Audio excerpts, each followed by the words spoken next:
Chapter 126. Level Up. After spending his DP like a drunken tycoon at a casino, Ves only had 10.000 DP in his budget. While he considering splurging the entire amount on lottery tickets, he quickly reconsidered.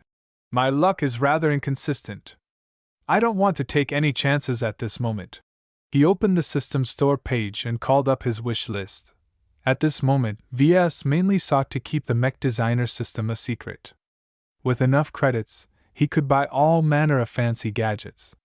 The only thing he couldn't readily buy with credits was a way to obscure his expanding use of the system. Anonymous Parcel Delivery System Level 1, Price 10.000 Design Points, Range 1 star Sector. Dimensions 1 cm x 1 cm x 1 cm. The APDS is a sophisticated transportation device that can teleport any cargo to an unmonitored area within its range.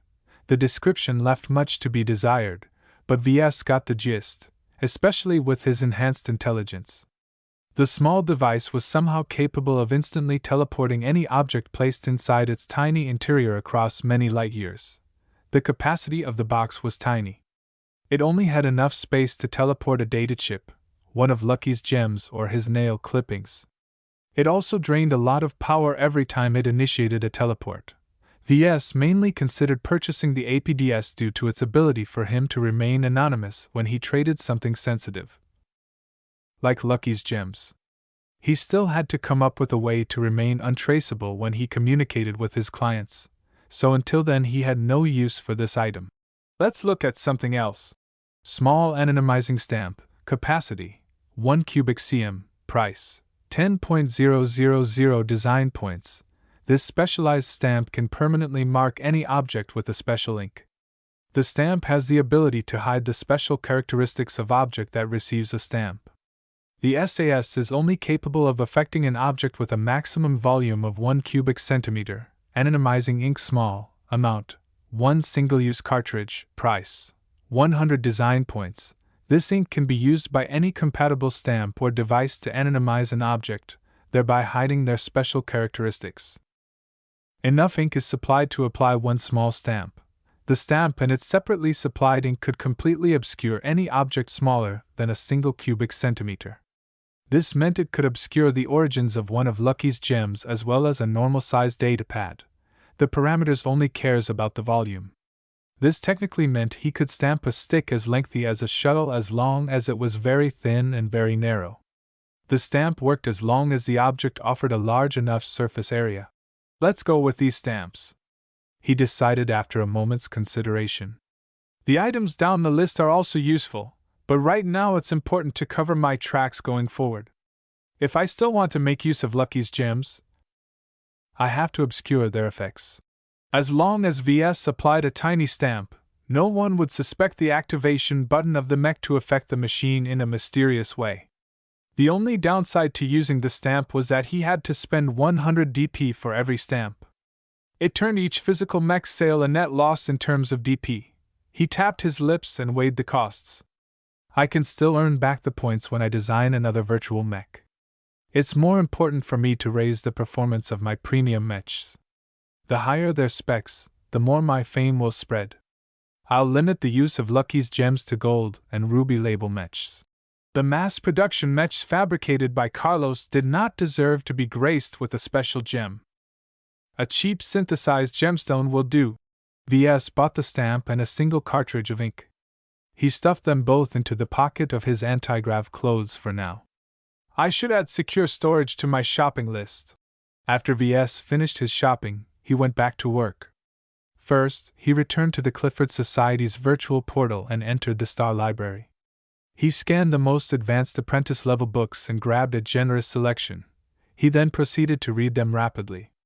Any society members that walked by might think he was merely skimming the pages.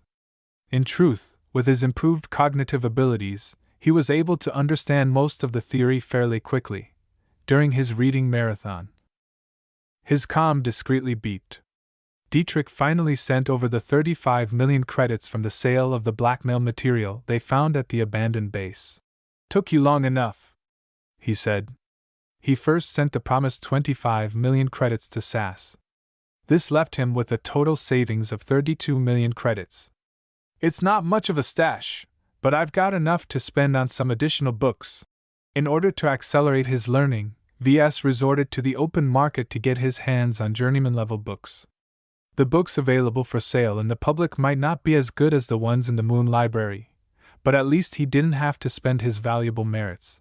Ves indulgently stuffed his calm with 2 million credits worth of virtual textbooks. He wasn't satisfied with any of them, as the pedigree of the authors fell far short of those whose works were included in the Moon Library. Well, beggars can't be choosers. He essentially tried to advance his main skills by brute force. His enhanced intelligence allowed him to make sense of even the most opaque descriptions. His improved concentration also helped by keeping his focus on track. It took a lot of effort to maintain his interest in his studies. Slowly but surely, his strategy paid dividends.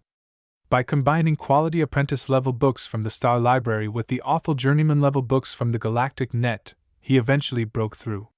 He reached journeyman in both physics and mathematics 2 weeks later. "Finally, I'm done!" he screamed in the air. He tiredly rubbed his eyes and stood up from his terminal. He walked over to Carlos to see how much progress he made so far. "How many successes?" "Just 3 so far."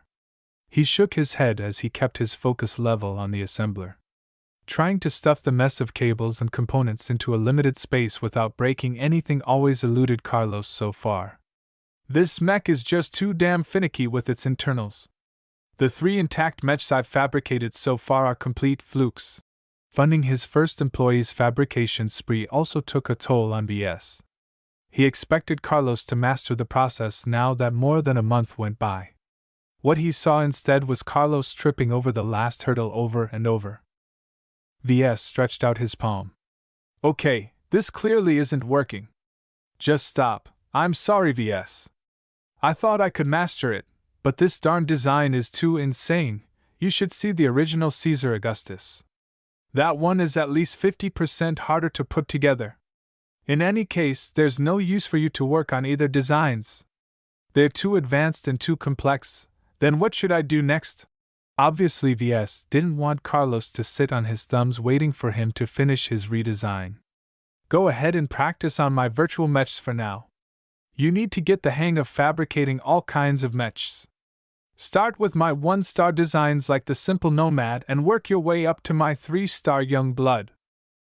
I'll be sure to master the Young Blood once you're done with your redesign," Carlos promised him. He knew he screwed up. That's good, because some of the design principles I've used in the Young Blood will carry over to the Mark Antony Mk2. By the way, the Young Blood also makes use of compressed armor, so you should skip that step as usual until you are ready to learn its principles. Alloy compression was an extremely sensitive and dangerous process that could go wrong in many ways. At best, it could ruin a batch of multi-million credits worth of exotics. At worst, the entire compression machine might blow up. Ves still had to find a way to automate the production of compressed armor plating. One of the reasons why he hungered for the Dortmund was that it could link up to a good quality alloy compressor and fabricate compressed plates in a single session. After settling his fabricator's new training, Ves left the workroom and entered the area where Lucky previously hibernated. The glowing blue ball winked out a few days ago and left a sparkling new mechanical cat in place. His pet clearly benefited from the unidentified piece of ore from Master Olson. It must have been worth quite a lot, but without any headway into figuring out its use, Ves had no regrets in passing it on to Lucky. "How are you, buddy? Have you recovered from your sleep?" Lucky tiredly meowed at him while brushing its burnished bronze exterior with his tongue. Ves bent down and scratched his mechanical pet between the ears. He admired Lucky's shiny new exterior and examined his status.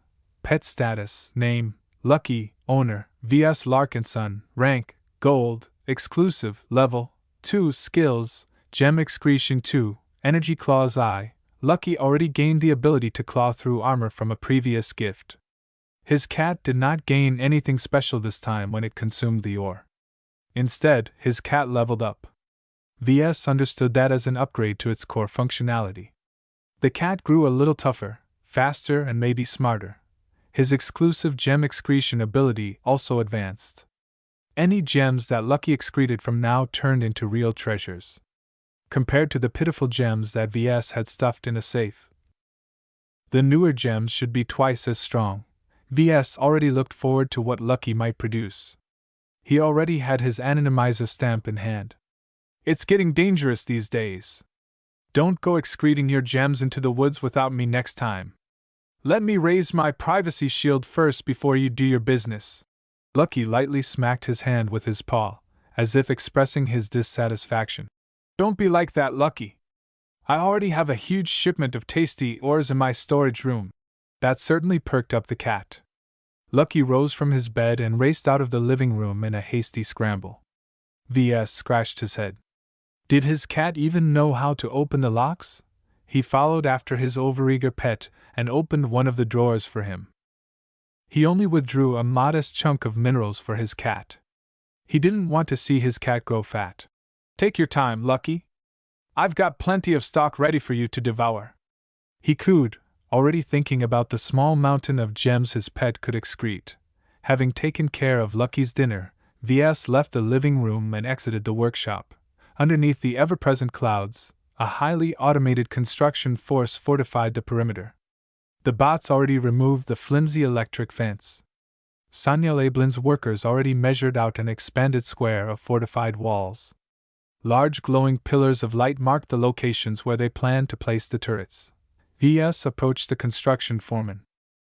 Any problems? None that requires your attention, Mr. Larkinson. The soil here is softer than we anticipated, so we will have to treat it along the way. We're also having difficulties in obtaining our permits from the Fresland City Council. Without their say-so, we aren't allowed to install our heavy turrets. I see. Ves thinned his lips. He forgot about the local government in his expansion plans. What kind of objections have they mentioned? Well, nothing. They don't outright reject our applications, but they are letting them hang in limbo. This seems strange because there aren't any other major projects that is going on that can explain the delays. The foreman didn't spell out his suspicions directly, but Ves got the message. Do I need to pay a visit to the city hall? Remind them that there's a time-sensitive project waiting for their approval in my yard? Ves asked as he tried to figure out a way to exert his influence on the government without ruining his relationship with them. After all, he still enjoyed a privileged status. It may help. It's rather strange. Normally our name is enough to cow the local bureaucrats. Our managers suspect that someone else is directing their obstruction. That was great. Do you know if the mastermind is from the Republic or from the Coalition? You'll have to speak with Miss Robin for that.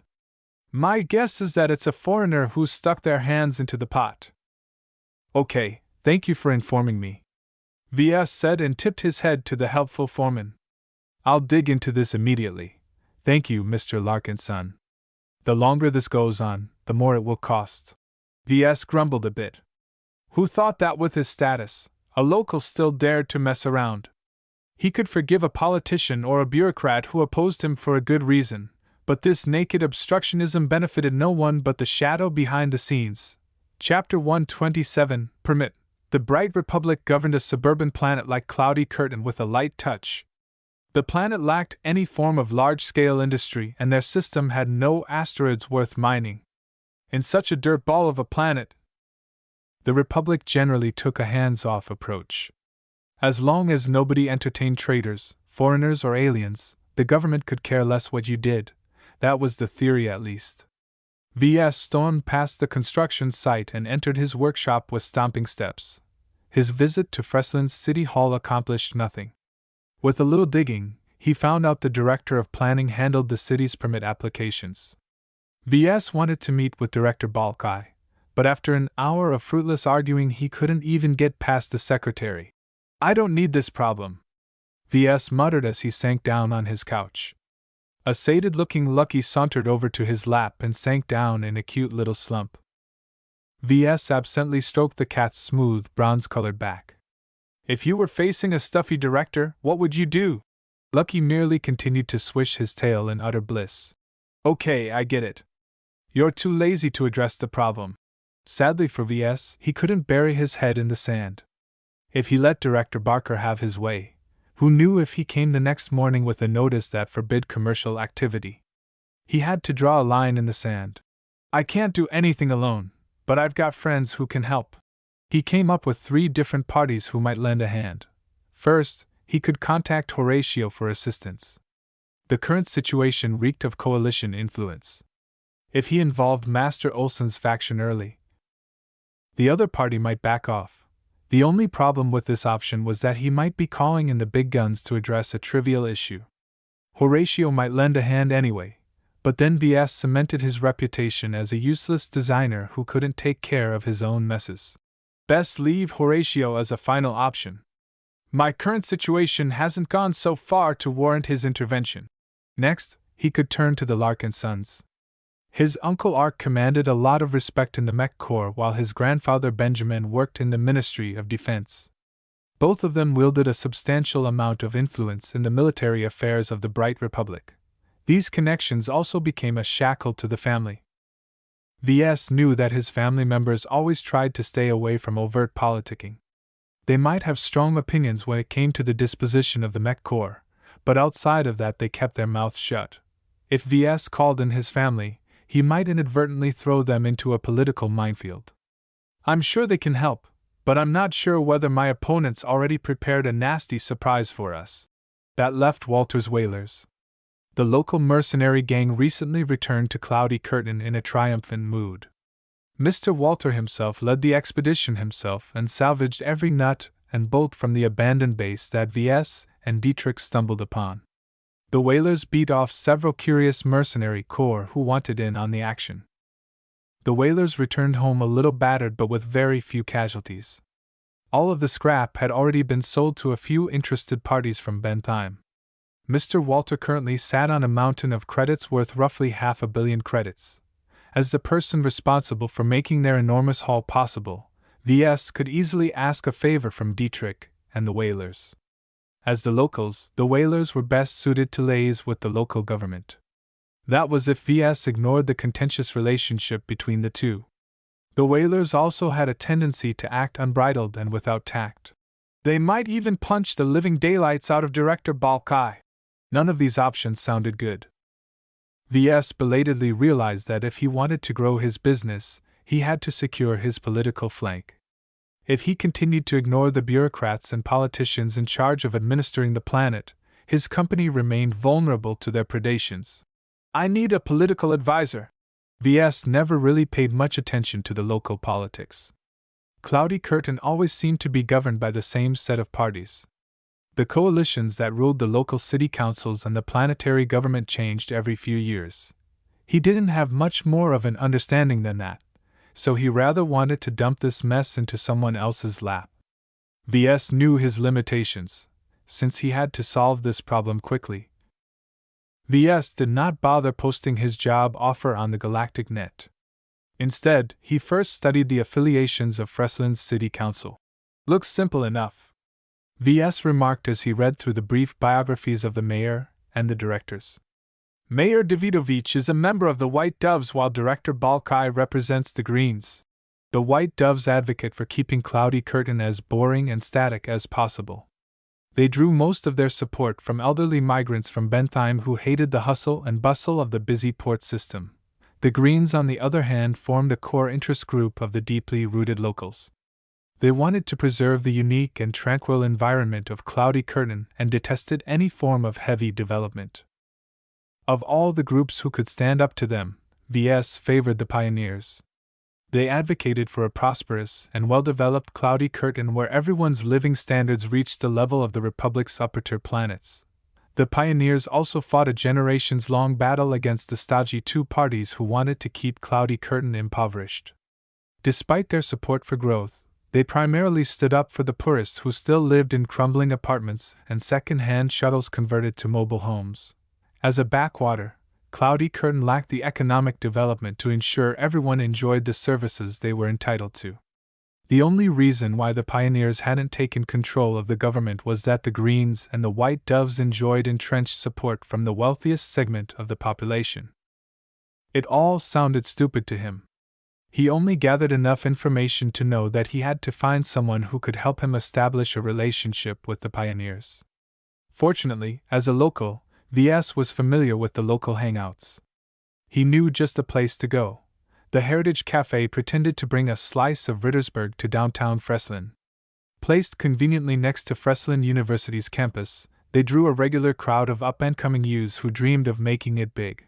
When VS opened the old-fashioned wooden door and walked inside, half of the patrons turned to look at him. Despite his common-looking face, his business suit gave off an aura of understated elegance. He specifically configured his anti-grav clothes to come across as a young but successful entrepreneur. He looked around but couldn't spot any obvious member of the pioneers. Shrugging, VS took a seat next to the window and ordered a cup of locally cultivated coffee. Agriculture comprised of Cloudy Curtain's largest sector. Its stable, temperate climate and unpolluted air allowed for the cultivation of many authentic crops in natural conditions. The huge amount of produce harvested every year kept the upper class of Benthine fed with natural food. As VS calmly sipped his beverage, he kept his ears open. He distinguished multiple conversations, most of them concerning their schoolwork or the latest mech duels.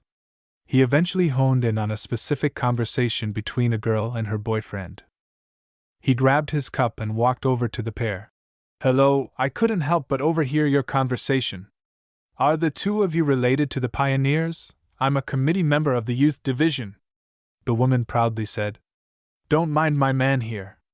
He's a political illiterate. Hey! Just because I don't pay attention to such nonsense doesn't mean I'm stupid." "Shush now, Ramon." The young woman turned out to be Kelsey Dornbose, a law school student. When VS introduced himself, they looked dumbstruck. "You're that mech designer who showed up in every broadcast a few months ago." It took some time for them to calm down.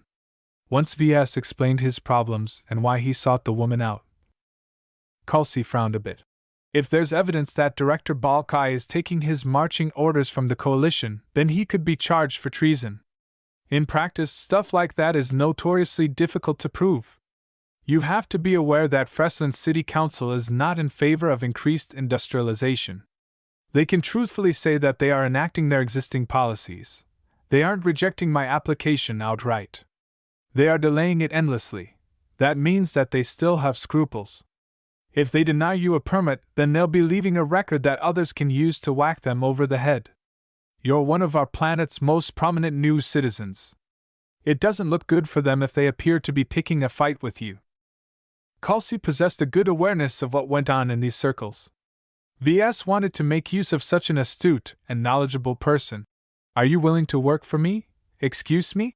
Both Kelsey and Ramon were stunned that VS offered the woman a job out of the blue. "I'm honored, Mr. Larkinson, but I'm not sure it's a good idea. I'm still a student. I still have some years left before I graduate. I'm not looking for a lawyer, not yet at least." VS quickly reassured her. "I'm merely looking for a political advisor or fixer who can help liaise with the local government and the pioneers on my behalf. It will largely be an informal, part-time job that only requires a couple of hours per week to fulfill." "What if there's nothing going on, and everyone else is staying quiet?" "Staying quiet doesn't mean that I'm safe. I'd like you to receive a weekly report from you that details whatever is going on in Freslin and Orinoco that's relevant to my mech business. Is that something you'd like to do? What's the pay? How about 2,000 credits a month?" "Deal." For the amount of work Kelsey expected to do for VS, the salary completely satisfied her. She already followed the local politics like a junkie. Getting paid to continue her hobby sounded like a great deal. "All right. Let's exchange contact details and I'll send you an employment contract later. Right now, I'm kind of in a hurry. So I'd like you to take care of something for me. You want me to handle your stalled permit problem, right?" VS nodded. He activated his comm and selected some documents in its storage. He then waved his hand at her, initiating a transfer of files to her own comm. "Please read them over so you can formulate an approach. Remember, I don't want you to act like a wrecking ball. Just smooth over the problem without sparking a feud. You do know that I'm a known member of the pioneers. I doubt the Greens and White Doves who are ruling in the city council will appreciate my presence. They could have left me alone, but they deliberately pushed me away from them. Who else can I turn to?" VS sighed and crossed his arms. Mind you, I'm not joining your camp, but I think there are plenty of ways we can cooperate. One of the reasons why I decided to hire you is because I want to establish a channel with the pioneers. They discussed a bit more of what VS expected Kelsey to do. Everything had to be legal and above board, though VS did not mind if she used her own connections to get something done. Once they gained a thorough understanding with each other, VS left the cafe and returned home to take care of the paperwork. He sent over a contract an hour later, which she quickly signed and sent back. With that done, VS sat back on his chair and looked at the ceiling. Hopefully I picked the right person as my second employee. VS might have been a little hasty hiring a random student off the street, but he did not want this matter to stretch out. If Kelsey turned to be all bark and no bite, then he'd simply fire her and call Dietrich. Chapter 128, 2 Layers. Kelsey called back 2 days later. She enlisted the help of the pioneers in putting pressure on the city council. VS interrupted her explanation and only wanted to know if she got his permit. Well, the short answer is yes, she said. It should have gone into immediate effect by now. To verify her words, VS stepped outside. The bots and construction workers from SAS had picked up their work and were beginning the long and difficult process of installing and entrenching the heavy turrets. Work has resumed. Looks like there are no more barriers in my way. His advisor warned him not to let his guard down. There will be inspectors keeping an eye on your property in order to make sure you don't exceed the specifications laid out in your application. That's fine. As long as the city council steps aside, they can watch all they want. VS appreciated her efficiency. Even if she did not do much on her own, she proved to be a valuable contact who could leverage the pioneers on his behalf. Certainly, they might pay a visit to him in order to ask for a favor, but that was the way the universe worked. His new employee passed him a warning. I've been doing some snooping around, and there's an undercurrent of dissatisfaction regarding your decision to base your company on this planet. What kind of excuses are they throwing around? The White Doves are afraid that someone as prominent as you will attract raids from pirates or enemies who have a bone to pick with you. The Greens are dissatisfied with the increase of interstellar traffic and the pollution they bring when they transport your goods. Kelsey made it clear that the local politicians weren't done with him yet. Will they be ambushing me with anything else in the next 2 months? Not as far as I'm aware of. The likelihood still exists. I think the Doves and the Greens are taken aback at your sudden courtship with the pioneers. That's good. You can pass on to the pioneers that I'm open to collaboration. Right now, I'm occupied with a very important project. I'll be largely indisposed for 2 months.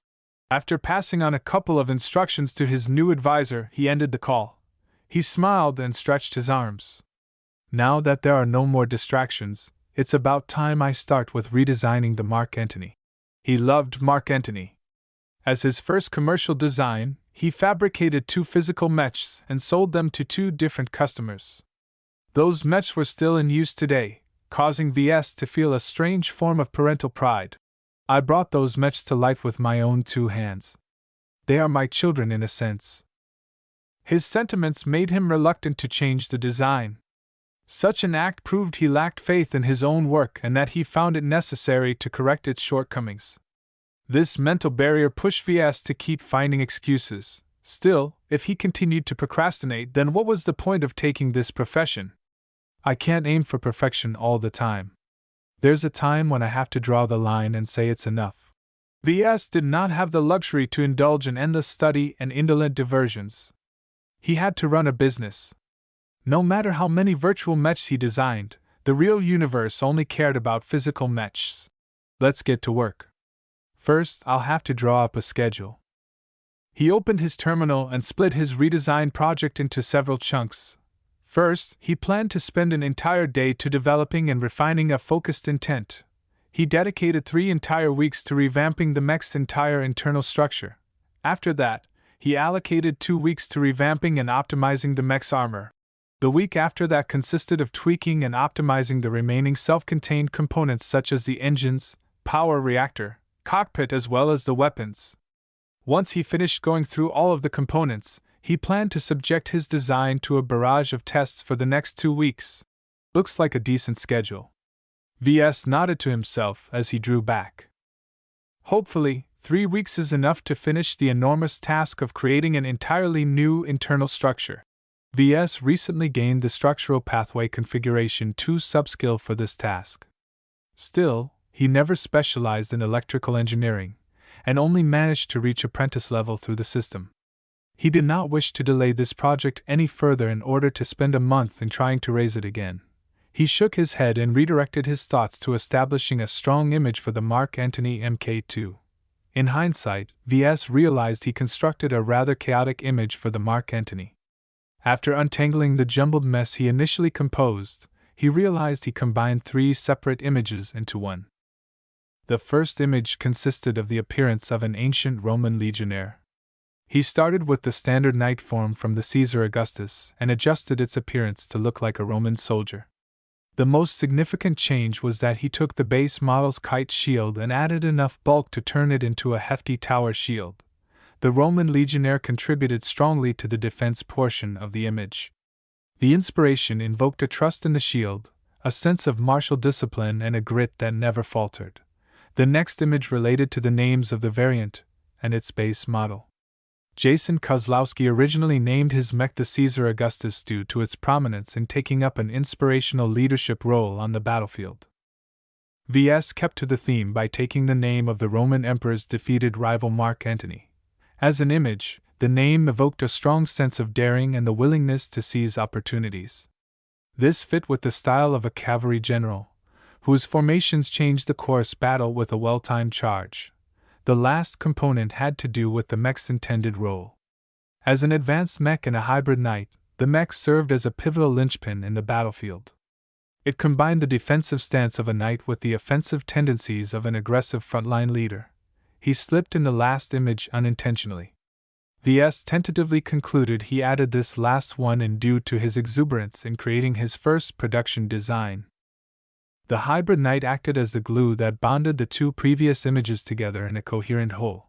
From the information he gathered and the guesses he made, VS came to a tentative conclusion on how to evoke the X factor. He couldn't prove his hypotheses, but he figured it didn't hurt to adjust his mindset. There's 2 layers to it. The primal layer absorbs the essence of my intent. It distills the most complex images into its core components. For example, when he formed the inspiration of a Roman legionnaire, the primal layer stripped all unnecessary elements. It only preserved the overarching meanings embedded in the image, such as defense, discipline, and grit. The second portion that made up the X factor consisted of the conscious layer. VS only inferred the existence of this layer when he studied a lot of replays of past matches. The Unicorn, Mark Antony, and Young Blood all exhibited signs that they affected the conscious judgment of their pilots. Can an image actually come to life this way? VS grappled with this question. It sounded impossible. How could figments of his imagination develop a conscious mind? The X factor doesn't make sense in the first place. Without deriving the theory on how the X factor operated, VS could not draw upon humanity's existing understanding of the universe. He had to watch out for coloring his assumptions with unconscious biases. Researchers who studied alien technology specifically learned to detect and mitigate their prejudices. Only his instincts hinted that he was on the right track. VS imagined what it meant if his guesses panned out. If there's 2 layers to the X factor, then there might be a third or a fourth, just waiting to be discovered. All of these were fanciful thoughts that VS had no way of uncovering now. He shoved aside the matter and set his sights on working with the 2 layers he identified so far. There's an issue, VS slowly realized as he formulated an optimal model for the X factor. The primal layer works best with strong, simple concepts. The conscious layer, on the other hand, requires an extensive backstory in order to shape its personality. The 2 demanded competing approaches. If VS spent his time on focusing on a few key concepts and left the details vague, then the design would carry strong instincts but weak direction. If he flipped around his priorities, then his mechs could consciously assist the pilot but with a weaker boost to overall performance. Both had their good points, and VS believed a design could be strong in both. He just had to find the right approach. This is mostly a mental exercise, so as long as I have the right mentality, I can strengthen both. That was easier said than done. Ves believed he owed his previous good scores for the Unicorn and Mark Antony due to his passion. If Ves stopped second-guessing every decision, he might be able to hold contradictory thoughts. In short, the key to maximizing his X factor was to hold a delusional mindset. I'm not about to get drunk or inject myself with stimulants in order to reach this state, he quickly decided. Those kind of shortcuts might work for artists, but engineers like Ves had to remain sober in order to work with precise schematics. Ves had to refrain from going off half-cocked. He could try out his outlandish theories when he designed his virtual mechs. Since he intended for the Mark Antony Mk2 to serve as an active combat mech, he had the obligation to deliver a stable product. Let's settle for a basic approach. An advanced mech will generally be piloted by talented and experienced mech pilots. These kinds of customers benefit more from a boost in instincts than having a second opinion. He had to remind himself that only professionals bought and piloted his mechs. After all of this theory crafting, Ves finally got down to the brass tacks. He sat back in his chair and spent the rest of the day with fleshing out the inspirations for the second version of his variant. Mindful of his priorities, he focused mainly on strengthening the detail of their combat performance. The Roman legionnaire became a gritty veteran of uncountable campaigns. Mark Antony demolished the Gauls under the direction of Julius Caesar. Ves skimmed the parts where they were not in battle. When it came to the hybrid knight, Ves halted for a moment. Can I even use an inanimate object as an image? It posed another interesting question.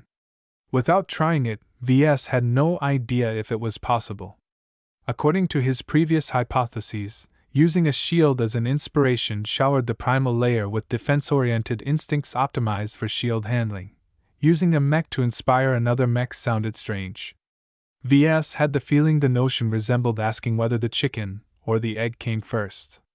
It posed another conundrum, especially when the existence of the X factor presumed that mechs also lived. Eventually, Ves concluded it might not be any harm to proceed with constructing a life around a hybrid knight. I think all those passionate mech designers throughout history must have also imbued their designs in this fashion. There might even be a form of self-fulfilling prophecy at work where the traits the designers wished for are actually expressed in their product. It explained why some designs like the Caesar Augustus radiated faint auras.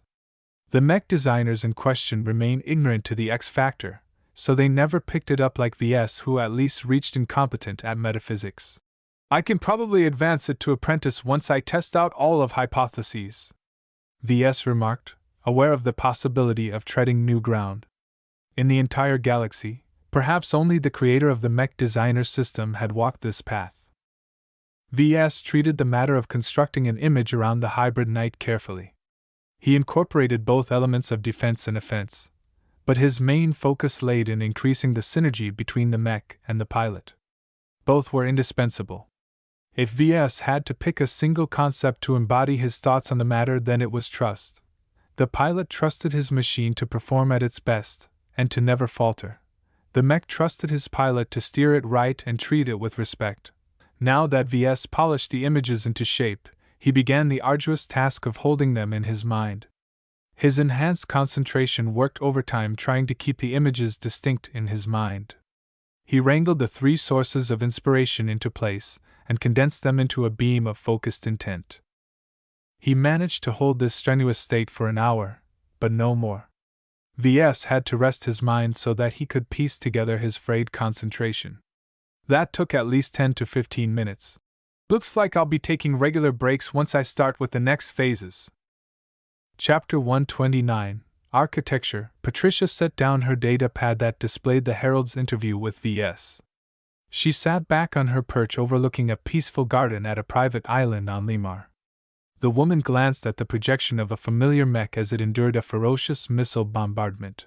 Now that you have studied the young blood, what are your thoughts, Patricia? A female voice asked from the side. Larry Raywind, a foreign journeyman mech designer under the employ of Master Null, popped a cultured grape-like fruit in her mouth. Since Patricia acknowledged the famed mech designer as her master, Larry brought her up to speed. Patricia improved remarkably as she supplemented her solid foundation with a couple of intermediate skills. The construction of the young blood is not remarkable, though it is well built, Patricia answered after organizing her thoughts. The overall complexity of the knight type is fairly low, so it is not a large accomplishment for an apprentice mech designer to achieve this result. I can only say that Ves has a strong foundation. Is that all you can perceive from his mech?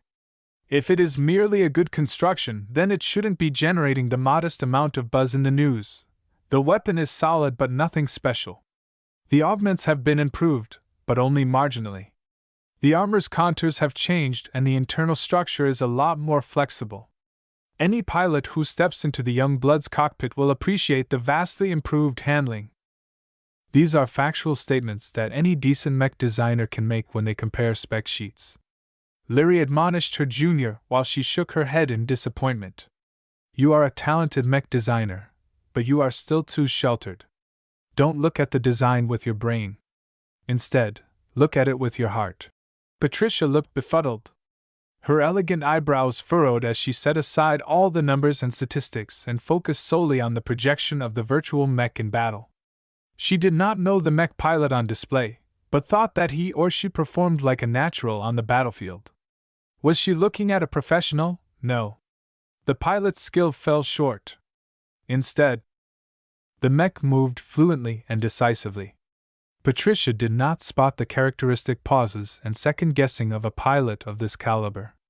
Now that she thought about it, many of the replays she reviewed had shown that every pilot performed close to their optimum without being burdened by various mental distractions.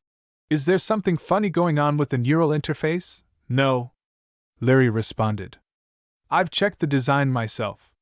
The neural interface is a bog-standard model that hasn't changed a bit from the original hoplite design. Think. What can affect a design's performance that does not show up in the schematics or spec sheets? Design philosophy?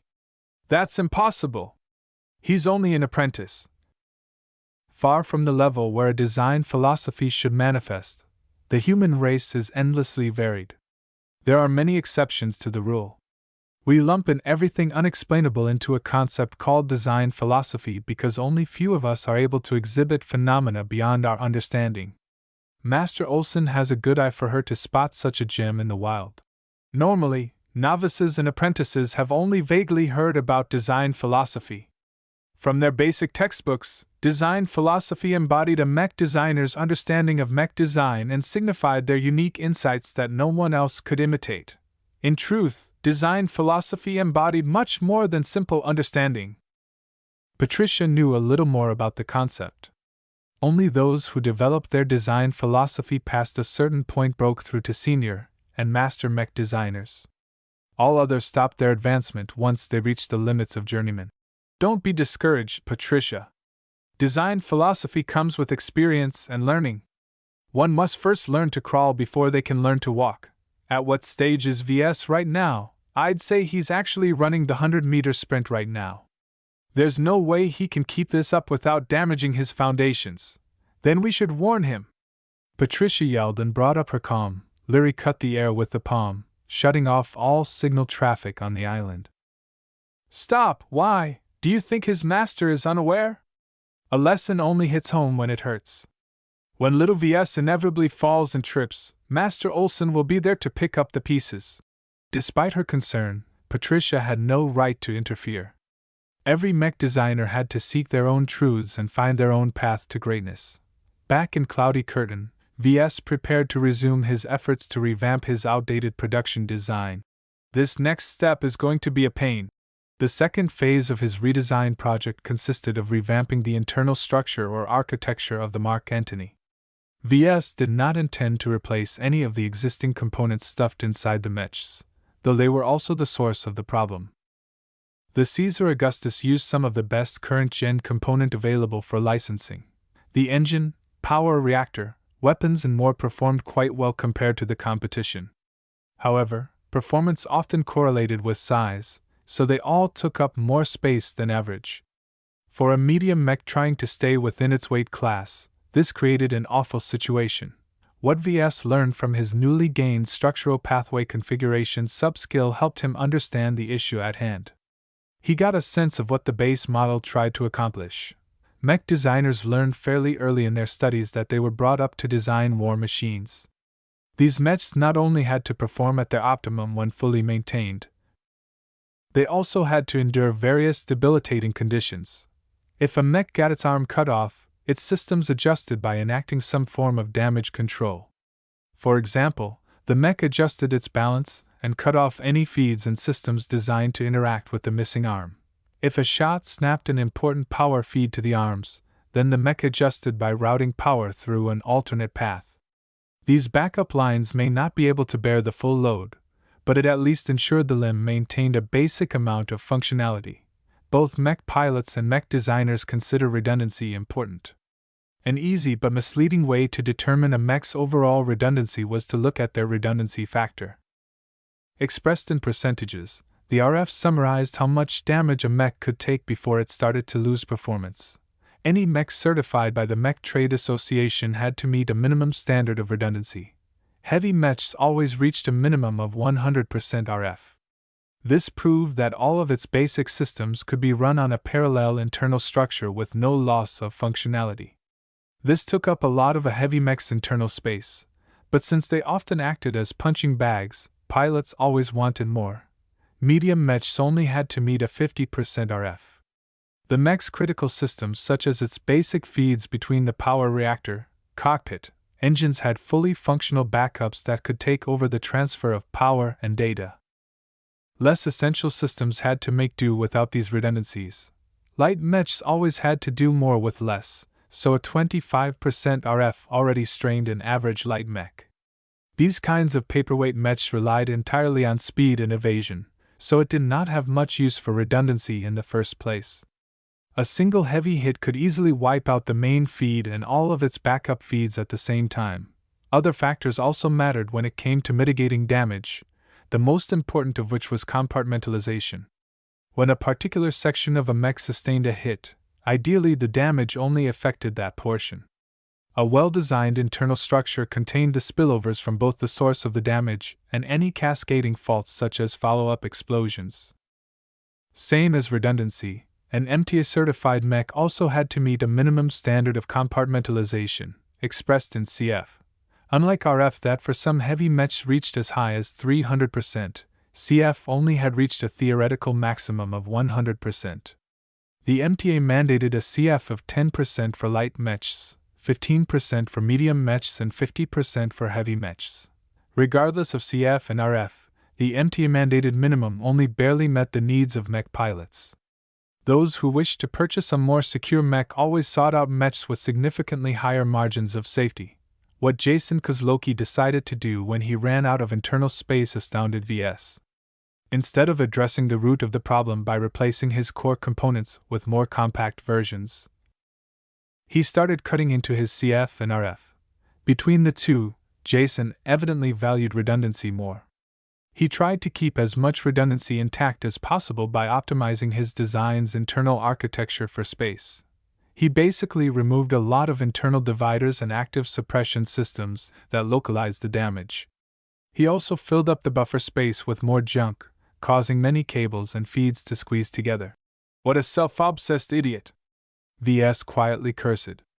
If Mr. Kozlowski's design team only had one fellow mech designer with a spine, then this travesty might never have come into being. He had to make do with what he got. With the same core components already taking up a substantial chunk of space, VS had to puzzle out an entirely new architecture that could somewhat raise the base model's dismal 17% CF, while maintaining its 85% RF. A medium knight is considered decent if its redundancy factor is 100%. A hybrid knight is also expected to draw the enemy fire, so at a 50% RF is wholly insufficient. VS allocated 3 full weeks to come up with a cleaner internal structure. He got to work by drafting the basic pathways around the mech's internal frame and core components. Cables, feeds, artificial musculature, and support structures slowly filled in the contours of his design. Even this simple chore turned strenuous due to his need to maintain 3 images at once in order to nurture the X factor. He shortened his sessions to 45 minutes in order to prevent his mind from slipping into an abyss each time he overdrafted his focus. The changes in the routine succeeded in lowering his stress. Ves tentatively added more details to the schematic when he overlaid the primary channels with additional ones. He only started straining his mind once the gaps started filling in. Ves had to be a little more inventive and a lot more patient to figure out his solutions. Most of the work at this stage involved a lot of trial and error. Every time he came across a bump, he had to try out 999 different solutions before obtaining one that didn't suck. It also happened to be the ideal whetstone for Ves to get used to holding 3 images at once. As 2 weeks slowly went by, Ves became more proficient in flexing his mind. He did not increase his intelligence or concentration attribute in any measurable way. Instead, he learned to utilize his existing strengths closer to their full potential. In the final week, Ves finished over 98% of his desired end state. Sadly, the final 2% seemed incredibly tough to complete. His completely revamped internal architecture looked neat, clean, and incorporated a lot more buffer space. Along with employing some other tricks, his design used up about 5% less space while raising its overall endurance. Ves managed to raise its compartmentalization to 29% while maintaining a redundancy of 81%.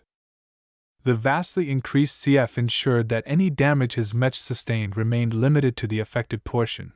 The original Caesar Augustus did not have to worry so much about this issue due to its excellent compressed armor. Since the Mark Antony incorporated the cheap and disposable HRF armor system, Ves had to ensure it kept running if the mech sustained severe damage. After hundreds of thousands of simulations, I'm finally done with this matter. He sighed as he released his concentrated state. By now, had become accustomed to holding 3 thoughts at once, though it always remained somewhat challenging. He already invested much of himself in this project. The Mark Antony Mark II had to exceed everyone's expectations in order to generate sufficient sales. Only through selling physical mechs could he earn enough money. No matter how many virtual mechs he designed, they never earned him more than 1,000,000 credits. Chapter 130, Mark II. Kelsey walked past the newly installed walls and turrets with a nervous gait.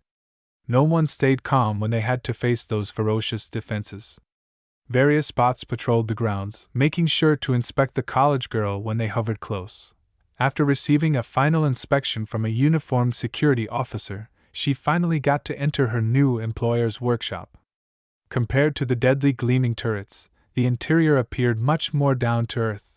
She quickly reached a living area where a handful of couches, tables, and even a drinks dispenser occupied the room. Ves already sat at one of the couches and gestured her to take a seat while he petted a marvelous-looking mechanical cat. "Please take a seat, Mr. Larkinson, I have your report for the month," Kelsey said and slid over a secure data chip. She could have sent it through the galactic net, but considering the sensitivity of the information, she put it in a hard-coded form first. "Give me a summary. Anything going on that I should know about. There are hints that another player from Bentheim has entered the field. A very wealthy corporation is making inroads with the White Doves. Have you determined their identity? From what my contacts in the Pioneers have inferred, it's likely to be the Ricklin Corporation." Ves stopped petting his cat, causing the animal in question to meow in indignation. "The Ricklins. Sure enough, they're thinking about taking revenge." He sighed and scratched Lucky's head in order to placate his cat. "A traitor used my second ever fabricated mech to wipe out at least half of their upper echelon. Shouldn't they be consolidating their assets and reorganizing their ranks? Turmoil is still racking the Ricklin family, but support is building up around a young genius of the family. The chaos is expected to end as soon as the last holdouts accept a compromise. Great. So I'll have to deal with 2 sources of outside pressure. Not only do I have to worry about the tiger next door, but I also have to guard against the distant meddlers from the Friday Coalition." Kelsey tried to reassure her employer. "Don't underestimate the central government. Cloudy Curtain is one of the many satellite planets that surround Bentheim and keeps their influence in check. Rittersberg will not allow Bentheim to take effective control over one of their critical food sources. The Bright Republic benefited a lot from the Bentheim system. The population on its only inhabited planet swelled to ridiculous proportions, to the point where its own domestic agriculture couldn't feed their hungry mouths. Hopefully you're right, but you never know what might happen in the future. With all the unrest and terrorist attacks, no one cared about improper influence. If VS wanted to ensure his safety on the political front, then he might have to bring in outside influence on his own after all. Bringing in my family will still tarnish the Larkinson name, VS concluded. Involving the whalers should be my nuclear option. With nothing else to report, Halsey left after a short talk with VS with new instructions. Since his troubles only started, VS expressed interest in joining the pioneers. I can't remain half-hearted and ignore political realities. If I don't join their circle, I'll remain vulnerable to their whims. Despite what went on, he still had a job to do. VS resumed his work on the redesign project. He spent a week on developing a highly adjusted armor scheme. To be frank, he could not find many opportunities to improve over the original design. There were only so many ways he could employ the HRF armor plating with his current skills. Even with his improved skills, VS was not able to raise any parameters without making trade-offs. For example, if he wanted to increase the flexibility of the arms, then he could shave off some armor, thus increasing their vulnerability. If he lost more than he gained, then he simply needed to reorient his goal. More armor? More speed? More flexibility? Not possible. Then what if VS focused on something he hadn't paid attention to? After a few minutes of consideration, he settled on reducing the armor's complexity. His current armor scheme consisted of many complex shapes. A flat square plate was the simplest piece of armor a fabricator could produce. What about a plate with a curve? The person who fabricated this plate had to reproduce the curve to its exact contours down to the millimeters. VS tried to simplify these shapes as much as he could without affecting the armor's overall performance. It worked up to a point, as VS never took complexity into consideration before. Though the design unavoidably lost a bit of performance, he successfully reduced the failure rate of fabricating most of its parts. This might not matter too much to VS. He knew his design intimately and could fabricate its parts with sufficient confidence. He did it so others were able to do the same without falling flat. I've already untangled much of the internal structure. With this, Carlos shouldn't have too much trouble. After finishing his draft, he subjected the schematic to a barrage of simulated tests.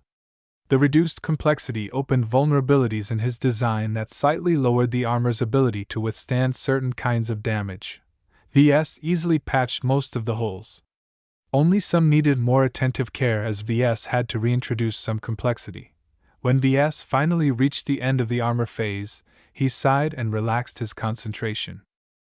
Armor is supposed to be one of my secondary specialties. It's disgraceful if I can only bring up the armor to this extent. He was in no shape to design a mech. VS took a day off in order to clear up his mind. He never enjoyed a full day of relaxation, so he made the most of it.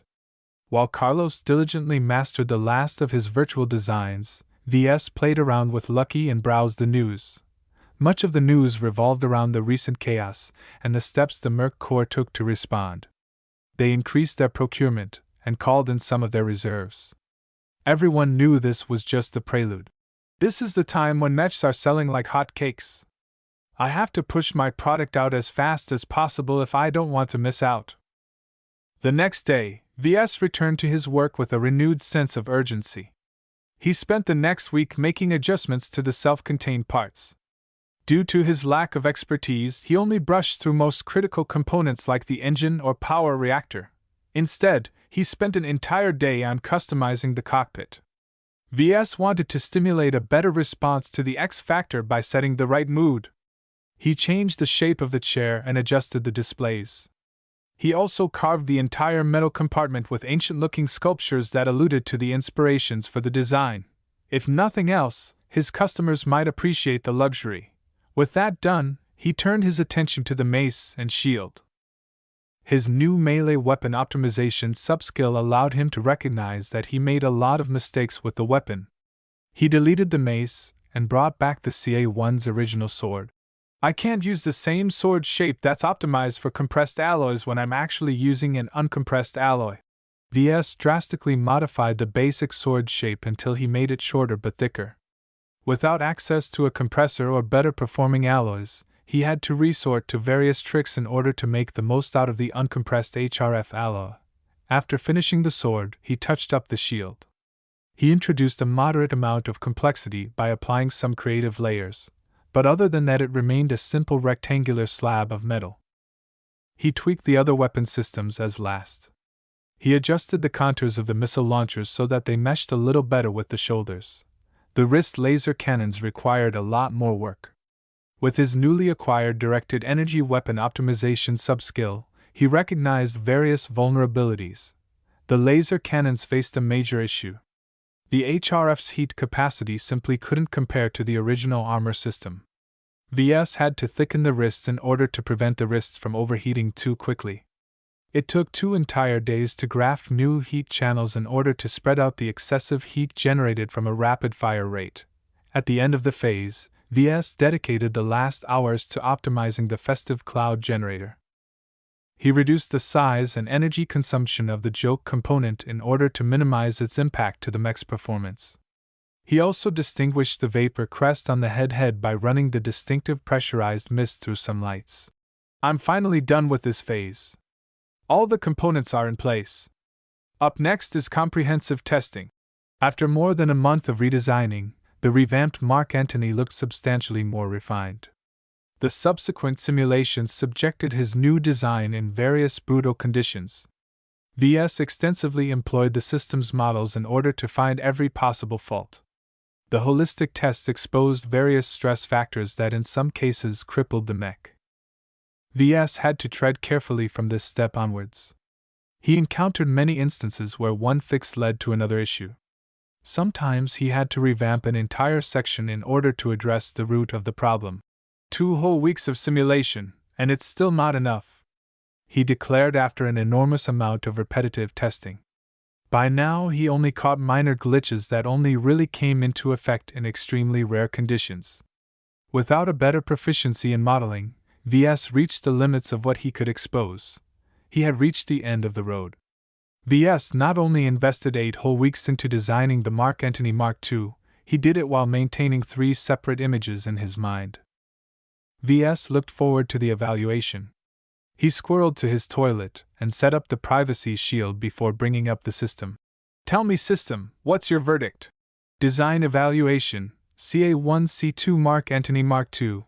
Variant name, CA1C2 Mark Antony Mark II. Base model, Caesar Augustus CA1. Original manufacturer, National Aeromotives. Weight classification, medium heavy. Recommended role, shock trooper. Armor, C. Carrying capacity, D. Aesthetics, A-. Endurance, D-.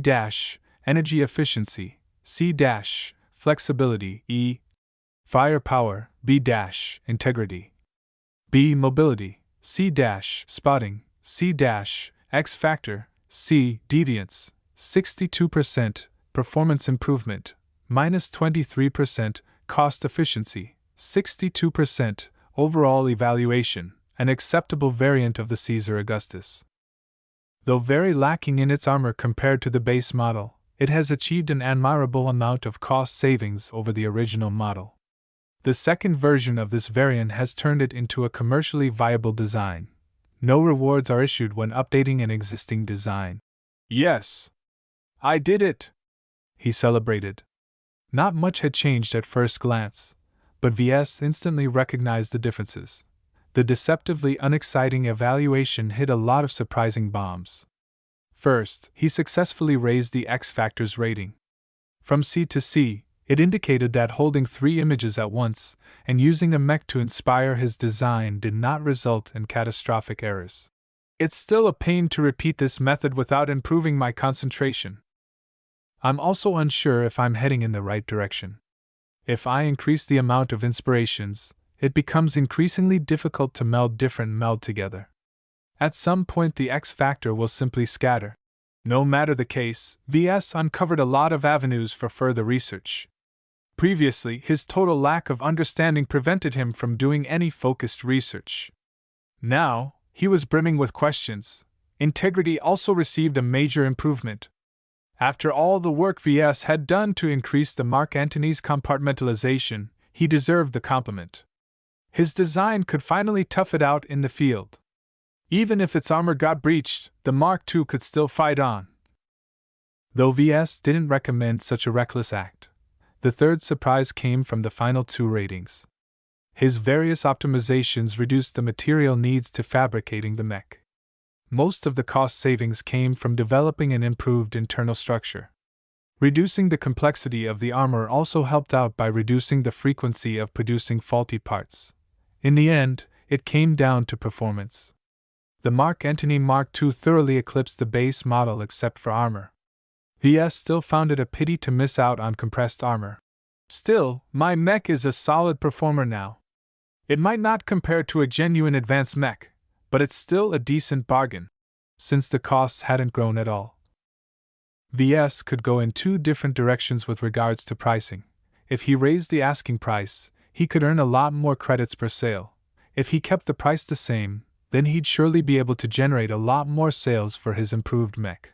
Ves shook his head. Marcella is in charge of my sales. It's largely up to her to set the price.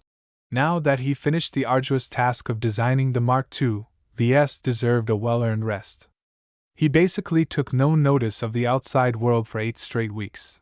It was time to stretch his legs and see how everyone fared. Chapter 131, Pre-Production. Ves woke up with a slight headache the next morning. He started suffering from pain at the end of the project. He never spent so much time holding on to an inspiration, not to mention 3 at a time. He still suffered from the after effects of his exertion.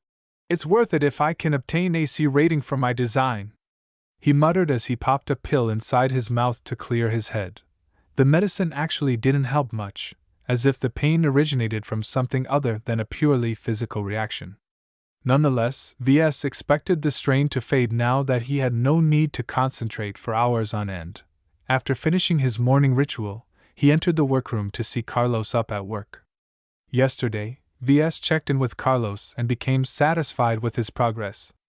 He mastered all of his 1-star and 2-star virtual designs.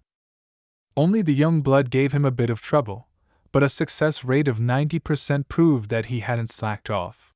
How's your progress with the Mark Antony Mark II? It's a lot better than the Mark I, that's for sure. His employee responded with a chipper tone.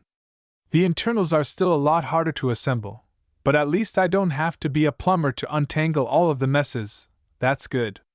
I'll be relying on you to fabricate my silver label mechs. You should be able to thoroughly master the fabrication process by the end of the month.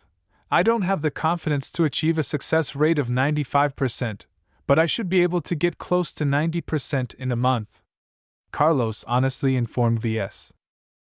There's only a couple of really tough spots that haven't been simplified.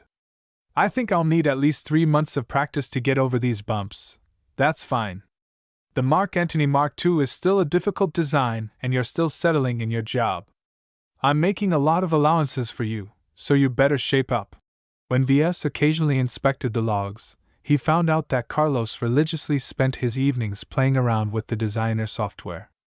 As his boss, Ves naturally at his ambitious employees' work. They were awful. Despite having access to all of the licenses procured by Ves, Carlos treated them like a toddler playing with building blocks. All of his resulting designs looked like something out of a mad scientist's lab. Work hard, Carlos. He left his minion alone and entered his own cubicle. He turned on his terminal and loaded up his finished design. The variant's pronounced shape and its intimidating black and red colors radiated an eagerness for battle.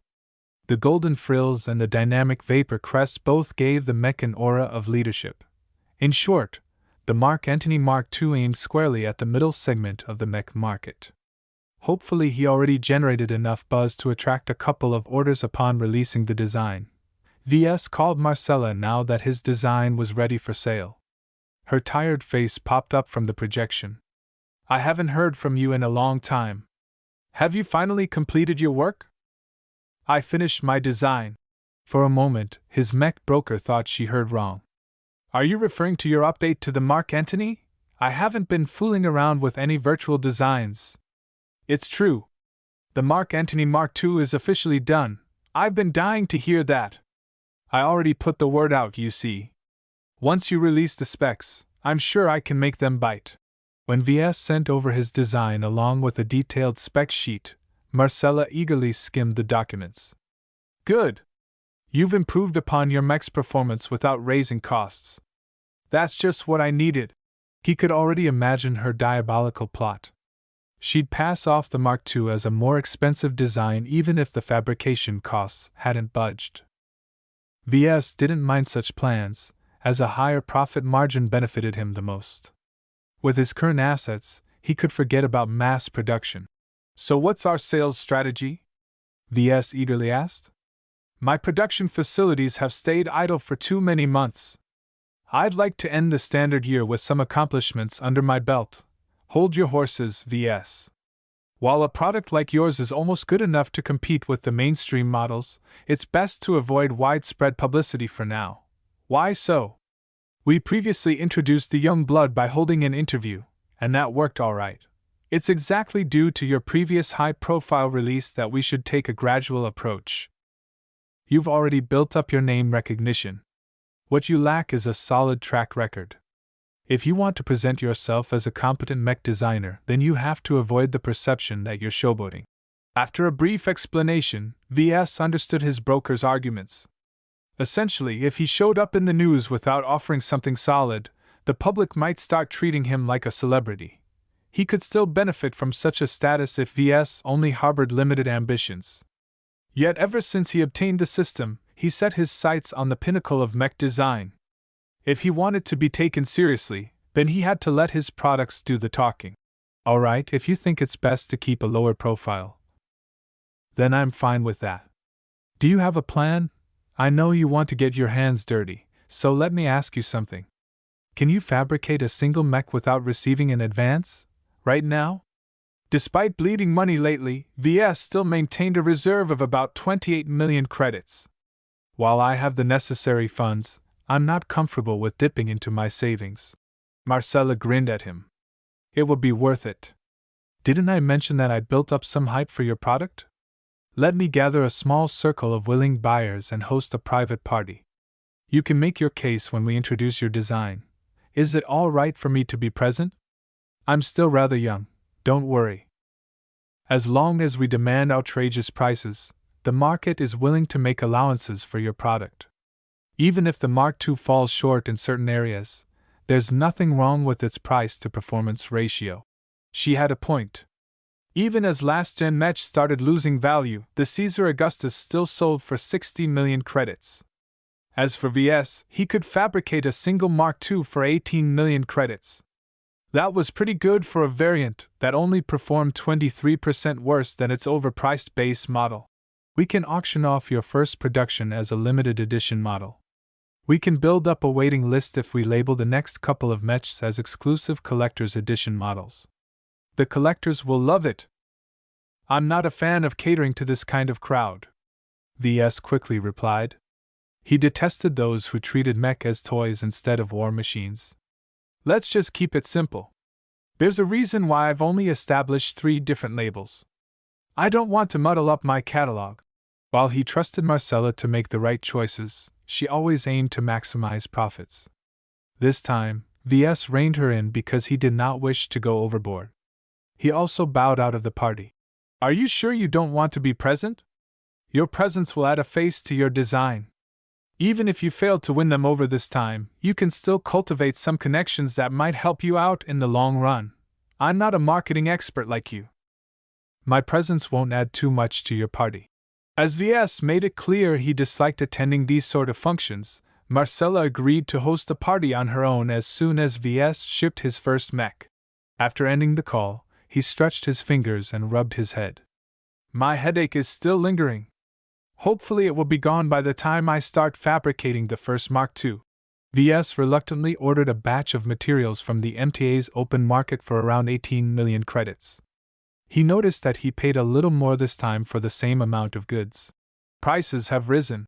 It made sense.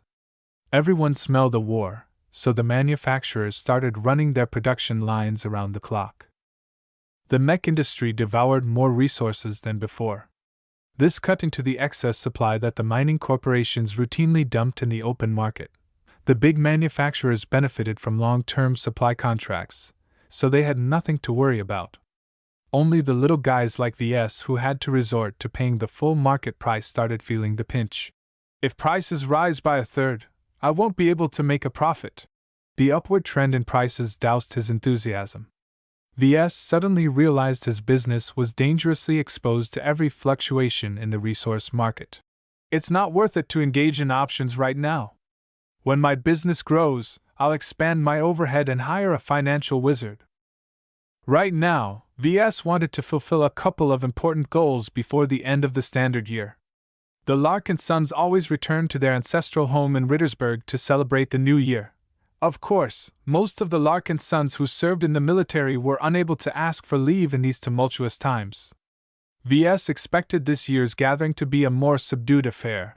It will be good if I can prove my worth. Grandfather and the other elders don't care about virtual mechs. The older generations still look down on Ves. They disapproved of his foray into the highly competitive mech industry. None of them lent him a hand when he founded his mech workshop. Only his father believed in his dream. I don't blame the old goats. While I've benefited a lot from my father's help at the start, I only got to this point through my own hard work. I'm not like those other designers who only managed to stay afloat with outside money. This was a particular point of pride for Ves. As long as he sold a couple more mechs, he could show off his substantial cash flow to his relatives and earn their respect. Let's start practicing. Ves logged into his designer account in Iron Spirit and entered its virtual workshop. In the 3 days it took the transports to deliver his latest order of materials to his backyard, he attempted to complete a virtual copy of his new design. The virtual workshop's excellent facilities substantially increased his precision. His increased proficiency in both the 3D printer and assembly system also boosted his capabilities. Both factors ensured he created a flawless mech in less than 2 days. Once he received his shipments, he sought to duplicate his success in the real universe. He slowed down his pace and carefully double-checked his actions due to using inferior second-hand machines. Ves grew increasingly frustrated at being shackled by his outdated 3D printer and assembler. If I successfully reconstruct the Dortmund, then I won't have to worry about replacing it for a very long time. Good assembly systems are a lot cheaper to buy. The ones that can match a Dortmund in quality will still cost more than 1 billion credits. Unlike an industrial printer, an assembly system never lost its value over time if properly maintained. They merely required occasional firmware updates in order to keep up with the latest techniques. More expensive assemblers worked faster and more precise. Heavy mechs required extremely robust assemblers in order to lift its various parts in place.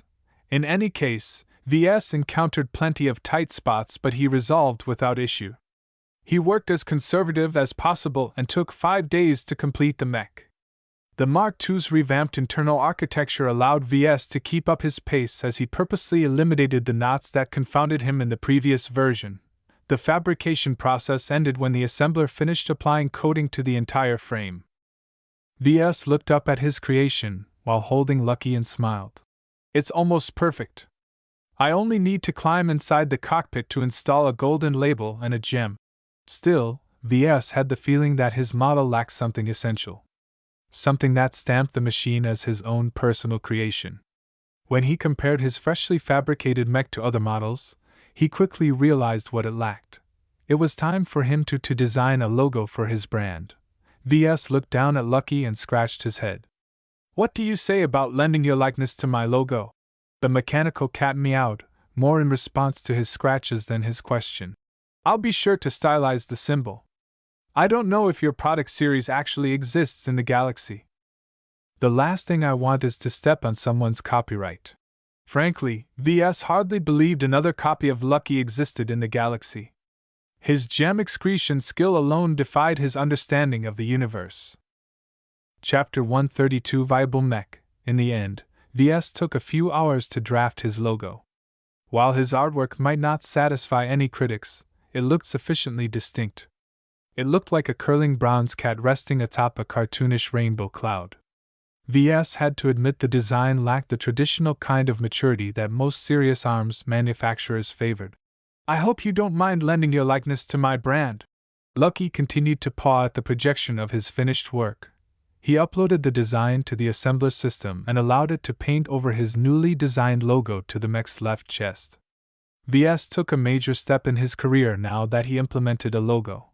As the coating finally set, VS stepped on a platform that hovered up to the cockpit. He entered its luxurious interior and sat down on the seat. He studied the reliefs he carved to the sides and at the top. If anyone paid close attention, then they'd realize that they told three separate stories. VS took a deep breath. "It smells good here. Nothing beats the smell of a newborn mech." Once he got over his infatuation, VS installed the final parts of his design. He first attached the golden plate to the underside of the central console. CA1C2 Mark Antony Mark II, designed solely by Ves Larkinson, hand-fabricated solely by Ves Larkinson, made in the Bright Republic, production number 1, the plate looked nearly identical to the one inside Captain Carruthers' mech. This was his first do-over of a design after fabricating only 2 copies.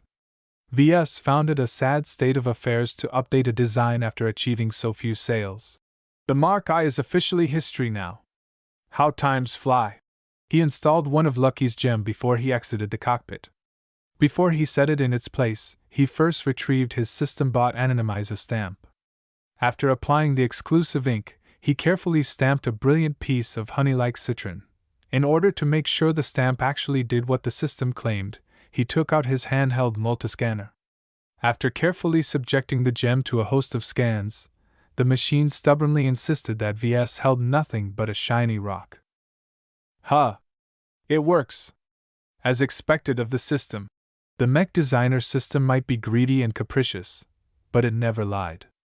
VS focused on the citron, and after a few seconds of focusing, the description showed up in his view. "Citron of warmth increases the safe heat capacity of a mech by 2% when installed." VS retrieved the gem a couple of weeks ago. The yellow gem was part of Lucky's post-transformation droppings. His recent upgrade and the premium minerals he enjoyed both caused the quality of his gems to quadruple. After scanning his mech to make sure he hadn't missed any faults, VS arranged it to be shipped. First, he sent it to the MTA to be certified. Once they confirmed that VS hadn't screwed up, the mech would be sent to a heavy-duty transport ship to be brought to Bentheim. As VS watched a heavy shuttle take off from his workshop, he let out a breath. 5 days is a little long to fabricate a single mech. If I want to be efficient, I should be able to complete a mech in 3 days. Due to the learning curve, the production process always started off slow and unsteady. Once VS got used to the design and prepared responses to the most common problems, he could easily fabricate the Mark II as fast as he had done in the game. He hoped to reach that point by the time he publicly announced the design. For now, VS intended to make inroads into another project. He entered his secure storage and approached the boxes of salvaged Dortmund printer parts. Lucky followed him inside and curiously pawed at the content of the boxes. VS wasn't worried the cat would do something naughty. An open container of minerals rested on the other side of the room. Once the cat sated his curiosity, he'd sprint over to his favorite box of food and start to nibble on some chunks. "I've been very hasty in collecting all of parts. I should sort them out and check for lingering damage." Previously, VS only scanned the broken Dortmund and the strewn-out parts in a superficial manner. Now that he had access to his entire workshop, he intended to use a full-size scanner from his assembly system. A small host of lifting bots opened up the boxes and spread out the parts onto the floor of the spacious storage room. After cataloging every piece of alloy or composite, the bots brought the parts to the assembly system. There, the inbuilt scanning system thoroughly mapped the objects as they went by and alerted VS to any imperfections. Only 1 in 500 parts showed signs of irregularities. VS wrote off the suspicious parts without hesitation.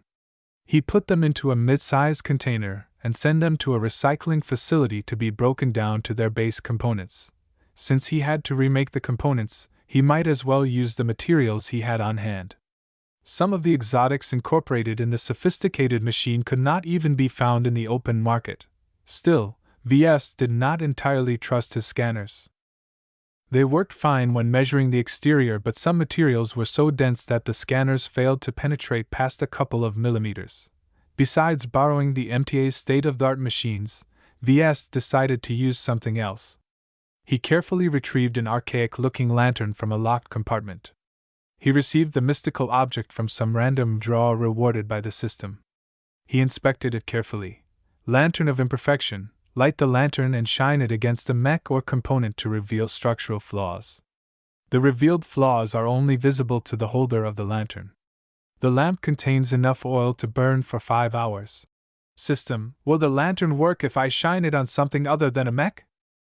The lantern of imperfection is meant to uncover flaws that hinder the performance of mechs. Any component that is not directly related to a mech will not be illuminated by the lantern's light. How does the lantern judge whether a component is directly related to mechs? A 3D printer is responsible for fabricating models. Is that direct enough? Only components that are part of an existing design are eligible in the perspective of the lantern of imperfection. Ves did not let the system's stubbornness sway him from using the lantern. He noted that the system phrased the lantern's rule in a fairly broad manner. Engineers like him often learn to bend seemingly immutable rules to their advantage. As long as I incorporate the printer parts into a mech design, the lantern will consider them eligible, right? Ha ha ha ha. I'm right. He laughed. If it's merely programmed to treat components in this fashion, then I'll just slap something together. The lantern's distinction didn't make any sense in the first place. An artificial distinction between mech and non-mech components could only have been imposed from an external force. Since the lantern was not a living object, Ves easily figured out a way to exploit its lack of cunning. Once the assembler system finished scanning and sorting all of the parts, Ves imported the detailed data into his designer software. Time to design the ugliest mech in the galaxy. He suspected that only viable design played a role when deciding to illuminate a component.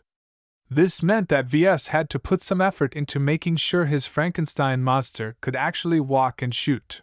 The Dortmund weighs as much as 2 heavy mechs. It will take a lot of effort keeping such a massive monstrosity on its feet.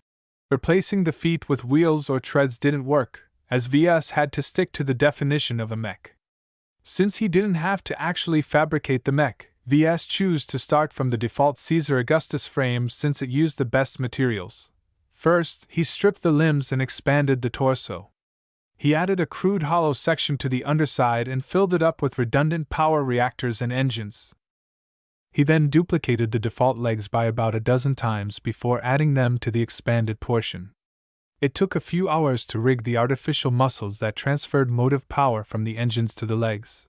The mech so far looked like an oversized centaur/spider hybrid with a wheelbarrow-like hollow at its rear.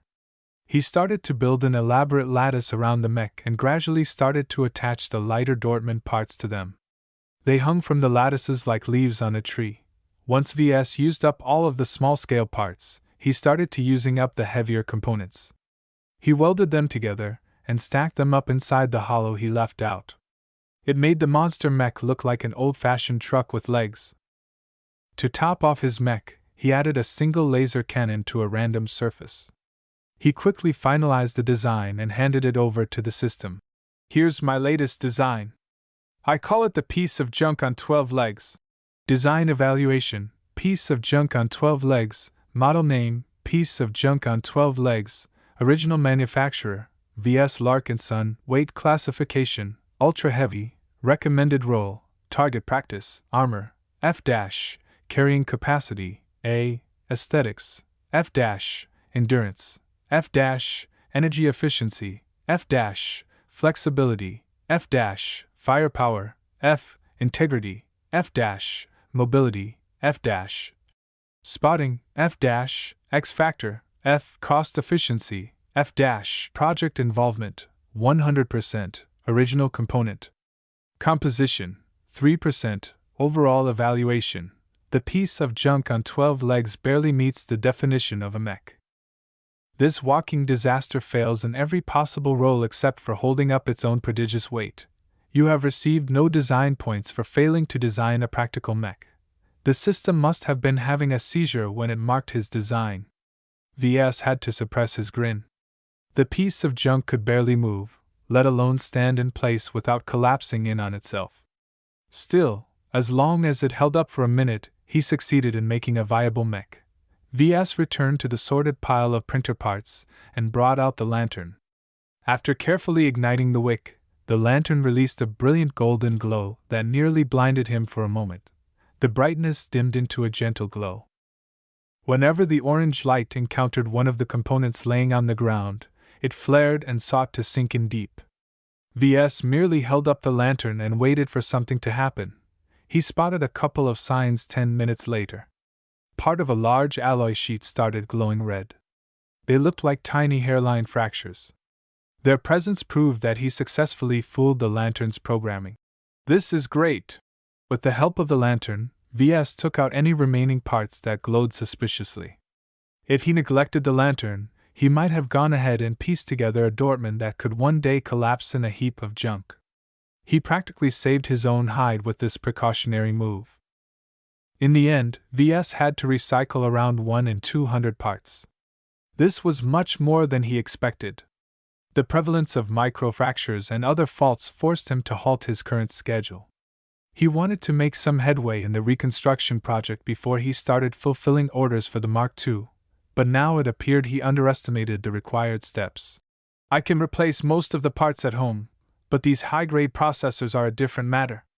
Luckily, I picked up plenty of spares. Out of the many sets of chips, Ves found only a couple of them still remained pristine. While he gathered an entire set of functional chips, their security measures probably blocked them from establishing a connection with each other. Their serial numbers and individual settings didn't match. I'll have to find someone who can hack these chips, he concluded. Due to the questionable legality of his current project, he couldn't just walk into the MTA or something. Besides resorting to the black market, Ves could only think of the Clifford Society to ask for help. I don't have a lot of merits left. He winced. I might need to complete a short mission before I can afford a hacker. Before that, he also needed to clean house. The latest shenanigans from the Greens and the White Doves prompted Ves to request a meeting with the Pioneers. Kelsey recently sent him a message that she successfully arranged a meeting with an important member of the Pioneers. Looks like I'll be heading to downtown Freslin tomorrow. Do you want to come with me, Lucky? The gem cat continued to munch on his crunchy dinner. Chapter 133 Chamomile Tea. Ves took a seat at table in an upscale tea house. The urban noise of downtown Freslin made its way through the open window by his side. Lucky lazily sat down on the windowsill, staring out at the harmless birds and critters darting about between the neatly planted trees. Minutes later, Kelsey climbed the stairs of the Oriental establishment. This time she brought a guest with her. The older gentleman by her side looked like a bureaucrat that never transitioned into the upper ranks. He also appeared to be rather frazzled. Mr. Larkinson, it's good to finally meet you. The old man greeted Ves while offering his hand. The name's Lyndon Royce. I'm the Deputy Director of Stakeholder Relations of the Initiative for Pioneering. Mr. Royce basically schmoozed with every businessman or official who expressed interest in the Pioneers. Though Ves preferred to speak with his boss, beggars couldn't be choosers. You can call me Ves. That's fine, just call me Lyndon. Before we get to business, let's order some tea, shall we? Ves ordered a pot of fragrant chamomile tea. It was his mother's favorite tea. The smell of it brought happy memories of a simpler time to his mind. A fleeting smile appeared on his face before a bump from Lucky brought him back to the present. That's a remarkable-looking cat you've got there. Did you obtain it from the Carnegie Group? No, I had him for a while. Lucky here is an exclusive creation from an inventor from the New Rubarth Empire. In truth, Ves had no idea where the gem cat originally emerged. The young man merely name-dropped the notorious first-rate superstate in order to impress the deputy director. While Lyndon possessed enough self-control to keep his expression polite, a discreet bump from Lucky surreptitiously informed Ves of the man's excitement. After a minute of enjoying their tea, they finally decided to talk shop. "I've been hearing a lot about you from Kelsey lately." Lyndon gestured at the young woman sitting next to Ves. "She informed me that you have expressed interest in forging a closer relationship with the Initiative for Pioneering. While we welcome each and every citizen from Cloudy Curtain, I'd like to hear your own motivations for seeking us out." Ves already prepared an answer.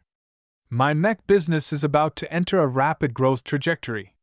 The amount of credits and publicity that my business is about to generate can lead to an irrational response. I recently realized the importance of paying attention to politics. Compared to the hostile attitudes of the white doves and the greens, the pioneers are the only people in town that doesn't treat businessmen like scum. I understand where you are coming from." Ves. While Cloudy Curtain might appear to be a sleepy planet where nothing happens, the truth is that the greens and white doves are waging a daily war against the people. They are constantly advancing their heartless agendas in the Planetary Assembly. They have made their opinions of me very clear.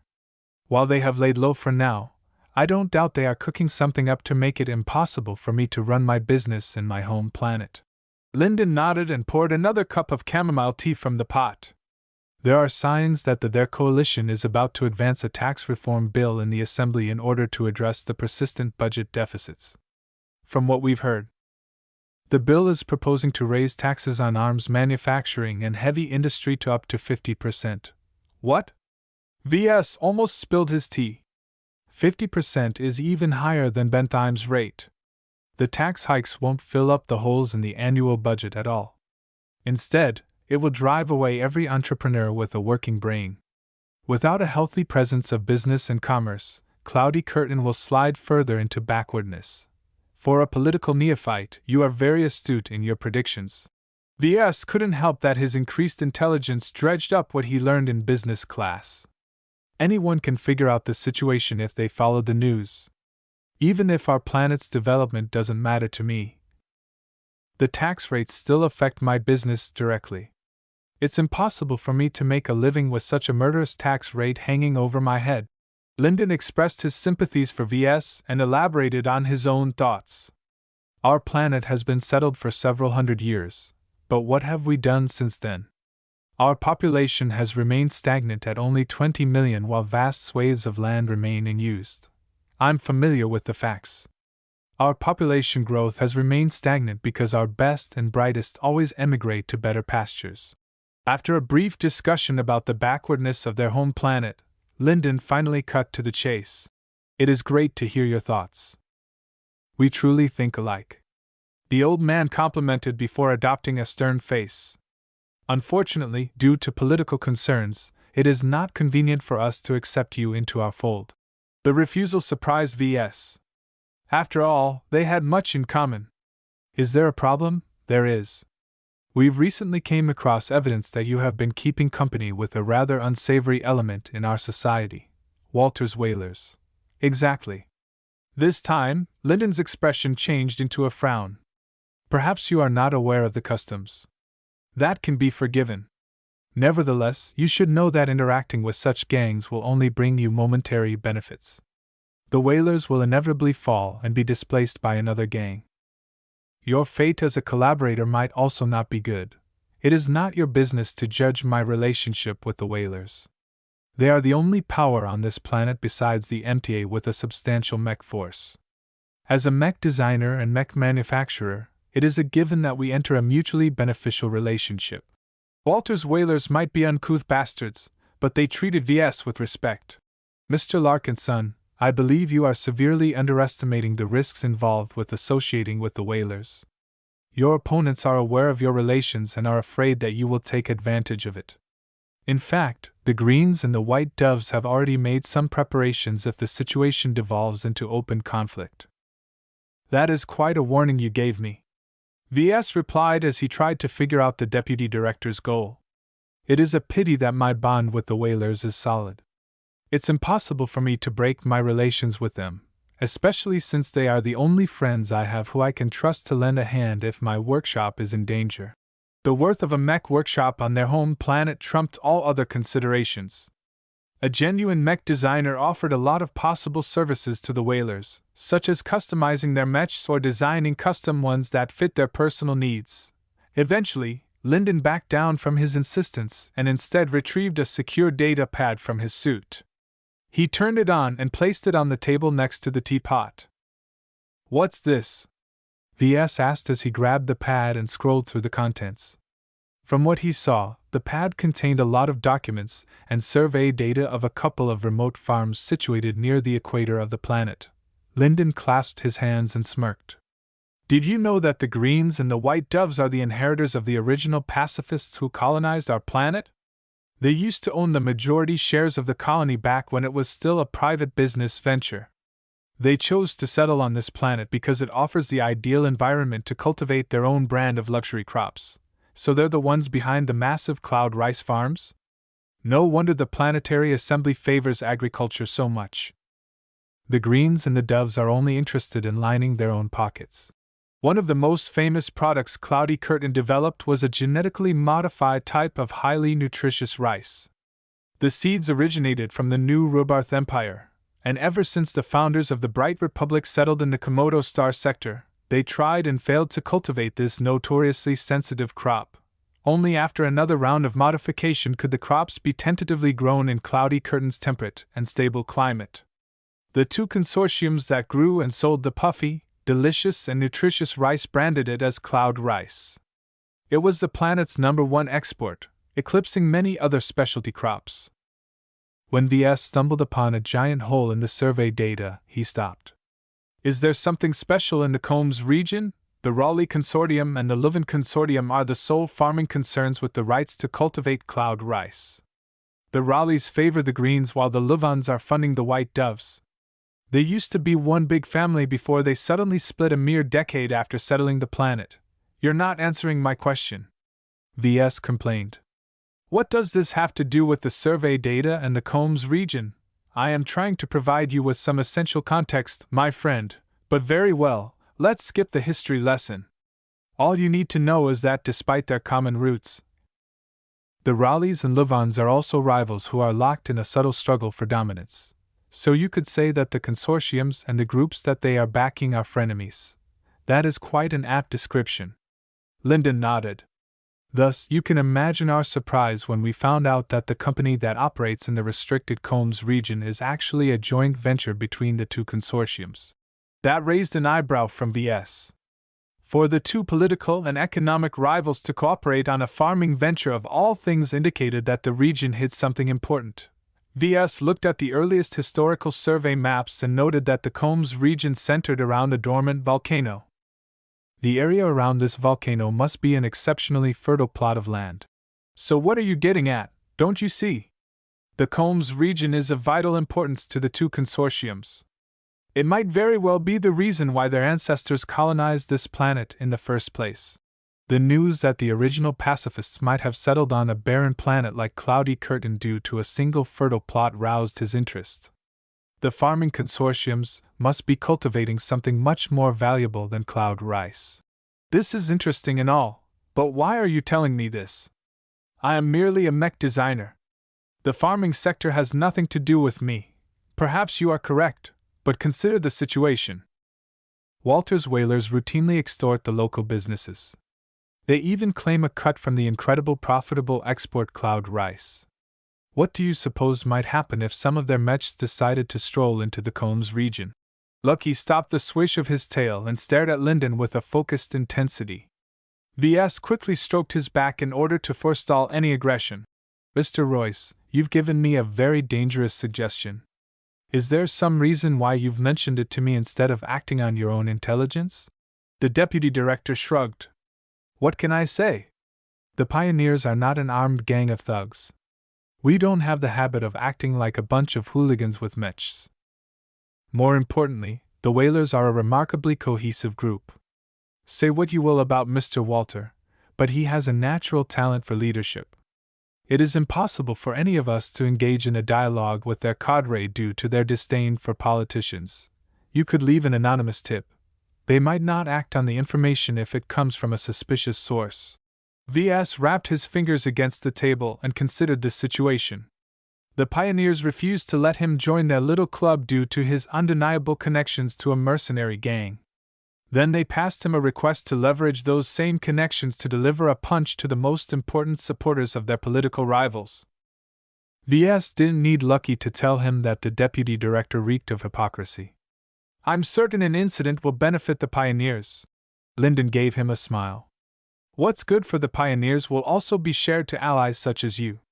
When the Greens and the White Doves are thrown in disarray, we can forestall the pending tax reform bill that's currently under consideration. What if nothing happens at the Combs region? Will you let the bill go through? We can delay the procedures, but we can't prevent them from passing the bill. If the Greens and the White Doves retain their political momentum, then our assemblymen have no choice but to compromise with the ruling coalition. I imagine they will bargain their support for the bill if they can obtain an exemption for our key businesses. Naturally, the pioneers would obviously leave out his mech workshop in that list. Let me think about it. A delicate matter like this should not be decided over a cup of tea.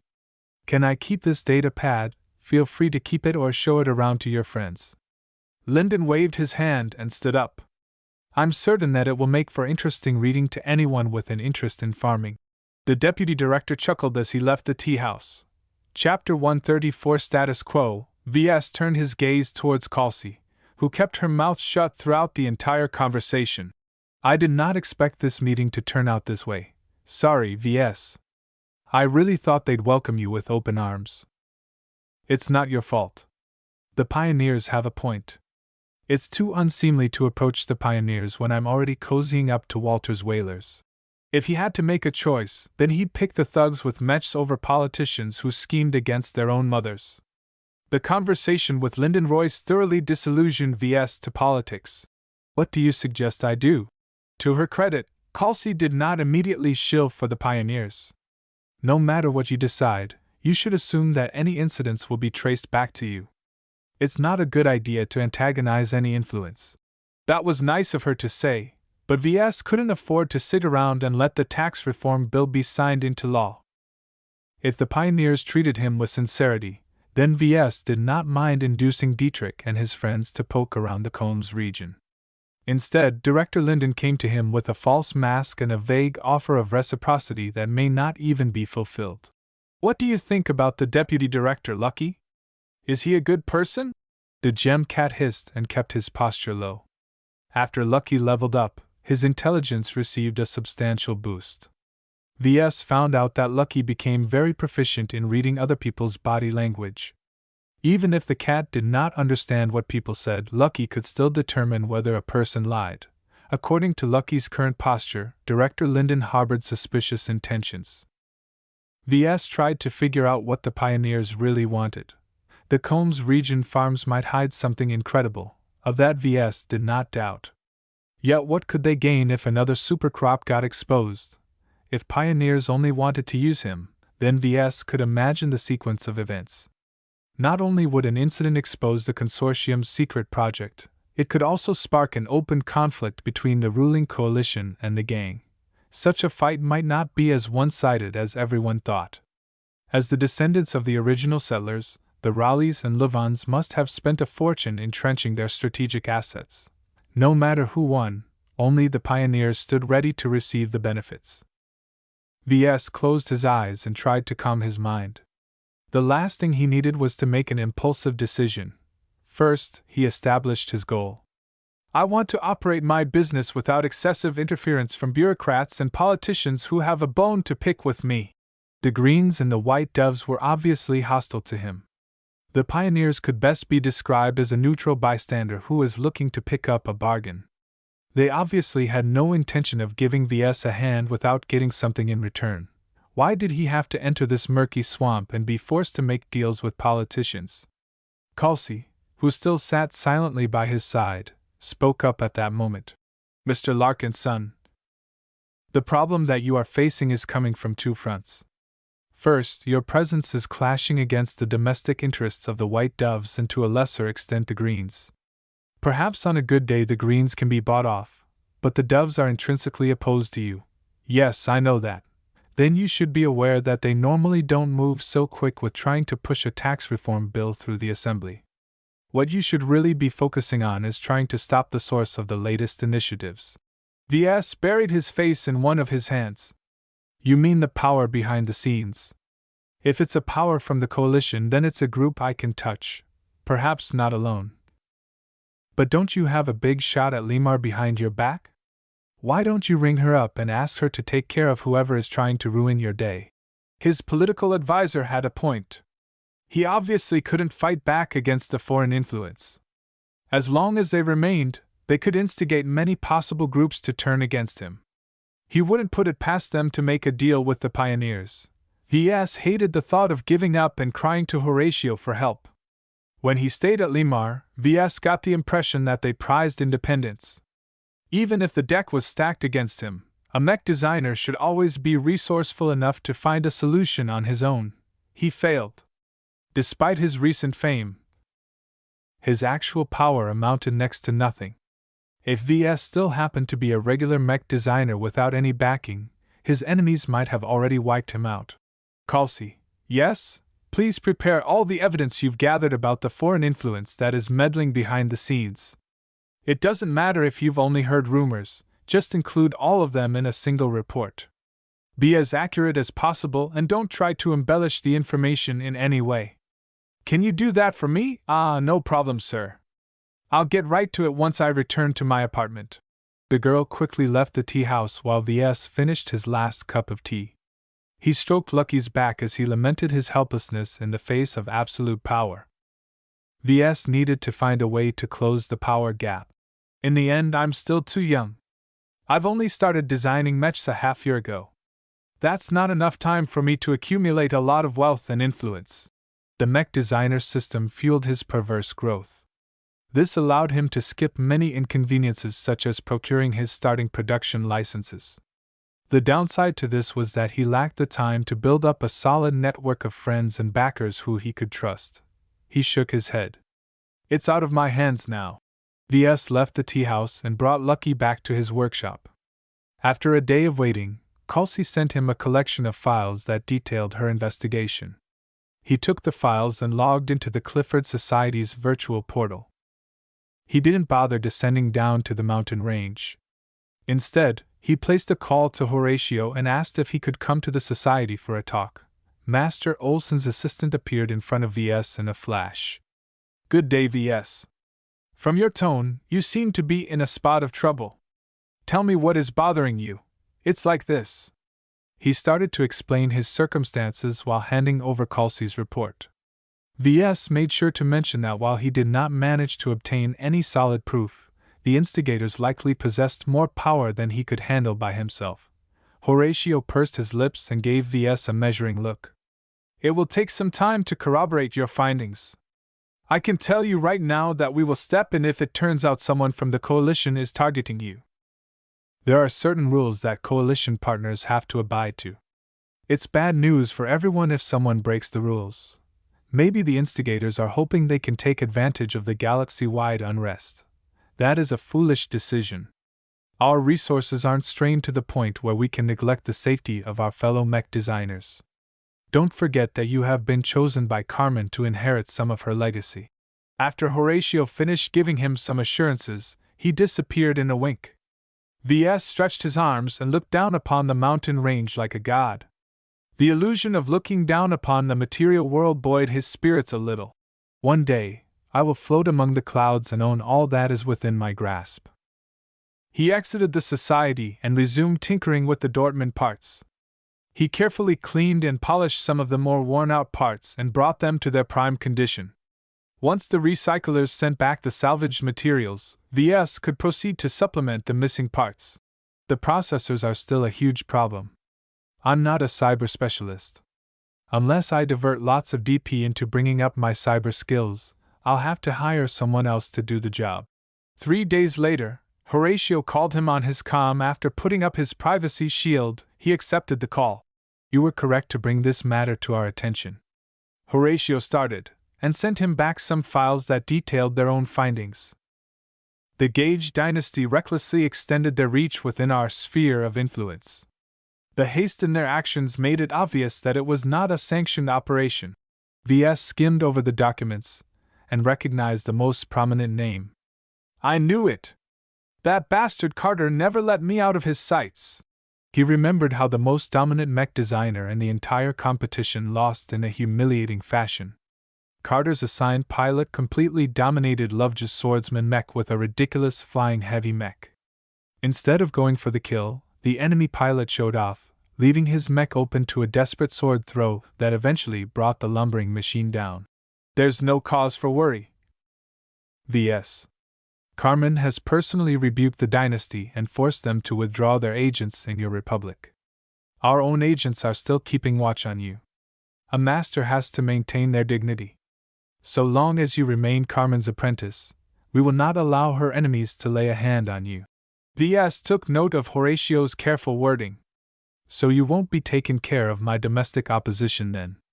I'm still in a pickle even if you've put the wind out of the sails.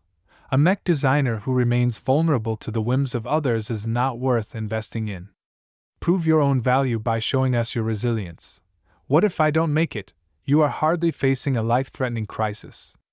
No one has forced you to base your startup on a rural planet with a government that is hostile to arms manufacturing. At worst, they'll just drive you away.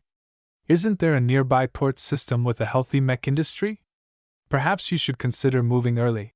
The discussion ended after Horatio finished admonishing Vs. His senior did not hold back in questioning the junior's decisions. Vs had to admit that Horatio had a point. He basically disrupted Cloudy Curtain's status quo by starting up a mech business on a peaceful planet.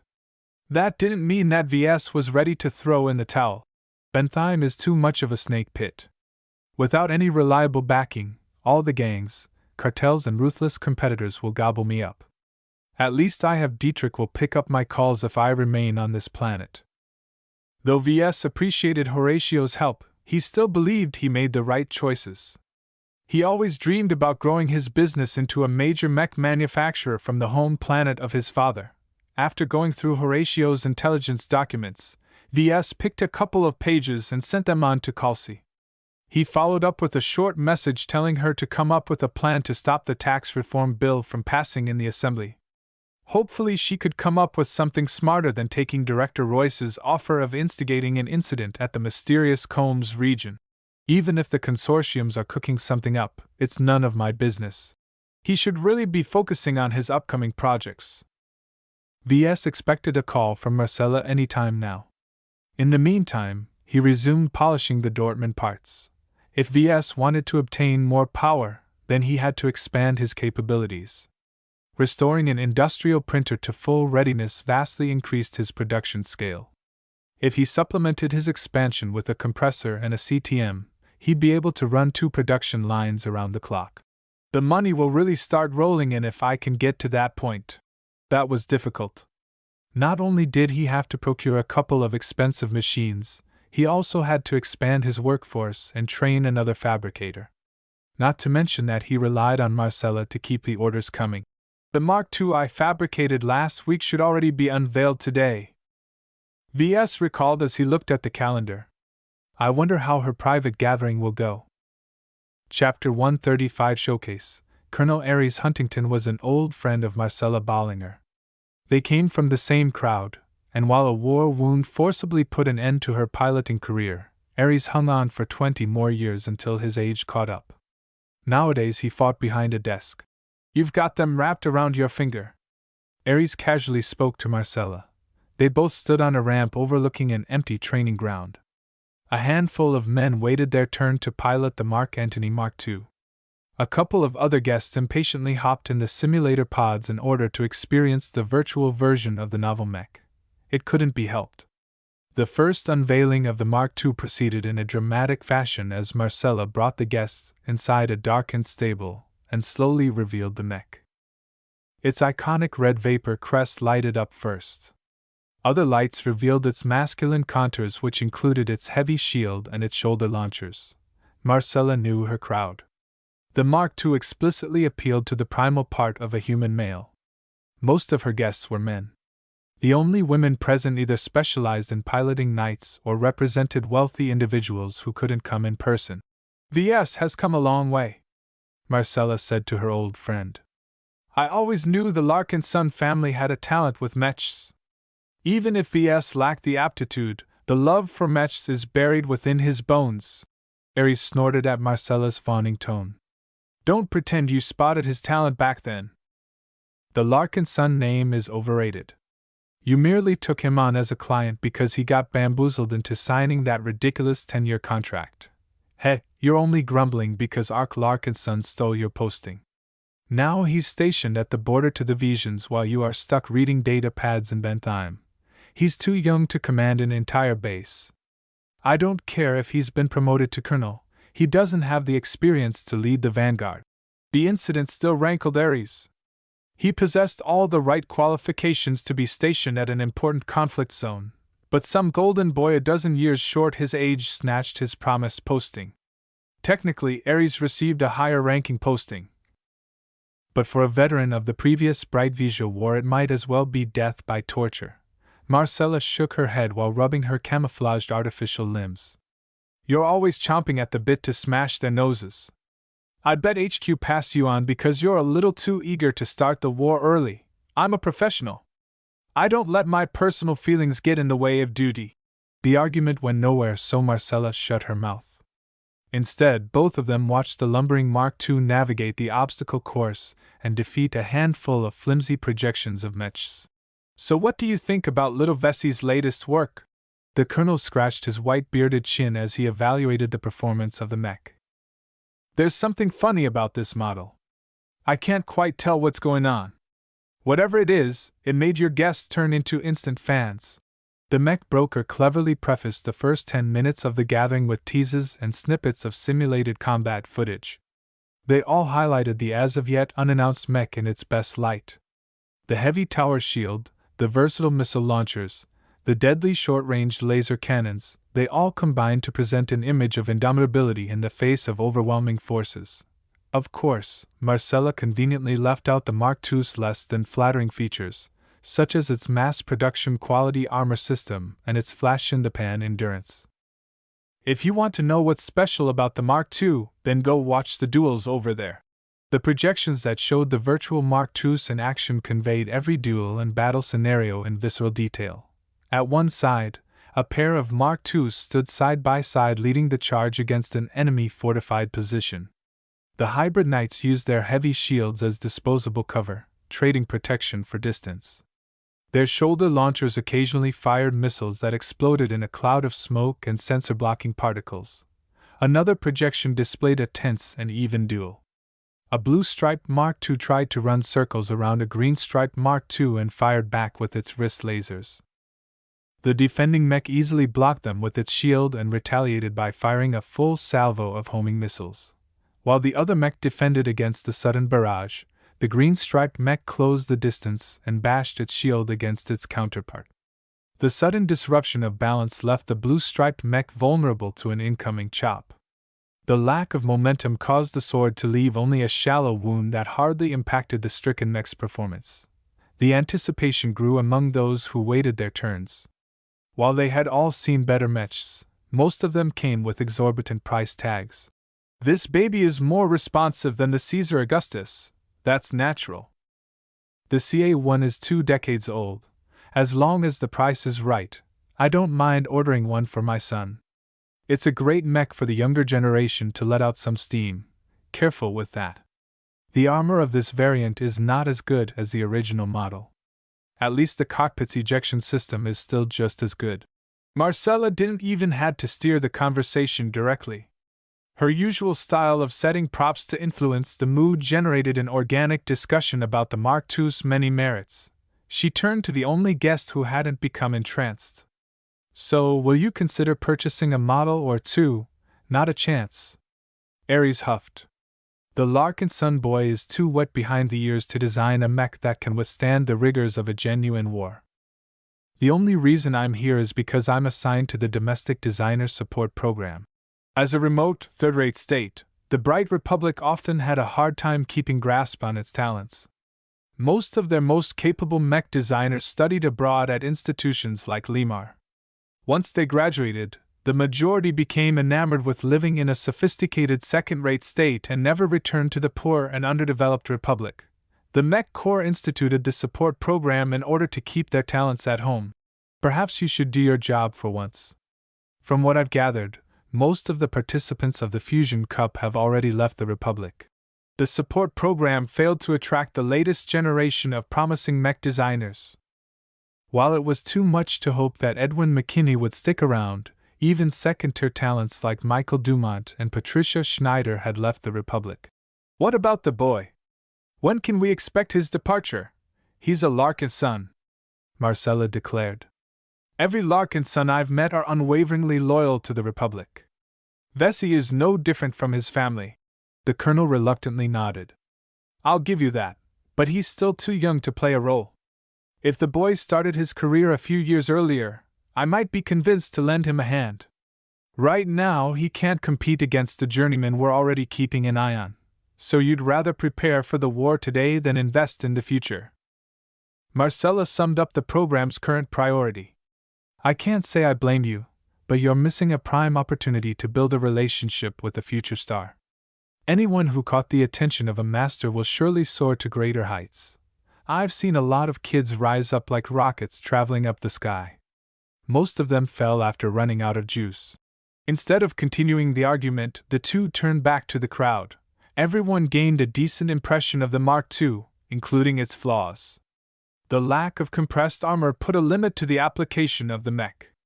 The model's limited operating time put a lot of constraints. Despite the reality check, everyone who personally piloted the physical model praised its excellent handling. Such a quality couldn't be expressed in numbers, so the gathering of guests eventually divided into two. Those who missed out wondered whether they misjudged the Mark II. Marcella cleverly ended the trials at that point and proceeded to hold an auction immediately afterwards. She purposefully timed the auction when their curiosity reached its height. This led to a feverish round of bidding by competing collectors. Most of them eyed the first production run of the Mark II as an investment. They did their homework on VS. If the young man one day became a senior or master mech designer, the value of the first ever Mark Antony Mark II might balloon to 10 or 20 times its current value.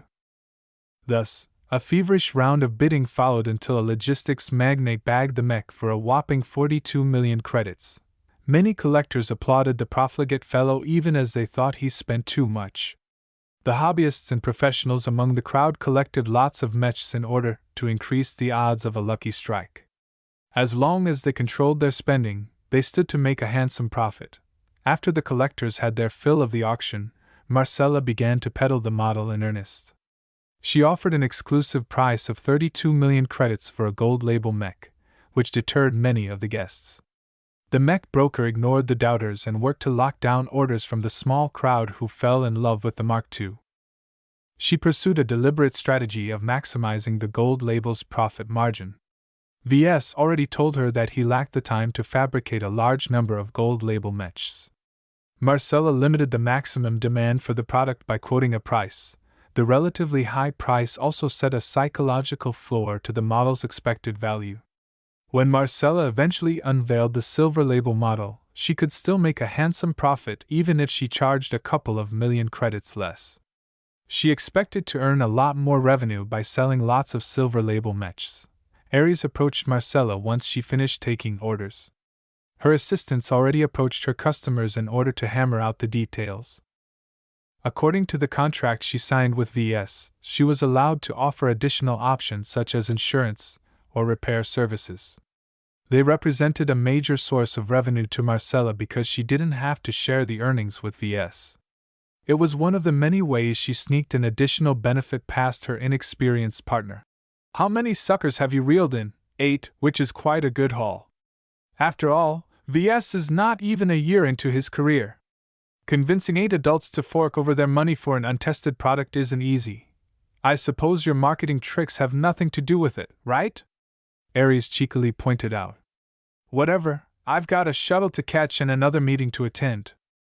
I wish you both the best of luck, thanks Aries. A lot of guests already started leaving now that the party had ended.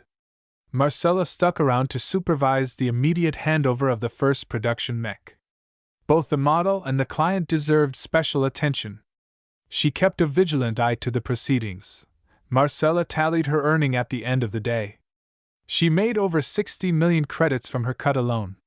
She earned an additional 20 million from the services she pushed. After subtracting her expenses, she still retained a third of the total sum. Compared to her other commissions, she called herself lucky if she managed to hold on to a fifth of her earnings. The good times are about to start. She whispered to herself. More than anyone else, Marcella looked forward to the outbreak of war. As a veteran, experienced the horrors of a protracted conflict. The wars between the Bright Republic and the Vesia Kingdom usually amounted to a long and arduous battle of attrition. Mech brokers like Marcella happened to love these lengthy and destructive wars. More battles meant more attrition. More attrition meant a greater demand for mechs. Even if the Mech Corps drafted the majority of Marcella's suppliers she still expected the demand for ready-made mechs to soar. Chapter 136 Convoy Service. When Ves finally heard back from Marcella, he turned to Lucky, who rested on the couch. Am I hearing this right? Lucky batted his paw at him for disturbing his nap time. The lazy cat hadn't bothered to give his opinion. As long as the minerals kept coming, the animal was content. His bank sent him a notification a few minutes later. Ves truly had to admit his broker kept her promises. His first production mech auctioned for an incredible sum of 42 million credits. This amounted to a gross profits of 15.6 million credits. Such a profit from a single sale was truly perverse.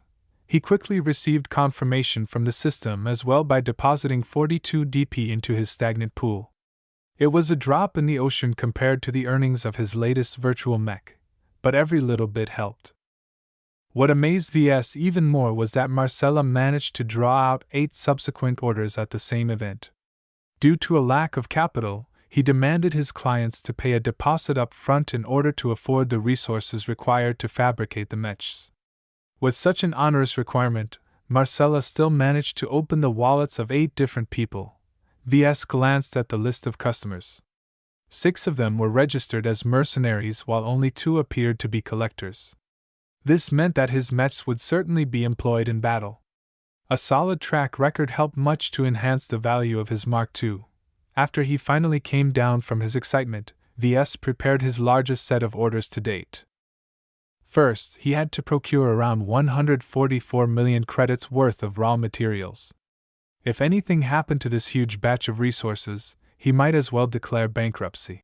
I'll have to start looking for insurance, he quickly decided. A quick search revealed that Sanyal Abelin happened to be one of the major insurance vendors on the planet. They not only insured bulk transport shipments, they also offered an armed convoy service for especially valuable shipments. Anyone who contracted the convoy service naturally received a generous insurance quote.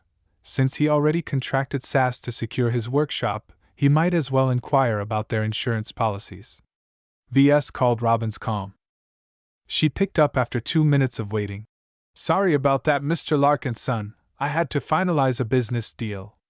How may I help you? I'm about to receive a huge shipment of materials. He started, then explained his upcoming schedule. Miss Robin quickly got the picture. I see. You have come to the right place to secure your shipments. Let me explain our products. SAS offered various insurance policies. The cheapest policy only insured a fixed number of shipments, which was great for short-term business ventures. It also added up to a significant amount of money if renewed. Those who wanted to insure their interstellar shipments for the long haul contracted their annual policies. Ves favored this kind of service because Ves only had to pay a fixed amount per year for a certain amount of shipments. If the amount or value of his shipment exceeded a certain threshold, the insurance policy automatically adjusted its annual rate. It made for a convenient and predictable expense. We highly recommend you combine our annual insurance with our convoy service, the woman added. Shipments throughout the Republic has suffered from a marked increase in pirate attacks. Major mech shipments have become their prime targets. He furrowed his brows. That sounded really bad news to Ves, especially since he frequently shipped his goods back and forth. How does it look like and what will it cost? Our security company runs a network of armed convoys throughout the entire Republic. Combined with an annual insurance policy, Your business will be able to benefit from our convoy service at a preferential rate of 10 million credits a year. This rate will only apply as long as the total market value of your shipments is lower than 1 billion credits a year. Ves did a quick search on the galactic net. Prices for convoy services diverged quite a bit, but SAS enjoyed a good reputation.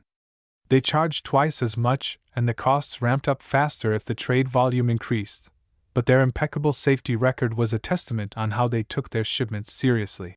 Our regular convoy service from Cloudy Curtain to Bentheim and back runs a fixed schedule of 8 days per circuit. Among our customers are the famous Raleigh and Leuven consortiums. They entrust their valuable shipments of cloud rice and other luxury crops to our secure convoys. We have never let any of their shipments go astray. My shipments will join their convoy if I sign up. That will likely be the case. Robin nodded. Considering the nature of your business, it will be sufficient to tack on an extra transport to the existing convoy whenever you send or receive a large number of goods. Smaller shipments such as a single mech can be squeezed in the cargo hold of a regular grain transport.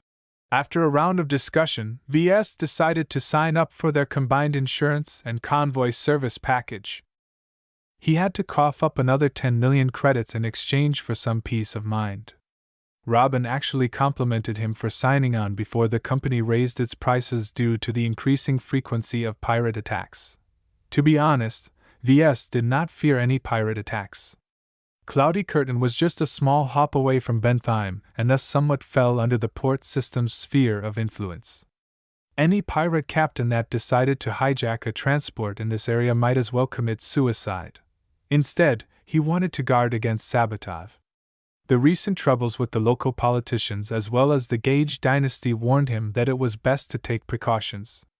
Even though the convoy service deducted twice as much as his annual interest payment, Ves deemed it worth the cost if he could push all responsibility onto Sanyaleblin. A ruined shipment won't hurt me very much. SAS will reimburse me for any losses their convoy incurs. His overhead costs had increased again, but Ves considered all of them a necessary price for doing business in this day and age. Once he signed the contract and supplied the necessary paperwork, SAS granted him access to a virtual site that allowed him to register his shipments. Ves immediately made use of the service by ordering 144 million credits worth of raw materials and routed it all through Sanyaleblin's fixed convoy schedule.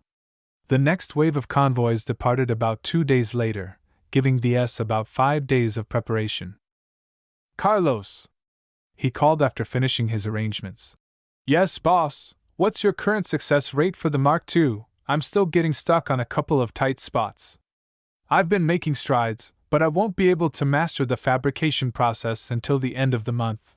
As the designer of the Mark II, Ves knew where Carlos struggled with the process. His employee had tentatively mastered the printing process, which impressed him quite a bit. Ves even considered letting Carlos take charge of the 3D printer, but quickly pushed the notion aside. A gold label mech deserved his full attention in order to strengthen its X factor as much as possible. "Tell you what. I've received a substantial amount of orders for the Mark II. 5 days later, I'll start fabricating 8 of them in sequence. You can accompany me when I start to work, but you can only watch and ask questions. Is that all right with you?" The chance to see Ves in action should be a golden opportunity for Carlos. His employee eagerly nodded. "Thank you. That's just what I need. I'll be sure not to bother you." In the meantime, Ves prepared his workshop for the upcoming fabrication run. He pre-configured his assembly machines with optimizations that sped up their processes and reduced the risk factors.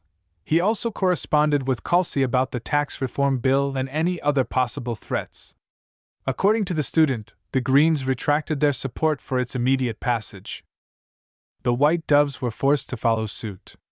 For now, the Planetary Assembly bounced the bill back to a committee that intended to submit a modified version of the bill at the start of the next standard year. "Looks like the abrupt departure of the Gage dynasty has thrown the ruling coalition into disarray," Ves noted with glee. He turned back to Calcy. "Have you made any headway in your plan to sink this bill? I'm pursuing a couple of potential prospects. I'm currently in talks with a handful of interested parties." Once I've received their assent, I'll unveil my plan to you. It sounded kind of vague, but Ves gave the woman a chance. All right, you can take your time as long as you have something solid. Once he ended the call, he called up his agenda. If Ves wanted to attend the annual New Year celebration with the Larkinsons, he had to speed up his fabrication run. I can only afford to spend 4 days to complete each mech, he calculated after running the numbers. I also have to take the travel time into account. He could save a lot of time if he repaired the Barracuda. However, Ves already blew a large portion of his savings. His remaining liquid funds still fell short of covering the cost of repairs. He shrugged, went back to his preparations. 5 days later, the convoy from SAS touched down on Cloudy Curtain Spaceport. A swarm of smaller cargo shuttles transferred over 2,000 tons of goods to his workshop. Ves patted himself on his back for expanding the perimeter of his workshop. If not for his foresight, he might have run out of room. Unfortunately, his secure storage room lacked the space to accommodate the entire shipment. Ves only stored the most valuable exotics while he left the bulk materials in their original containers. Once his haulerbots brought the first set of materials to his 3D printer, Ves summoned Carlos to his side. This is it, Carlos. I'll be demonstrating the fabrication process to you. If you can't figure out the methods to tackle those tight spots you mentioned, then you can go back to Bentheim. Don't worry, boss, I'll be paying a lot of attention. Can I record your work? I'd rather not, Ves immediately replied. Though SAS constantly monitored him through their security systems, he wished to minimize the risk of exposing the X factor. Watch with your mind, not with your eyes. Don't try to memorize my routines through route learning. You're going to have an awful time if you don't understand the underlying thoughts of my actions. Carlos nodded as he appeared to understand the point. So I should be asking questions instead, that's right, but don't disturb me while I'm at work. I'd hate to ruin a batch worth millions of credits if you happen to pull me out of my zone. As Ves intended to go back to focusing on 3 different images at once, he quickly came up with an excuse. Whenever I fabricate, I easily get sucked into my work. It's fine as long as you don't bump into me. I'll be taking regular breaks between my hour-long fabrication sessions. Feel free to ask your questions during my pauses. Understood. Before you start, can you tell me if you intend to fabricate the mechs one by one or by batch? Each gold label mech is an individual creation. They deserve to be treated as a single entity instead of an assembly line product. Ves quickly made up in order to cover the fact that he needed to fabricate them one by one in order to maximize their X factor. While it's not as efficient, the method ensures that each mech is a good fit for my customers. Will I be obliged to do the same if I start doing my job? It's not necessary for you to take the same approach, Ves answered after considering the amount of mechs Carlos might fabricate one day. That said, in the long run, I think it will greatly benefit your results if you learn to adopt the same mindset. Once Carlos finished asking his questions, Ves began to focus his mind. He summoned the 3 inspirations and sharpened them into a combined intent. He successfully formed the unique mental imprint that was intrinsic to his Mark II design. Let's begin. Chapter 137 Teaching. Ves already possessed enough skills and experience to fabricate a flawless mech in 6 days. In order to compress the fabrication time to 4 days, he had to drop his excessive caution. He stopped double-checking and triple-checking most of his routine work and only slowed down when he reached a difficult phase. His previous experience along with his ample preparations smoothed out his efforts to speed up his work. He already formulated standard set of responses to any problems he'd likely be facing. Watch carefully now, Ves instructed his attentive employee. The fabrication of mech components is usually the most challenging portion of the fabrication process. The Mark Antony Mark II and the Caesar Augustus it's based upon are anomalies because their assembly phases are hellishly difficult. That does not reduce the difficulty of printing the parts. Carlos raised his hand. I can't help but notice that you haven't stockpiled a lot of spare materials. Are you that confident you won't slip up? I am. As my own design, I'm perfectly aware of my limits. It's not too challenging for me to fabricate my design without any faults. I hope you can reach this point in the future. Actually, VS intended to build a stockpile of commonly used resources once he finished the current production run. While he still had millions of credits to spare, he preferred to leave his savings alone unless an emergency came up. Alright, I'll be starting now. I have devoted my complete attention to my work, so don't bump into me or anything. Working with an audience took some time for VS to get used to. He behaved a bit more self-consciously, which led to a couple of slip-ups. Fortunately, he managed to recover quickly and limit the damage. Every hour, VS took a break to relax his mind. This was where Carlos finally came into being by asking a lot of questions. His employee brimmed with questions that overflowed as soon as VS took a break. Why do you slow down at that part? What is the purpose of? Can you tell me why you? Answering the questions was oddly beneficial to VS. Before, he always worked alone, so he always internalized his approach. Now that Carlos kept digging into his methods, VS had to package them into an existing theoretical framework and explain them using logic instead of intuition. It provided VS with the opportunity to revise his own choices. It also allowed him to address his shortcomings when he came up short. He couldn't simply say that he chose to apply a solution because of his gut feeling. He also declined to mention that he drew a lot of his knowledge from the skills that the system directly implanted into his brain. Thus, when VS answered the questions in a seriously, he gained a lot of insights into his own habits. He gained a new appreciation for teaching now that he benefited from it as much as his pupil. The fabrication of components went without a hitch, though he took half a day extra to complete the process. He didn't expect to devote so much time explaining his methods. Another variable that extended his breaks was that Lucky started to nag for attention. His constant shop talk and focused work left VS with little time to play with his gem cat. The little bugger started to feel neglected, so he often dropped by when VS put down his work. "That's a really smart AI." Carlos complimented him when he noticed that Lucky never disrupted VS when he was operating the machines. "I wish I had one." "Where did you buy this model?" "I didn't buy him. He's a present from my dad. I think he got it from the new Rubarth Empire, but I'm not sure. He's fairly unique, I think, so don't expect to get a pet as good as this one." The cat cheekily yowled at Carlos before he went back to hugging VS. It was as if the cat showed off its intelligence before it went back to claiming his owner's lap. Lucky also regularly patrolled the grounds. Even if Sass already did a great job in securing the premises of his workshop, the cat still sniffed around as if he owned the place. In the meantime, work continued. Once he finished fabricating all of the parts, VS started assembling them into a single machine.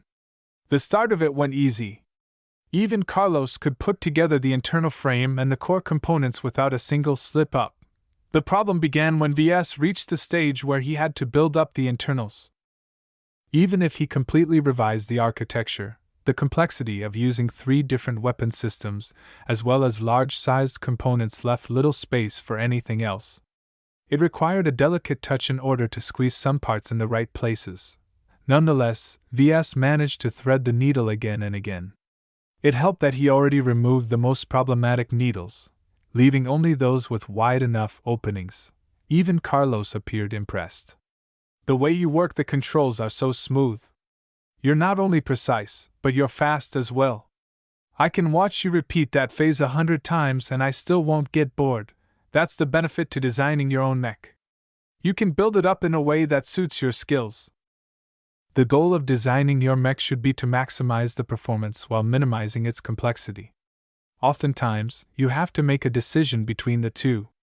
The more capable mech designers are still able to cope with the complexity that's necessary to elevate their designs. So an inexperienced mech designer like me could still design a variant like yours, right? Yes. But you'll need a really good fabricator to turn your design into a reality. VS shook his head.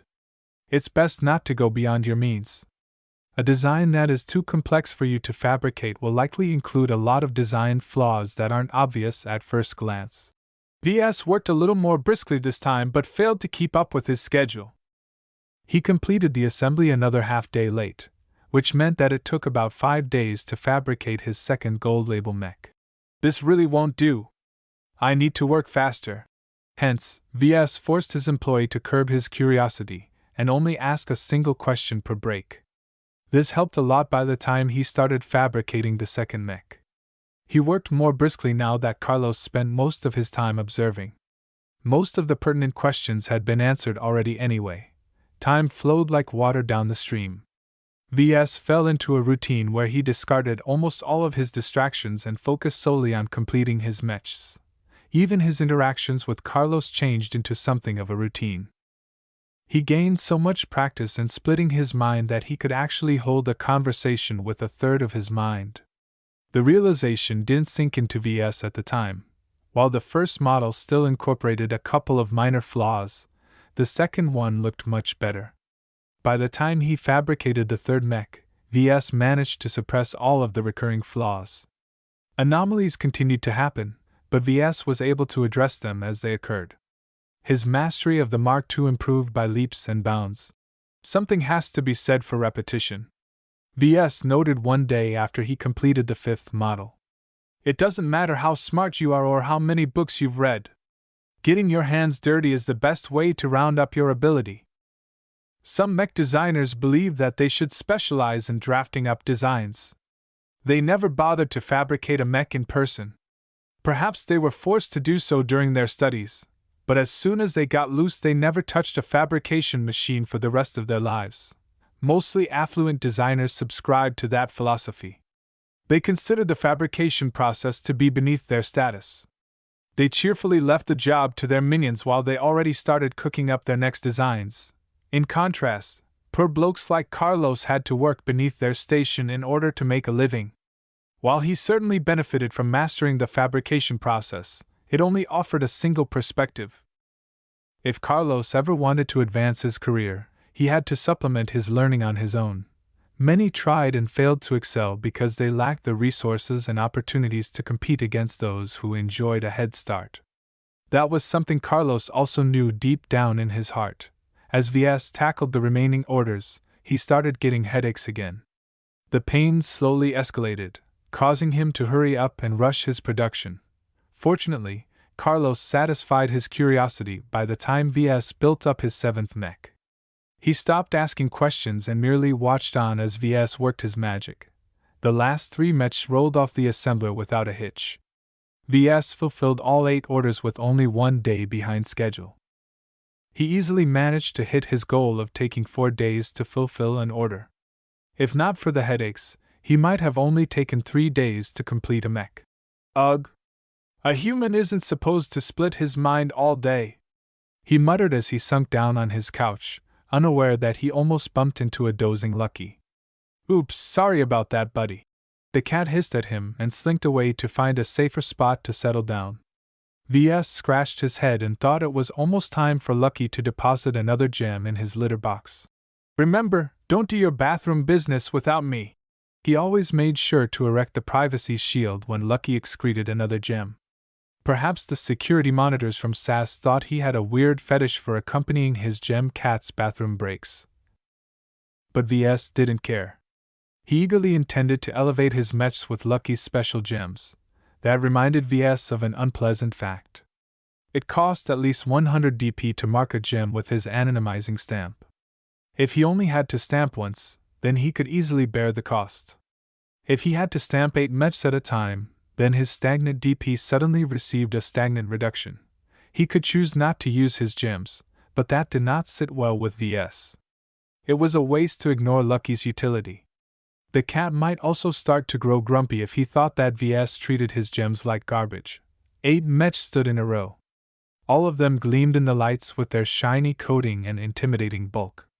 Every Mark II also sported the distinctive logo of a stylized cat lounging upon a rainbow cloud enclosed by a V.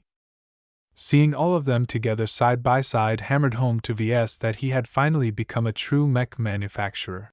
Gosh! You're incredible, you know that? Carlos complimented as he became entranced by the sight. It's too bad these mechs are destined to split up. I can't imagine how awesome it would be if all 8 of these mechs are deployed as a single squad. This was the first time Ves put 8 identical mechs together. The X factor that emanated from each of them melded together in a single entity that almost came alive. The amplified waves affected Carlos even if he couldn't put his feelings into words. "It's a shame indeed," Ves replied. He wished he could keep the mechs in place and study the effects in greater detail. "In the end, we don't own these mechs. As much as we'd like to treat our creations as our own, we have to keep in mind that others have already paid for it. Mechs can only be treated right if they fulfill their purpose." With that in mind, Ves calmly initiated the handoff procedure for all 8 mechs. He first sent them to the MTA for certification. Since he personally fabricated each of the models with sufficient care, they should be able to pass the inspections. He therefore scheduled enough slots for 8 packaged mechs in the next convoy to Bentheim. 5 days later, the mechs should arrive at Bentheim. Marcella can take over from there. He immediately booked a first-class ticket on a reputable passenger liner to the capital system of the Republic. Though Ves wanted to wait and receive his payment for delivering the mechs, he had to leave immediately if he wanted to attend the annual Larkinson gathering in Rittersberg. Before he departed for his trip, Ves made some arrangements for his absence. He first instructed Carlos to continue to practice his fabrication skills. Ves expected his employee to start earning his keep by the time the new year dawned. "Don't worry, Ves. You've given me a lot of answers. I've got a solid direction on how to improve." Even Carlos felt bad for spending his first months under Ves as a freeloader. He eagerly wished to prove his worth and start earning his paycheck. As for Kelsey, she still worked on a plan. Ves merely informed her to keep him updated as he left for Rittersberg. He wanted to know the instant the ruling coalition wanted to take advantage of his absence by pulling a stunt. "You don't have to worry about that, boss. The Planetary Assembly and the City Council are both in recess. Even politicians have to go home to accompany their families." "Huh? You could have fooled me. Am I wrong to assume that most of them are bastards?" "Well," Kelsey trailed off, "a lot of influential people are hosting parties at this time of year. It's the perfect opportunity to mingle with the rich and powerful. Figures. Just keep an eye on the big 3 and track who they are talking to. I'm curious to know who among the locals are supporting their shenanigans." "Will do." After tidying up his workshop, he sent a brief message to Marcella that he was taking a break. While Ves liked to meet with her face to face, his flight schedule was already tight. Hopefully she'll be placated by the plans I have in store. Chapter 138 Freedom Fighter. Vincent Ricklin did not suffer fools gladly. Sadly, encountered many fools in the cause he had shackled to. If the rebel had anything kind to say about the Bentheim liberation movement, it was that at least a third of them believed in the cause. The remainder consisted of a mix between disgruntled pirates looking for a thrill and foreign provocateurs wishing to destabilize the Republic. He did not have a beef with either of them. Vincent pretty much turned into a pirate himself when he vaporized half the elders of his family. Also, the foreign agents from the Vesia Kingdom and elsewhere generously bankrolled their entire operation. This meant that Vincent should be able to get along with everyone in the movement. The reality proved otherwise. The separatists wanted to fight the Mech Corps directly, which was suicide. No matter how well funded, a group of rebels could never match up against the might of a proper army. The pirates wanted to keep hitting soft targets. Their bloodthirsty instincts pushed them to ever greater acts of pillage, the opposite of how a rebel group ought to behave. As for the foreign agents, they barely managed to rein in the worst of the group by threatening to cut off the money. For all their smarts and secrets, they barely knew how to. From this motley crew of bandits and rebels, Vincent only trusted his old butler. Johnson stood by his side, armed and armored like he meant it. The former wastrel found Johnson's deathly presence to be an effective deterrent against the more lawless types in the crew. "When they told me the BLM actually stood a chance of freeing Bentheim from the Republic, I never believed the spy for a second," his elder butler concurred. "The port system is a strategic asset. If the Bentheim system actually manages cast off the Republic's yoke, the kingdom will simply step in afterwards, thereby adding a third port system to their considerable territory. Such a drastic change fundamentally affected the power balance in the region. The Vesians didn't even have to conquer the rest of the Republic. They could simply starve the remote systems into submission by cutting off access to cheap and convenient trade. Not that Vincent cared about any sides. He always reminded to himself that he worked for himself. The BLM provided him with an escape route from his slowly worsening status with the Ricklins. Now that they served their purpose, Vincent increasingly inched towards the exit. Not that General Vasile or Agent Orion ever let him out of their sights. The leader of the resistance movement, along with the head liaison from the Vesians, both invited Vincent for a meeting. The young man navigated the crudely tunneled corridors of the movement's asteroid base and entered a conference room, or whatever passed as one. Compared to the stellar interior of the Ricklins, the current room left much to be desired. Empty crates served as their seats while an empty stack of mech-sized magazines acted as their table. "Can't you whip up something better?" Vincent questioned with an exasperated tone. "We've been staying here for months. You don't even need a printer. Just let one of the boys whip something up with a welder and some scrap." The great military general closed his eyes in ecstasy as he injected his veins with a smuggled stimulant. "Our means are not much. This ain't your old daddy's operation where you can shower everyone with money. We are barely keeping up our maintenance. Enough. Let's not waste Mr. Ricklin's time." Agent Orion interrupted as he looked up from his work at disassembling a faulty spy drone. "Vincent, we've called you here because we have a major operation in store. You're cooking something other than a mindless killing spree? Every act has a purpose. The constant terror bombings has succeeded in frightening the Republic. It has made them retract their defenses just the way we like it. In fact, their feeble response directly enables us to proceed with the operation we have in store." Just as the agent was about to enumerate their goals, an alarm engulfed the entire base. The loud sirens and red flashing lights interrupted everyone rebel in the giant asteroid base. The general gestured with his palm, cutting off the alarm. Vasile summoned up a projection of the asteroid base and its perimeter. A large amount of large red dots surrounded the base. This didn't alarm him as much as a section of the asteroid itself beginning to take on a crimson color. "We've been infiltrated!" The general roared and slammed his fist against the top of his makeshift table. "They've already launched a regiment of mechs at Sector Gamma and established a beachhead. They're splitting our mechs from our ships." Their asteroid base mainly guarded against sabotage. With the kind of crew they were running, the possibility that a drunk pilot might one day go crazy and shoot everything in sight was a distinct possibility. Therefore, the base placed the mech stables at the opposite side of the ship bay, which meant that none of the mechs could escape so long as the hellhounds blocked the passages in between. More intelligence started to stream in once the invaders stopped hiding. "It's the third infernal hellhounds!" Everyone's faces soured even further.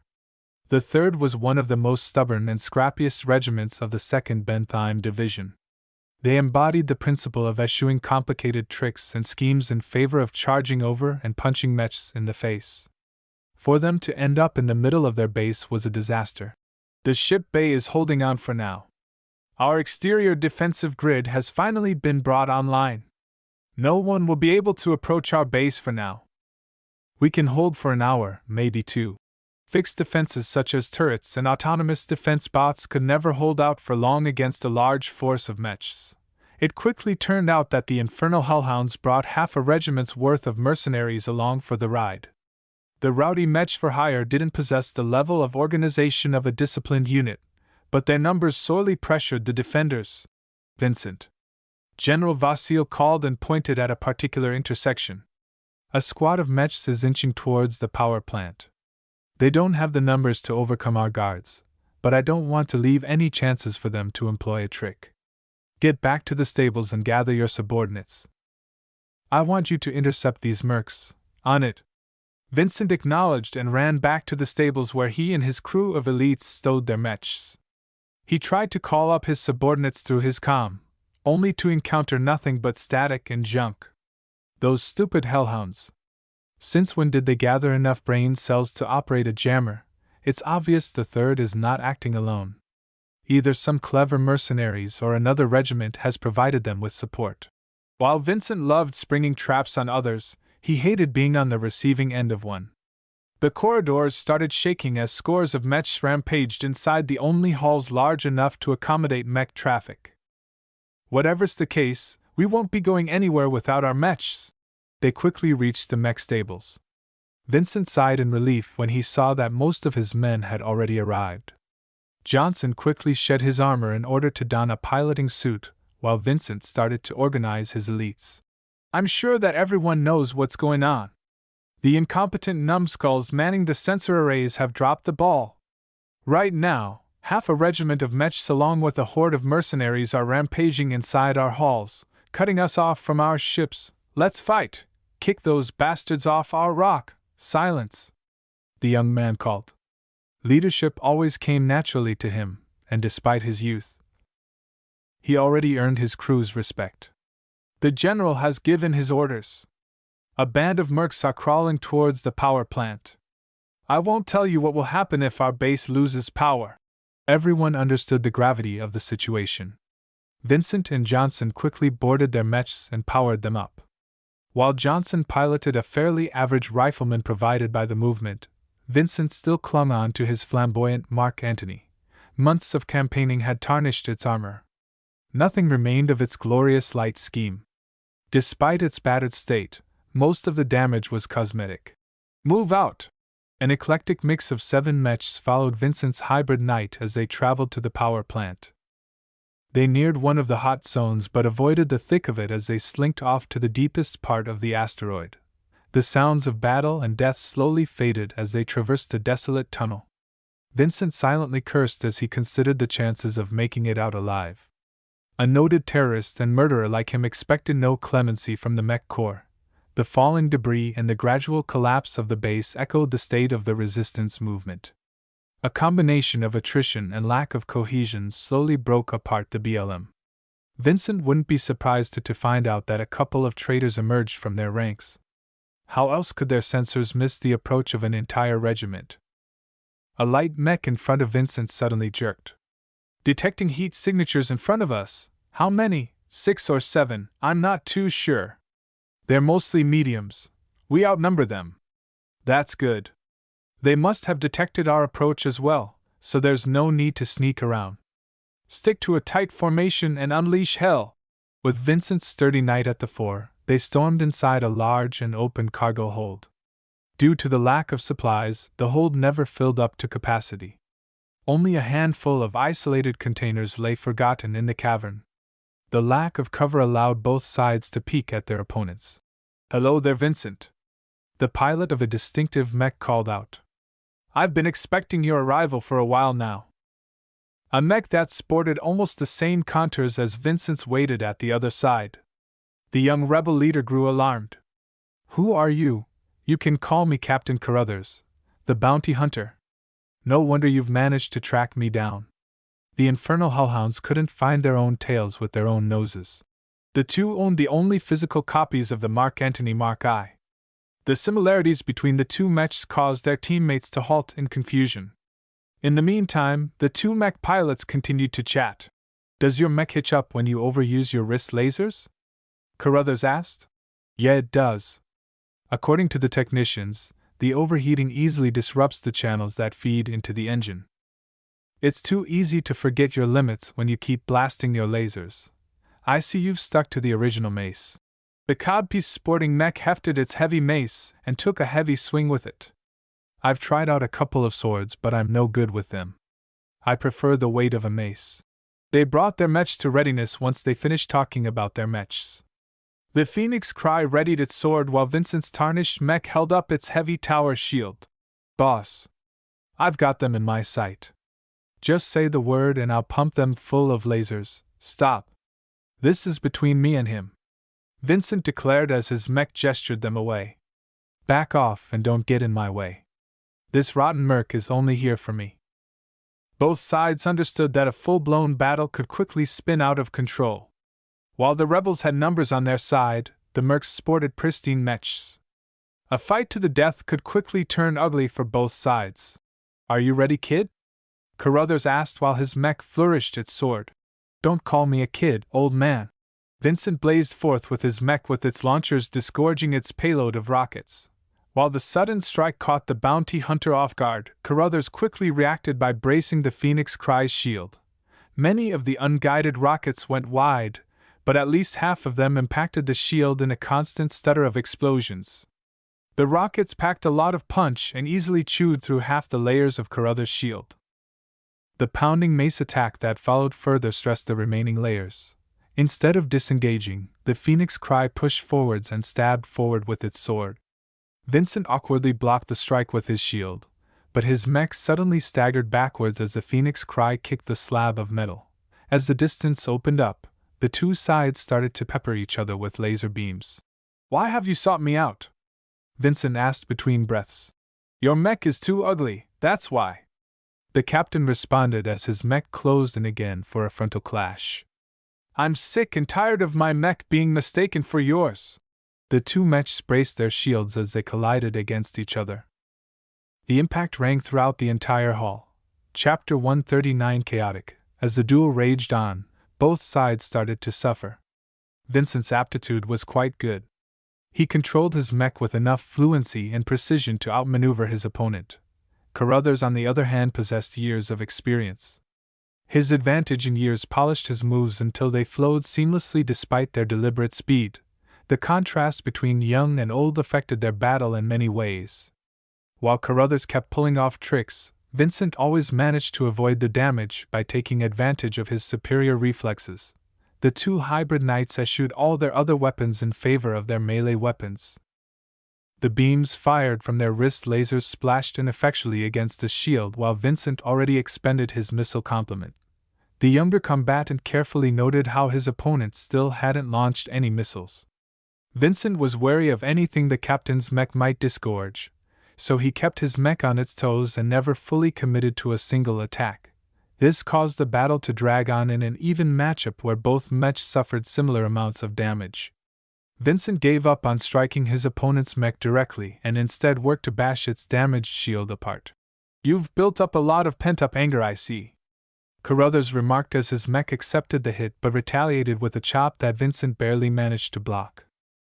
"Going pirate isn't doing your stress any favors." The Phoenix Cry suddenly changed its pattern by unleashing a bewildering assault.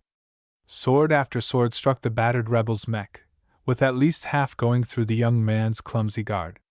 The mercenary leader gave Vincent absolutely no reprieve from his furious strikes. Instead of panicking, Vincent patiently endured the constant attacks. He knew the model intimately and was aware the Mark Antony couldn't sustain such an aggressive pace. "Haha, how long can you hold on, old man? Long enough to make you cry." The seasoned bounty hunter fought like an old but prideful lion, while the young rebel held off the attacks like a patient turtle. Though Vincent fared relatively well, he still missed a couple of blocks, allowing his opponent's sword to chip away at his vulnerable joints. Once the Phoenix Cry ran out of steam, Vincent finally gained the opportunity to dish back the hurt. His mech resumed hammering its mace against the bounty hunter's increasingly wretched shield. All of the damage it absorbed so far had not done its integrity any favors. Its durability was at the end of its rope, and both sides knew it. Despite his seemingly inevitable defeat, Carruthers still made use of the shield while it lasted, trading blows for blows. Unlike his younger adversary, the bounty hunter ignored his opponent's shield and sought to damage the mech directly. Vincent only exposed his openings briefly, so most of the attacks glanced off his durable shield. Whenever the Phoenix Cry succeeded in landing a blow, it often lacked the force to punch through the model's substantial armor. A huge crash echoed throughout the cavern as Vincent finally bashed an ugly hole through his opponent's shield. The Phoenix Cry staggered back and fired off her wrist lasers to cover its retreat. The beams splashed harmlessly against Vincent's shield. The younger pilot ignored the lasers, knowing that a hybrid knight like his own could take it. He did his best to pursue the wily bounty hunter only to find out his opponent clearly his tactical retreats. "You coward! Get back here!" Vincent yelled as his mech fired off its own laser beams in response. The situation changed abruptly when additional forces arrived at the cargo hold. Vincent broke off his pursuit once he spotted that the mechs varied wildly in appearance. Vincent finally realized why Carruthers dragged out the duel. "You honorless dog! You were buying time, Did you think treacherous scum like you deserved to be treated with honor? Ha ha! The mercenary captain laughed as about 20 mercenary mechs fanned out to surround Vincent and his crew. Your little sister Caitlin sends her regards. His dreaded sister must have put a massive bounty on his head. Certainly it must have been quite a sum, or else the mercs would have competed against each other for his head. Just when things couldn't go worse for Vincent, Carruthers finally unleashed his missiles. Vincent's mech quickly braced its shield, but the streaks of death flew right over its head and impacted the exit leading to the power plant. Everyone momentarily lost their footing as the missiles detonated their non-standard high-explosive payloads against the cavern. The large amount of successive explosions weakened the rocks and dislodged a significant amount of chunks that piled up in front of the exit. Carruthers just cut off their escape route. Fight! Vincent uttered and pushed his mech into a thundering charge. The sudden act propelled the rest of his men to resist to the end. There was no point in surrendering, as the Bright Republic never forgave the rebels for its many bombings. With their lives on the line, the rebels fought with no reserve. Their sudden ferocity pushed back the complacent mercenaries who thought the bounty was already in their grasp. The mercs all held back for fear of damaging their expensive mechs. They mostly focused on containing the aggression and preventing the rebels from breaking through their lines. Compounding their disparity was that the mercs fielded cheap, disposable frontline mechs. Most of these mechs lacked the flexibility of a regular humanoid mech due to the absence of fully articulated arms and specialized shapes. One such mech looked like a walking gun platform. The crude-looking mech sported twin ballistic cannon barrels instead of fully articulated arms, and it also lacked a head entirely. The sensors and many other essential systems had been integrated in its large barrel-shaped torso. Such a design might not be versatile, but when fielded in large enough numbers they made for an intimidating sight. The large number of frontline mechs kept peppering the outnumbered rebels with their prodigious firepower. Meanwhile, Carruthers and the handful of other melee mechs tried to slow down their desperate opponents. Two crazy mechs focused their wrath on Captain Carruthers. Even as the mercs continued to shoot apart the rebel mechs, they both hammered the Phoenix Cry with axes and lasers. The bounty hunter barely fended them off using his threadbare shield. He still managed to take a peek at the overall situation and discovered something disconcerting. "Where is Vincent?" The young rebel's mech had left the fight and approached one of the containers. It bashed apart the hatch with its mace before stowing the weapon to free up its hand.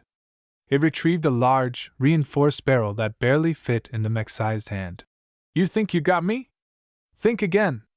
Vincent roared as his mech threw it through the barrel in the middle of the fight. The mech quickly repeated its actions, causing half a dozen barrels to spill a strange, fluorescent fluid over some of the mechs. "What's this? Heavens! That's high-density shell fuel. Who the hell stores flammables in a random container like that? Pirates and rebels aren't big on safety, you know. Stop fighting! Don't ignite the fuel!" The mechs belatedly stopped fighting, but it was too late. Vincent's mech raised its arm and then fired off its laser cannon. The thick beam instantly hit a patch of fuel, causing it to ignite in a massive blaze that overloaded everyone's sensors. By the time their systems compensated, they realized that half of the mechs erupted into flames. The inferno didn't distinguish sides as the fuel splashed both mercs and rebels alike. Most of the mech pilots followed their training and quickly ejected once they realized they couldn't put out the fire. Those who remained performed all kinds of shenanigans, such rolling their mechs over the ground. While the mercs fussed over their friends, Vincent quickly took the chance to flee. His battered Mark Antony charged forth with its shield and slammed into one of the lighter frontline mechs. The impact crunched aside the flimsy mech into an awful heap. The rebel leader quickly took advantage of the opening and slipped past the mercs. "Boss, traitor, General Vasile won't let you get away with this!" Vincent felt no regret in leaving his subordinates behind. He only cared about saving his own hide. Besides, the general likely wouldn't fault him as Carruthers conveniently collapsed the route to the power plant. The only way to get past that obstacle quickly was to use a digger module which none of the mercs possessed. "Get back here, Vincent!" Carruthers yelled as he and a couple of mercs followed on his heels. They quickly neared the conflict zone where the 3rd Infernal Hellhounds stubbornly blocked the routes to the ship bay. The chaos of battle quickly engulfed Vincent's fleeing mech, causing the pursuing mechs to lose track of their prey. Vincent! Despite their best efforts, the mercs failed to sniff out their bounty. The rebels and pirates who desperately tried to punch through the hellhounds increasingly brought more mechs to the fore. Carruthers and the rest of the mercs were forced to drop their search and help the hellhounds withstand the latest wave. Captain Carruthers gnashed his teeth as his mech moved into position. "I'll get you for this, Vincent! You haven't seen the last of me!" As a significant portion of the Bentheim liberation movement fought for their lives, Ves leisurely ate his lunch aboard a fairly expensive passenger liner. Though impressive in the standards of the Bright Republic, the vision of Astoria did not measure up to the floating resorts of the Friday Coalition, unlike the Torch of the Vanguard. The Vision used an older generation FTL drive that forced the ship to jump further from the edge of a star system. Every time the passenger liner made a stop, she had to spend a large amount of time to reach the inner system and dock at a station. Ves patiently endured the stops as this was already the most direct route from Bentheim to Rittersburg.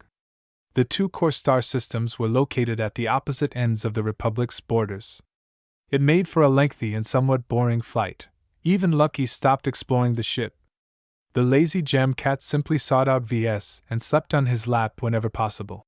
"We're almost there, Lucky. Our ship is almost out of FTL." After finishing his lunch, Ves brought his cat to the upper deck and entered the observatory.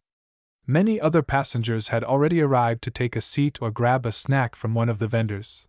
A ship-wide alert informed the passengers of the Vision's imminent transition back to normal space. Ves quickly took one of the dwindling seats and looked upwards at the swirling gray confusion beyond the ship's transparent windows. A few minutes later, a black expanse of stars replaced the hypnotic view as the Vision of Astoria finally reached the Rittersburg system. Beyond the emptiness of space, a large amount of ships and defensive installations loomed over a massive star fort. The ancient structure, along with 3 identical forts, had been built by the descendants of the original pacifists who settled this remote system. They salvaged many unique systems from their old Rabarthan capital ships and incorporated them seamlessly into the central structures of the forts. Among those, the gravitic anchor played an essential role in keeping the star fort relevant. They distorted the surrounding gravitic topography and drew in every incoming ship that traveled to the Rittersburg system. Any hostile force that wished to invade the Republic's capital had to overcome a star fort before they opened up the rest of the system. The Republic hadn't slacked off and constantly reinforced the forts until they reached a point where they were virtually impregnable to any conventional force. Perhaps the Visions might be able to overwhelm one of the forts if they were willing to sacrifice a couple of divisions of mechs. Such a price was too much to bear. If any Vision monarch tried to force an offensive, they'd be deposed by their own subjects before such madness could go through. "I'm finally back." Ves sighed as he drew his eyes past the giant star fort and tried to spot one of the twinkling lights that represented the capital planet. "I wonder if anyone still remembers me." He graduated from the Rittersburg University of Technology with grades that were only slightly above average. Most likely, no one expected Ves to amount to anything. His father had to go into debt in order to cobble up a shabby mech workshop, and that still left him with little means to acquire a production license. Things were different now. With the help of the system, Ves rapidly established his chops as a young but promising mech designer. In fact, Marcella recently transferred 60.8 million credits to his bank account after handing over his finished products. "I wonder what my grandfather will say when he sees how much profit I've made." Chapter 140 Larkinson Compound. The star system that hosted Rittersburg used to be endowed with lots of exotic resources. It used to be an oasis compared to the barren desert of its surrounding systems. The pacifist exiles who wearily escaped from the fighting in the center of the Komodo star sector eagerly laid down their foundations in this relatively rich star system. All of the deposits had been depleted after 100 years of intensive mining. The initial boom in resources had fueled the construction of the initial colonies and expanded the reach of the descendants until they carved out their own place in the galaxy. The Vision of Astoria, along with every other ship, had to dock at a giant space station orbiting a very remote dwarf planet. Ves and Lucky joined the other passengers in exiting the passenger liner and had gone through multiple security screenings and identity checks before the dour-faced security officers pushed them onwards. "Security is even tighter than before." "Of course it is," a pot-bellied man replied as he frequently looked at the time. "If you think this is bad, wait until the war starts in earnest. Most civilians won't be able to enter the system." A lot of visitors bemoaned the current state of unrest. The tourists and civilians who wanted to celebrate the New Year at Rittersberg had to wait for hours before they received permission to move on to a Navy-operated transit shuttle. Fortunately for him, Ves got lumped in with the veterans and active servicemen who enjoyed preferable treatment. He had already become a notable citizen when he reached the finals of the Fusion Cup, so no one gave him any hassle. Even his potentially dangerous gem cat had been cleared to accompany him, though with caveats. Lucky resentfully yowled at Ves. His paws had been locked together with resilient cuffs, preventing him from deploying his claws effectively. "Just deal with it, Lucky," Ves tried to soothe his pet. "You'll be free to roam around once we reach the Larkinson compound." They boarded a secure shuttle that slowly brought them to the inner system. As a precaution, the only ships, shuttles and transports that operated within the system were directly crewed by the Navy. The Rittersberg system was the only place in the Republic that remained untouched by the rebels. After 2 days of plotting, the shuttle finally reached one of the civilian space stations orbiting the first planet from the Sun. It used to be a fairly hot planet, but extensive terraforming had tempered the climate until it closely resembled that of ancient Earth. The space station itself looked spectacular as well. Designed for form as well as function, the triangular construct offered a spectacular view of the green jewel below. A harmonious ensemble of trees and flower graced its elegant interior and enchanted many first-time visitors. Only the abundant patrols and the heavy-handed security measures marred the tranquil sight. The visible security presence was actually a lot more blatant than he expected. "Did something happen?" he asked a crowd of random visitors. "Didn't you hear? The third infernal hellhounds found and attacked the headquarters of the BLM." Ves immediately stopped and turned towards the woman who answered. "The Bentheim Liberation Movement? Truly? How did it go? Don't know for sure yet, but we've given the rebels a bloody nose all right. The Republic is keeping a tight lid on the news." Even after Ves browsed the galactic net on his comm, he found nothing useful. The Mech Corps released a short statement that they considered the attack a success, but warned that the BLM still possessed a lot of assets and that they might retaliate in the coming days. The news was ominous, and it explained the tension hanging in the air. "Hopefully they took out Vincent. I should have never customized a mech for him even if he paid an extravagant sum." He still suffered from the fallout of Vincent's madness. Strictly speaking, an arms manufacturer like Ves should not be held responsible for the crimes committed by his customers. If this were so, then almost every major mech and weapons manufacturer, he still felt bad about it nonetheless. For a long time, he only sold 2 mechs. A decent bounty hunter bought his first model, while the other went to a mass-murdering terrorist. Ves still carried that cross to this day. Fortunately, he already redeemed himself to the authorities. With Master Olson from the mighty coalition vouching for his name, no government agency dared to bring him into custody. After a short wait, a different shuttle brought him and his cat down to Rittersberg's famed spaceport. Its construction resembled a crane about to take flight. The shuttle landed onto one of its many feathers before disgorging its passengers. Once everyone stepped out, the shuttle lifted off and headed to a different destination in order to pick up those who wished to depart. In the meantime, the feather everyone stood on suddenly detached from the base of the main construction. "Whoa! What's going on? Are we falling?" Many of the passengers already expected the platform to detach and float to the surface. A few of the friendlier ones reassured the first-timers that this was nothing special. As the feather platform floated downwards, it flew past several marvelous sights. The transparent crane in the center gave everyone a good view of its many shopping boulevards and exquisite restaurants.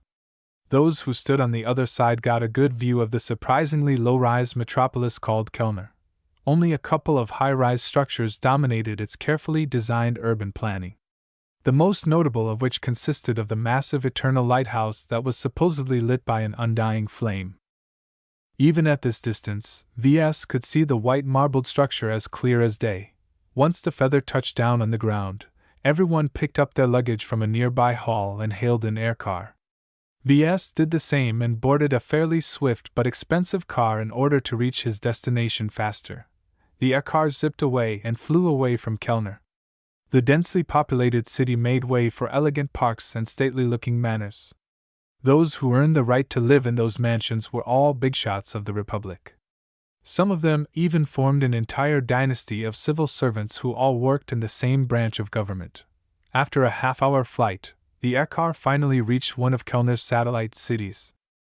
Varlaton was home to a military base along with several other related facilities. A lot of families with ties to the military settled down in this quiet city. The Larkinson compound was situated in a tranquil, privileged community that housed many mid- and high-level military personnel. Many Larkinsons who for one reason or another wished to carve out a life on their own resided in the compound. In fact, most of the residents consisted of elders along with some orphans and widows. Death could happen at any time. Any Larkinson who signed up for the Mech Corps might one day return to their families in a coffin. The last bright Visual War had reaped the lives of several uncles and aunts. Ves was fortunate that his father survived the war with his hide intact. "We're finally home," he said while stretching his arms. Lucky curiously stepped forth and sniffed the alien grass. Once they exited the spaceport, security finally removed his restraints. The cat eagerly flexed his limbs throughout the entire shuttle ride. "Come on, little buddy. Let's go inside and meet the family." The Larkinson compound might look like a peaceful manor complex on the surface, but it hid a deadly array of defenses. A couple of guards personally inspected Ves and his luggage before they cleared his identity. After stepping inside the courtyard, a dozen kids immediately scampered over. "Ves! You're back! Yay!" a little girl named Janie celebrated. "Hug, please!" he obliged the girl as well as every other munchkin. Once he put down the last kid, Janie quickly glomped his leg and looked up at him with a pleading expression. "Can I have a mech now? I want a mech too." "Whoa there, kids, mechs aren't toys for you to play around, especially at your age." Ves tried to placate the mech-hungry brats. "Wait until you're 10 years old." Everyone moaned in disappointment. Ves didn't want to make them cry, so he thought quickly until his gaze landed upon Lucky. He walked past some of the kids and picked up Lucky by his chest. "Look at my new pet! Isn't he cool? His name is Lucky, and he's a very playful cat." The kids completely forgot about asking for their own mechs once they beheld the gem cat. Lucky's gorgeous appearance immediately entranced the boys and girls. When the cat released a questioning meow, Lainey started to squeal. "He's so cute, so shiny, I want a dog like that too." Some of the kids had their own mechanical pets. For example, a couple of resplendent glass-like birds rested on a tree, while nearby a teenager played fetch with a titanium dog. Despite the competition, Lucky effortlessly stole their hearts due to his cute and gorgeous appearance and intelligent behavior. Ves eagerly handed off his cat to Lainey to let the kids get to know his pet. He smiled as the kids carried Lucky to a nearby playground. Ves used to be one of them. In happier times, he played with his fellow cousins and dreamed about piloting a mech. "How times change," he sighed, and turned to find someone to talk to. "There must be someone here who knows what went on in the raid against the rebels." As he walked deeper inside the courtyard, he spotted many relatives. Some were related to him by blood while others had married into the family. The latter earned the same status as the former as long as they carried the Larkinson name. The Larkinsons didn't make a big deal out of everyone's pedigree like they did at some of the more hierarchical families. A couple of aunties sat on a creaking wooden bench.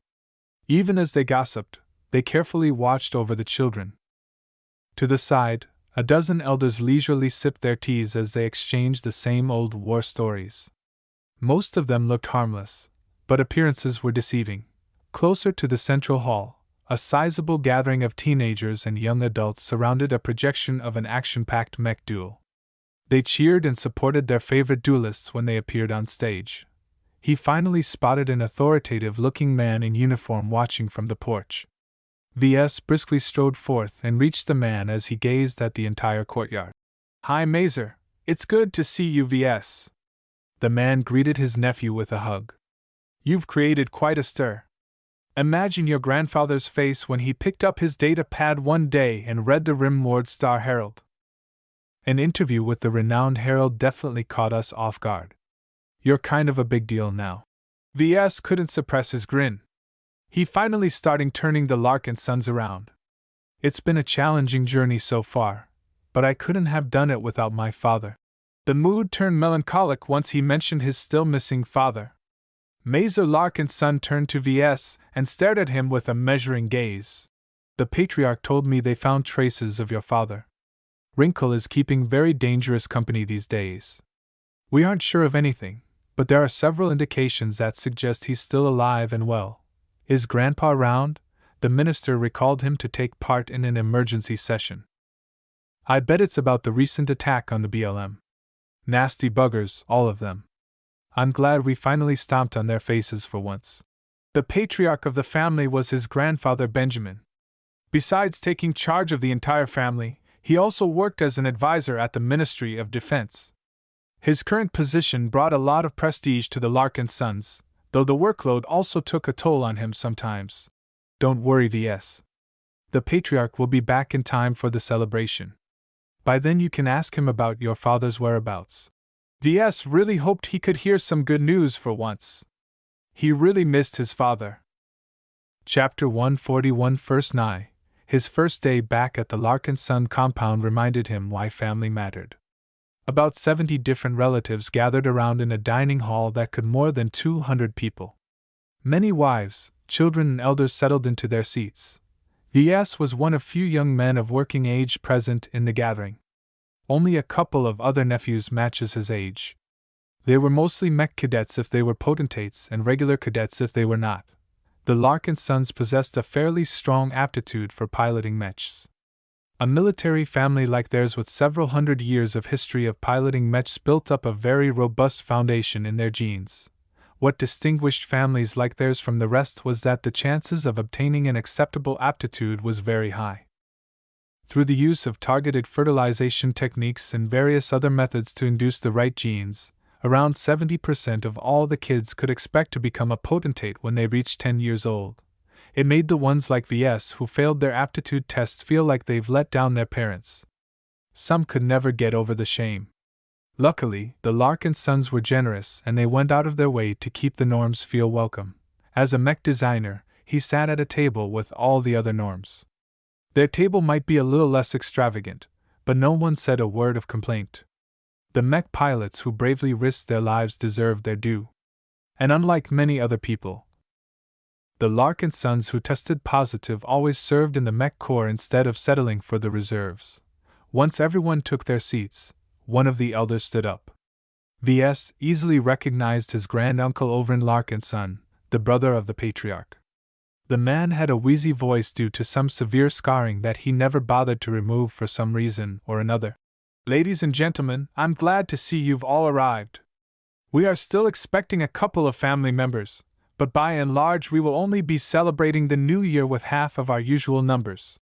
The mood turned somber at Owen's foreboding words. "The bright Republic has been generous with us in good times. Now that ill times are upon us, it is time to reciprocate their care by dedicating our lives to the state that nurtured us from birth." Even the rowdiest kids agreed with his words. Every Larkinson had been brought up to appreciate the Republic.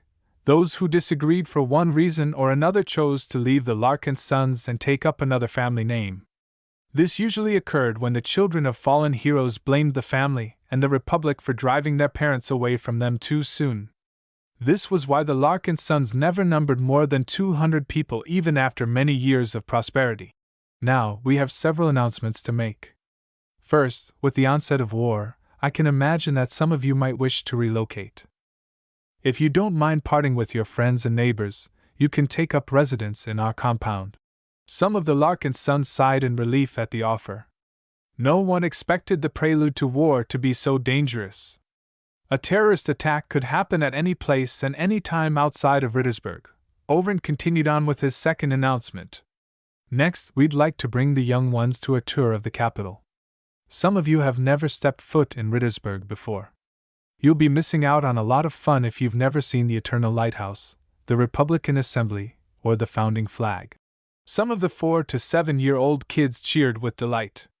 Lainey, who still kept hold of a hapless Lucky, cheered with her distant cousins even though she grew up in Rittersburg. Finally, I'd like to bring a promising young man to everyone's attention. None of us has ever thought he could make it, but Ves has established a nascent mech workshop that is completely independent. Oh. It sounded like his granduncle was talking about Ves. He adopted a nervous smile as everyone's eyes started to scrutinize his dashing form. His recent genetic touch-ups along with his expensive anti-grav wardrobe drastically improved his image. Last year he turned up to the celebration as an average student with no accomplishments. This time he looked like a consummate professional, or a successful entrepreneur who already made it big. Ves started to enjoy the appreciative stares he received from his uncles and aunts. He has already achieved many notable accomplishments such as entering the finals in one of the Young Tigers exhibition's sub-tournaments. Not only that, he profoundly impressed the entire Star Sector when he traveled all the way to Coalition Space and won an even bigger competition. Everyone, please give Ves a round of applause. Many Larkinsons stood up and clapped. Ves saw that most of his relatives wished him well, but some appeared to be harboring ulterior motives. Only a couple of Larkinsons looked grumpy, but Ves never got along with them anyway. Uncle Overend quickly ended his little speech for the night. Everyone started to dig in, including Ves. He filled his plate with steak along with some yummy vegetable couscous. The Larkinsons employed a professional chef among other staff. An uncle who sat close to Ves started to strike up a conversation. So Ves, how is life as a mech designer treating you? It's a lot more difficult than I expected. My father and I started up a business with our own efforts. I'm saddled with a lot of debt at the moment. The perils of running a business. In this day and age, it's rare to see a man like you succeed where many mech designers have failed. I'm a lucky man. My father did most of the work before he disappeared. I only picked up where he left off. His answer was short on details. Ves didn't care, as he felt he already said enough in his recent interview with the Herald. His uncle pressed on. Surely you're receiving help from somewhere. I can't imagine your little mech business is able to stay erect without some form of backing. What kind of help did you enlist, and how much did it cost? My answer hasn't changed. Ves reiterated while he took a bite out of his juicy steak. My father funded our initial investments by taking a boring loan from a small-time planetary bank. He also spent a lot of effort getting in touch with a grant institution from the new Rebirth Empire. The production licenses I received from them are old and nearly outdated. Frankly, he started to grow annoyed at his uncle's persistent questioning. Was he working for an intelligence agency or something? Regardless of the truth, Ves considered his uncle to be a pest and stopped responding to his asinine inquiries. I was just asking. He moaned. Who was he anyway? Ves never learned his name even as he spotted his face from time to time. You should loosen up some more and share some of your bounty. Us norms should stick together and give each other a hand. I've got 2 mouths to feed back at home, 3 if you count your wife. The man harumphed. She can take care of herself. The conversation slowly shifted away from Ves. The people around the table discussed their own ventures and how the recent unrest disrupted their lives. I can't imagine what is going on in the heads of those who joined the BLM. There's no way that Bentheim can stand alone. Even if our republic is beaten back, the Vesians aren't going to miss the opportunity to snap them up. Everyone who lives in Bentheim needs to stop polluting their minds with credits and develop some common sense. Half of the Larkinsons at this table had never moved away from Rittersburg. They all grew up on this opulent planet. Like many locals, they developed a superiority complex to the point where they considered the rest of the Bright Republic to be a backwards territory. For example, they still considered Bentheim to be a second-class system filled with greedy merchants. A mature-looking ant added an important fact. If I recall, Ves here lives right next to the Bentheim system. If anyone knows what the rebels are up to, it's someone like him. Most of the norms turned to Ves. Forced on the spot again, he hesitated for a bit before trying to explain the many grievances Bentheimers held. Sadly, none of them fully understood how much the citizens of the port system disliked the policies imposed by Rittersberg. It's par for the course for Bentheim to share their massive wealth. His annoying uncle interjected. We've invested a lot of manpower and resources to build up the Bentheim system into one of the star sector's premier launching points into alien space. We've facilitated most of their contracts with the Common Fleet Alliance. Many Larkinsons nodded in agreement. Ves did not even try to convince them otherwise. Without visiting Bentheim in the flesh, these idiots would continue to cling on to their prejudices. Once the waiters served dessert, Ves quickly finished his ice cream and left the table as soon as possible. He couldn't stand their presence any longer. Before he departed, he briefly approached the kids' table. How are you doing, Lucky? The cat turned to Ves with a glare and actually hissed at him. The nerve of the cat! I gave Mr. Lucky here a bath earlier. He smells really good now. Lainey chirped with a grin. The other little girls started to giggle as well. Can I keep him? I think it's best if I take him back for a time, he said while scooping a rose-scented gem cat from their table. Don't worry, we're not going anywhere. You'll have plenty of opportunities to play with him for the rest of the week. The kids took it well enough, which was good since Lucky clearly needed some time alone. Ves brought his pet away and walked outside. As Rittersberg's sun started to fade over the horizon, Ves took a seat at a nearby games table. A half-finished game of neo-chess laid abandoned and forgotten. He worried about his father. Was he still alive? Where did he go? What kind of crowd did he hang out with? Ves hoped his father didn't have to suffer too much on his behalf when he passed the Mech Designer System on to Ves. Good evening, Ves. Overin greeted him and took a seat at the other end of the chess table. Do you want to play? No thanks.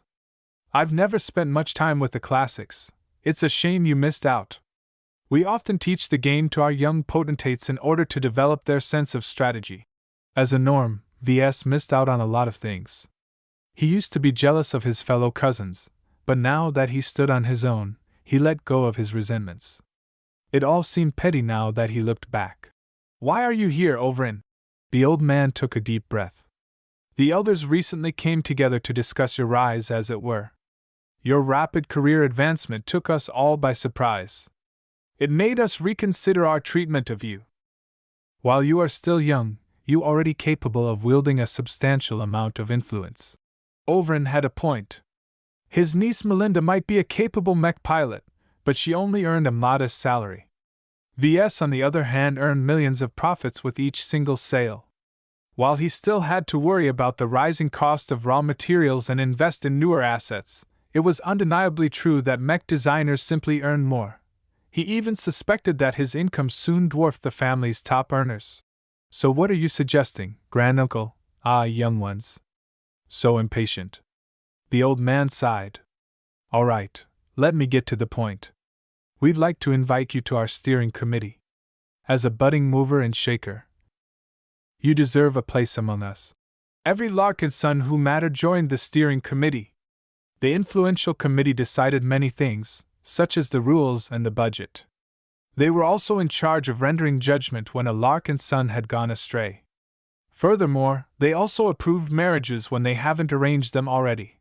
The offer genuinely surprised Ves. He always expected to join the steering committee eventually, just not this soon. Perhaps something else was behind this premature offer. Ves considered his options. Chapter 142 Steering Committee. Ves spent the next 2 days in a leisurely fashion. He played with the kids and awed them with his mechanical skill by cobbling together a few toys. It truly warmed his heart to make his cousins giggle and laugh. Besides amusing himself, he also caught up with the news when he talked to the more informed elders. Now that he joined the Larkinson family's steering committee, he received access to their modest database and intelligence network. He already skimmed through the most recent files, but they only painted a scattered picture of current events. Even the Larkinsons suspected that there were other influences at work. The amount of pirates and rebels rampaging through the entire star sector appeared to be too numerous and well-funded to be a homegrown phenomenon. Despite these indications, the Bright Republic focused most of its efforts on the upcoming conflict with its irreconcilable neighbor. No matter what outsiders were up to, the Republic had to beat back the Vesia Kingdom first before worrying about the bigger picture. The kingdom happened to be a little bit larger and wealthier than the Republic. They owed most of their superiority due to possessing 2 port systems, which greatly extended their reach and shrunk their supply lines. Unfortunately for the Vesians, their port systems were poorly located and had little strategic value other than a convenient relay to ships looking to transit elsewhere. The Vesians have always been jealous at how much trade is diverted to the Bentheim system. VS concluded. The upcoming war would likely revolve around trying to conquer the Bentheim system. Cloudy Curtain shouldn't attract too much attention, but it will definitely be in the line of fire at some point. In fact, throughout the wars, when the Vesians succeeded in punching through the border, they often occupied the surrounding territories. An underdeveloped system like Cloudy Curtain only merited a tiny occupation force. They usually swept away the gangs and ensured none of the locals tried anything funny while their main forces proceeded to siege the Bentheim system. Sadly, it appeared the Vesians made ample preparations this time. The kingdom is actually grappling with fewer unrest than us, Elder Overin explained. Their control over their society is much stricter than ours. More importantly, the so-called nobles and the royals actually came to a rare agreement to put down most of their disputes and focus their animosity onto us. VS frowned at the news. The dysfunctional rivalry between the nobles and the royal family is the only reason why the Vesians have never fought at their best in the past few wars. Oh, don't worry about that, VS. They can draft up a fancy paper all they want. Whether the Vesians will actually stick to it is another question. Still, it's rather uncharacteristic for the Vesians to shake hands and get along with each other.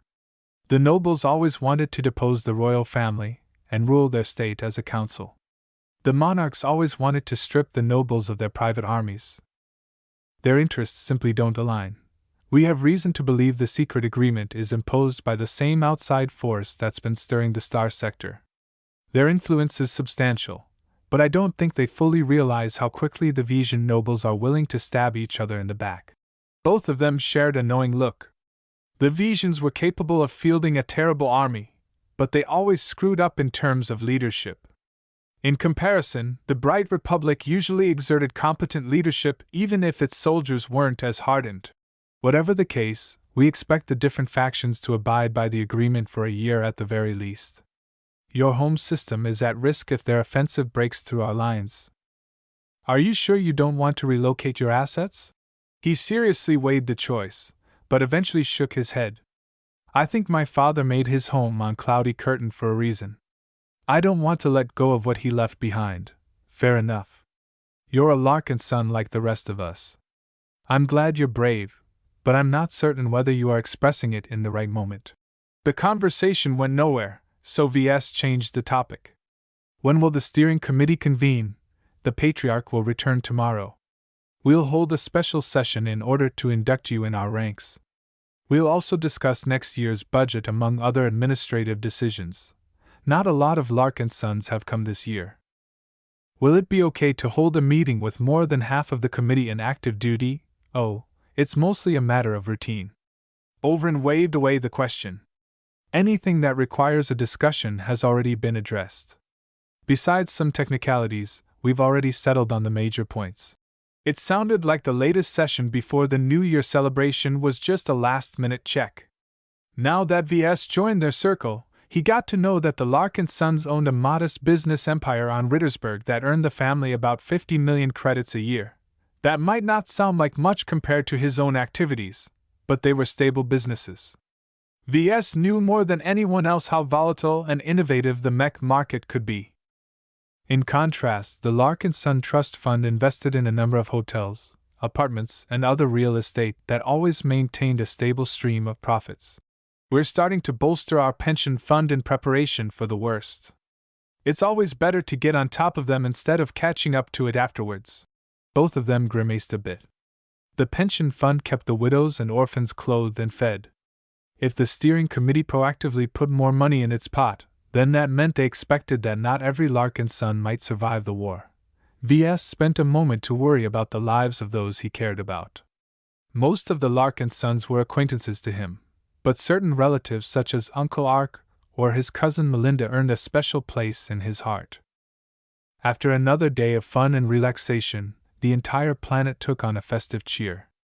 A large amount of construction bots transformed the city of Varleton into a festive paradise full of blinking blue lights and streamers in order to complement the Republic's national color. The smarter Larkinsons noted that the Republic spent a little more effort in this year's party. The government wanted to reassure its citizens by projecting strength and instilling pride. The patriarch finally returned in the morning. His reinforced aircar actually arrived at the compound with a modest escort of mechs and infantry fighting vehicles. The mechs quickly flew away once Benjamin stepped out, but the infantry remained and started to collaborate with the compound's existing security force. "All right, everyone, I'm back," he announced and sent out a command through his comm that alerted every committee member. "We convene in an hour. Don't be late." As a newcomer, Ves had to go through a process before he formally became a member of the committee. First, the Larkinsons confirmed his identity and sampled his hair, blood, and other biological material in order to facilitate future checks. Then, he had to sign a pile of documents. They mostly formalized his rights and obligations to the Larkinsons. He also had to sign some NDAs that forced him to keep quiet about the family's more sensitive matters. All of the paperwork was fairly standard, so Ves didn't object.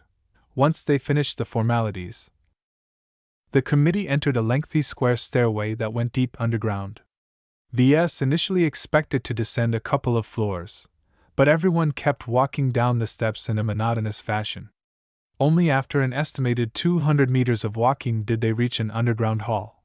The hall resembled a temple in its stateliness and atmosphere. Many banners hung from the arches that extended from the walls and ceilings. Most of them depicted the bright Republic's iconic torch and the Larkinson's iceberg crest. When Ves walked past the golden double doors, he suddenly realized he entered an elevated section of the hall. Everyone adopted solemn faces as they started to take their seats on the cold stone benches. "Ves, grandfather?" He turned to Benjamin. "What's in the middle, our history?" The old man replied, and gently guided him forward. He recognized the Valiant. The first ancestor of the Larkinsons personally piloted the iconic Heavy Knight and earned the recognition of the young Republic. The mech was a piece of living history. Its scarred and broken appearance hinted at a story filled with bitter struggle. Ves choked on his breath once he scrutinized his ancestor's steed in the perspective of a mech designer. Somehow, the ancient mech radiated an aura that tingled his X-Factor senses. The mech not only appeared to be a custom job, its rich experiences somehow enhanced its X-Factor beyond anything else he had ever designed before. Could the Valiant actually possess an X-Factor of B or higher? His brain started to churn as he tried to recall his ancestor's story. Who designed the Valiant, and what was his relationship to his ancestor? His grandfather suddenly bumped his back. "Ves. I'm sure the Valiant is interesting, but we have business to discuss.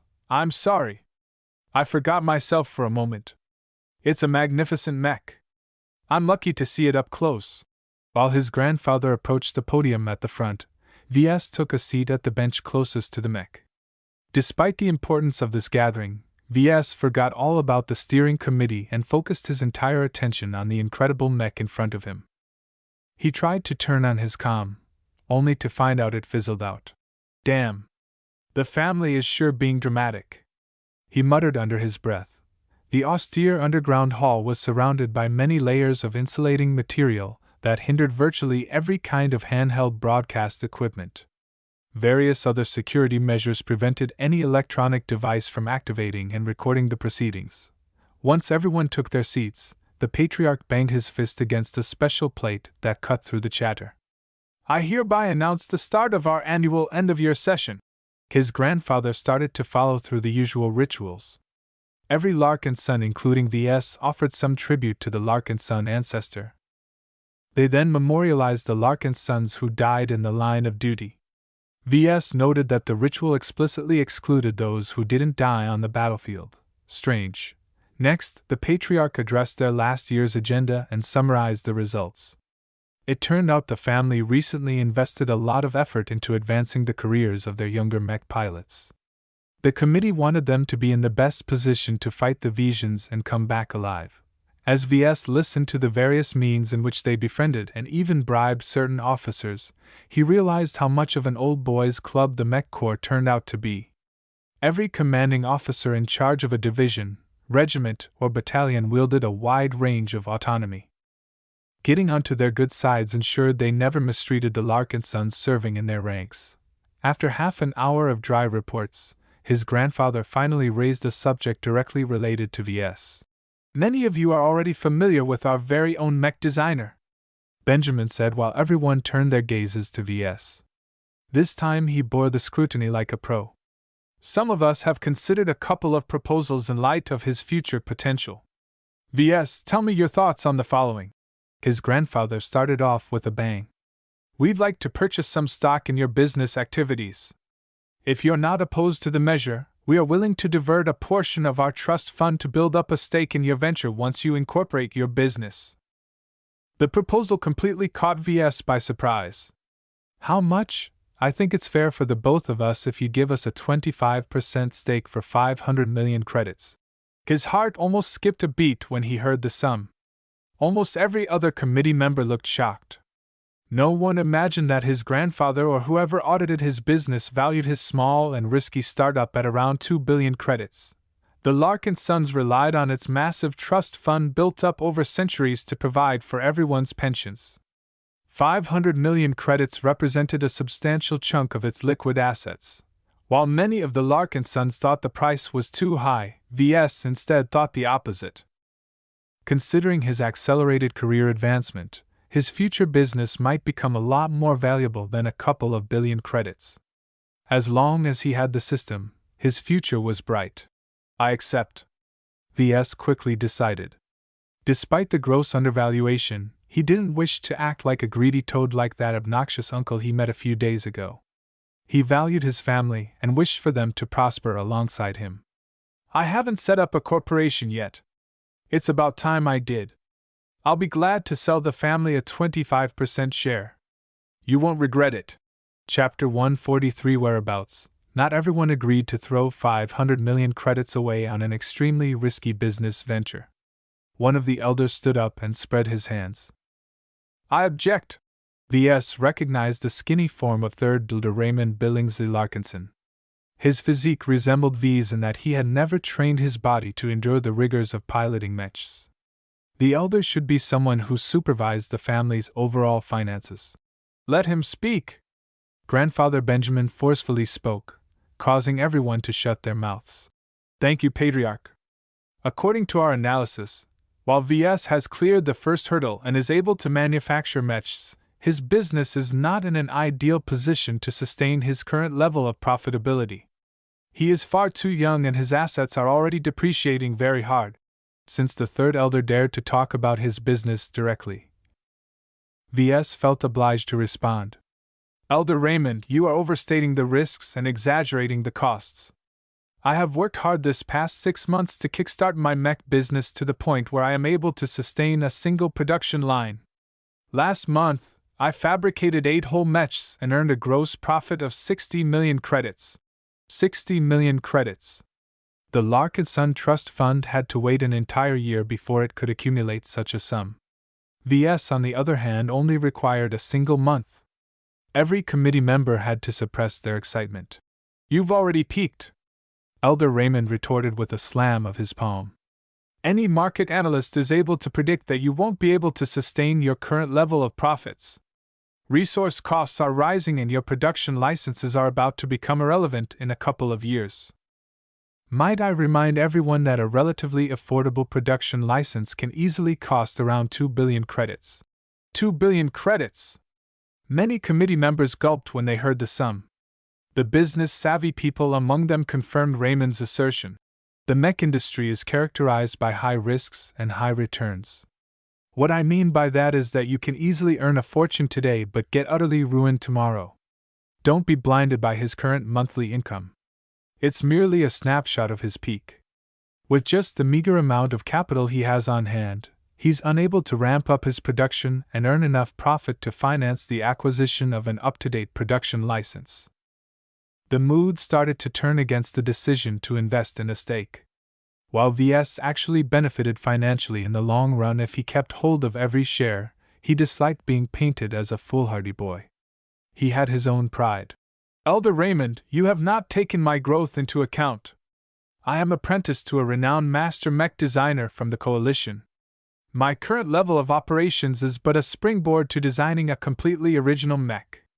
I am confident that my level of skill will grow to the point where I can design a viable original mech. I don't need to license an expensive complete design in that case.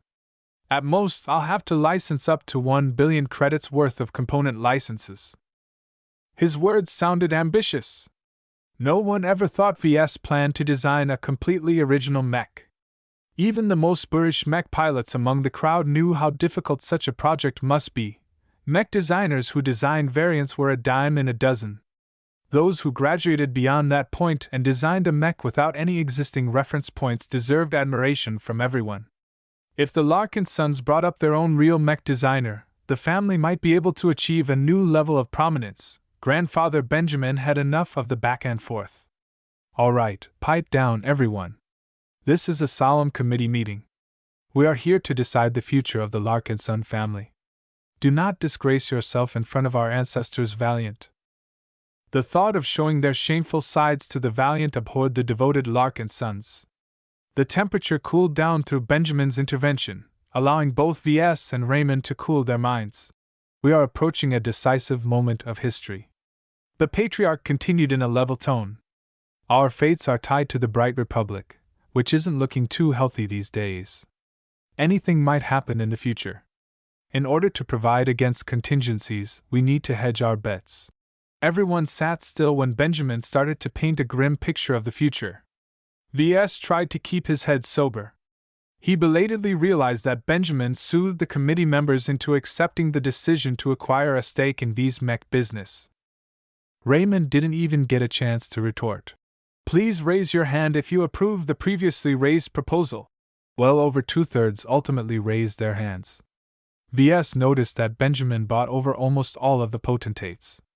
The norms, on the other hand, glared resentfully at Ves.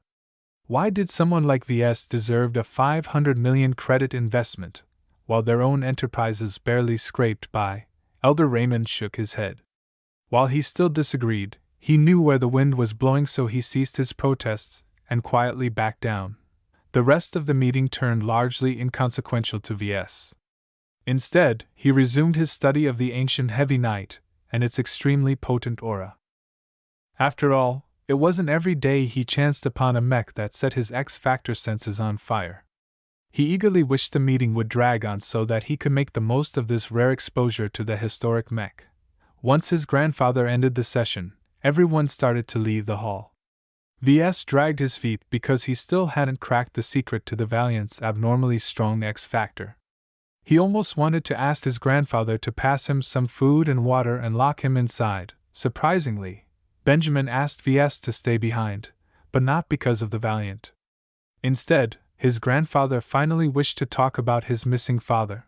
A couple of other elders stayed behind, including Granduncle Overin and Uncle Mazer. Ves guessed that his grandfather must have gathered the family's inner circle. The constant waiting grated on Ves. Can you finally tell me where my father has been spotted? You best sit back for this, little cousin, Mazer warned as he placed his hand on V's shoulder. It's very complicated. From what little we managed to gather, it isn't looking pretty. Grandfather Benjamin tentatively nodded. Let's begin where we first found signs of wrinkle. Have you heard of the Nixian Gap? Isn't that a massive asteroid field filled with the loads of environmental hazards? It's also located at the fringes of the Komodo star system. With a decent enough FTL drive, you can springboard from the gap to the neighboring Majestic Teal and Vicious Mountain star sectors. In other words, lots of pirates along with every other kind of scum could be found in the gap. The massive number of asteroids trapped in the warped gravitic environment provided pirates with the perfect hiding spots. To cut the story short, one of our sources has snapped an image of him at a busy market in the infamous Three Spokes pirate station. The hall prohibited electronics from working, so Benjamin simply handed Ves a shiny printout.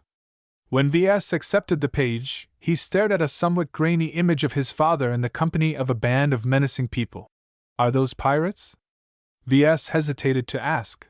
Not quite. Our source has managed to learn that they call themselves the Cobra Cadavers. They appear to be a dark mercenary corps. We haven't found any other traces of the cadavers in our archives, but they appear to be too seasoned to be a newly established group. The findings astounded Ves. Cobra Cadavers? They sounded extremely ominous.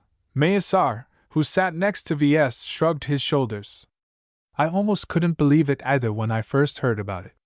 We did some more digging until we finally managed to uncover more details. It appears that every member of the Cobra Cadavers are being hunted down by a shadowy organization called the Five Scrolls Compact. His family introduced yet another unfamiliar name to Ves. I can't say I've heard about them. They sound like serious business. I've had some dealings with the Five Scrolls Compact, Benjamin said with a very grim face. The Compact is a galaxy-wide cult of alien worshippers and doomsday lunatics. Even the Republic isn't clear of their goals, but from what we can tell, they've infiltrated every corner of human space. When Ves asked a couple of questions about the Compact, none of the Larkinsons could actually explain what the Five Scrolls Compact actually did. Benjamin only heard rumors about data theft, brainwashing, and nuking planets. The Compact definitely didn't play according to the rules. Benjamin explained his suspicions. We believe your father somehow incurred the wrath of this bunch of crazies. In order to avoid implicating you, he cut off all ties and fled to the Nixian Gap. Even a massive cult like the Five Scrolls Compact can hope to find a needle in this massive, spread-out haystack. If this secretive cult is after my father, why haven't they kidnapped me? Ves worriedly asked. They can easily nab me from my home in Cloudy Curtain if they wish. It's because the Mech Trade Association will hunt them down if they show up in civilized space. His grandfather answered. The cultists all possess abnormal genes. Even if they cover up their faces, they can't hope to pass a security check. The power of the MTA deterred every single state and organization from breaking its rules. Its military might was only second to the Common Fleet Alliance that collectively took charge of defending humanity's borders. Ves believed wholeheartedly in the MTA's ability to punish Five Scrolls Compact if they ever showed up. Despite this security, Ves still worried about the reason why his father earned the Compact's ire. Did they know about the Mech Designer System? Even worse, had they created it in the first place? Ves tentatively ruled out the possibility. If the Five Scrolls Compact paid some attention to his meteoric career, they must have realized that he used the system. For something valuable like that, they'd throw all caution to the wind and overwhelm the entire Bright Republic in order to take back their treasure. Furthermore, he didn't think his father would do something stupid by handing over the system without expecting it to be left in a closet. Wrinkle surely predicted that Ves made use of it in order to fulfill his dream of becoming a mech designer. If the system wasn't safe to use, his father would have never handed it over to Ves. The original owners of the system must be some other organization then. As long as Ves did not do anything too outlandish and attract too much attention, the hapless owners wouldn't be able to distinguish him from other geniuses. Ves resolved to invest more resources into increasing his security and anonymity. He already mentally patted himself on his back for acquiring the Anonymizer stamp from the system's store. After the other Larkinsons expressed their views, his grandfather smiled at Ves. No matter what your father is planning, I'm confident he'll be able to roll with the punches. Wrinkle has always been a scrappy one. The Nixian Gap is a region of untold danger, but not to him. He'll be able to cling on to his life if nothing else. The meeting ended in a somewhat depressing note. At the very least, the inner circle didn't blame his father for pissing off a galactic cult of dangerous weirdos. They unconditionally supported Ves and his father and didn't hesitate to offer some assistance. Overin approached VS after everyone started to walk up the stairway. VS? A moment please, what's the matter? In light of the threats arrayed against you, we'd like to take some precautions. When you return home, we'll arrange a pair of mechs piloted by anyone who is available to accompany you on your journey. They'll be in charge of you and your workshop's safety from now on. An actual mech escort sounded very welcome to VS, but he hesitated a bit once he realized his granduncle wished to man the mechs with full-blooded Larkinsons. Shouldn't every able-bodied Larkinson be serving in the mech corps at this time? Overin smiled ruefully. Every family has their misfits. There are certain elements in our younger generation who can't quite fit in a military outfit. Don't worry too much. The Larkinsons I have in mind are capable mech pilots. Chapter 144 Growth. VS reluctantly left the underground hall at Overin's insistence. While he really wished to study the venerable Valiant extensively, the hall was a sacred place. The Valiant also had its best days behind it. In order to preserve the heavy night, the space needed to subject it to a host of preservation routines such as reducing its gravity and pumping in some special gas. Though he hadn't studied the Valiant long enough to uncover all of its secrets, he hadn't left without a harvest. As they ascended the extremely lengthy stairway, Overin asked him a question. Do you know why your grandfather pushed through the proposal to invest in your company? Is the family in trouble? We are tied to the fate of the Bright Republic. What will happen if it falls one day? They'd be miserable beyond belief. As a quintessential military family who served the Republic for many generations, they could never find shelter in a neighboring state. No one would trust the Larkinsons if they discarded their oaths. VS understood his intentions now. You're using me as an escape route. In essence, the Larkinsons wanted to take advantage of his enviable relations with a venerable master mech designer. As her apprentice in name, VS could vouch for his family and facilitate their relocation to the Vermeer Group. If Master Olsen possessed a heart, she wouldn't object to saving his family. Most likely, such considerations were beneath her notice. It's merely a contingency, Overin added. There are multiple considerations involved with the decision to invest in your company. Depending on your performance, you'll become a vital pillar to us in the future. Think of our initial investment as an expression of goodwill. Goodwill, huh? VS internally smirked. If the Larkinsons wished to show some actual sincerity, then they should have only settled for a 1% stake. I'm open to collaboration, but I'd like to remain in charge. You're still the majority owner, so we won't quibble with the way you run your business. While there are some who think you're not up to the task, as long as you are able to deliver positive results, they won't be able to pull any tricks. According to the Republic's laws, a minority shareholder was entitled to several rights. Even VS couldn't block them from being a nuisance if they wished to. Fortunately, he still possessed an ample majority. As long as he didn't give them up, he'd never have to submit to someone else's orders. When VS returned to his guest room, Lucky jumped from his perch and brushed his body against his owner's legs. Haha, I told you I'd be back. As VS sat on his bed, he considered everything he learned today. First, his fears that his father met an unfortunate end was abated.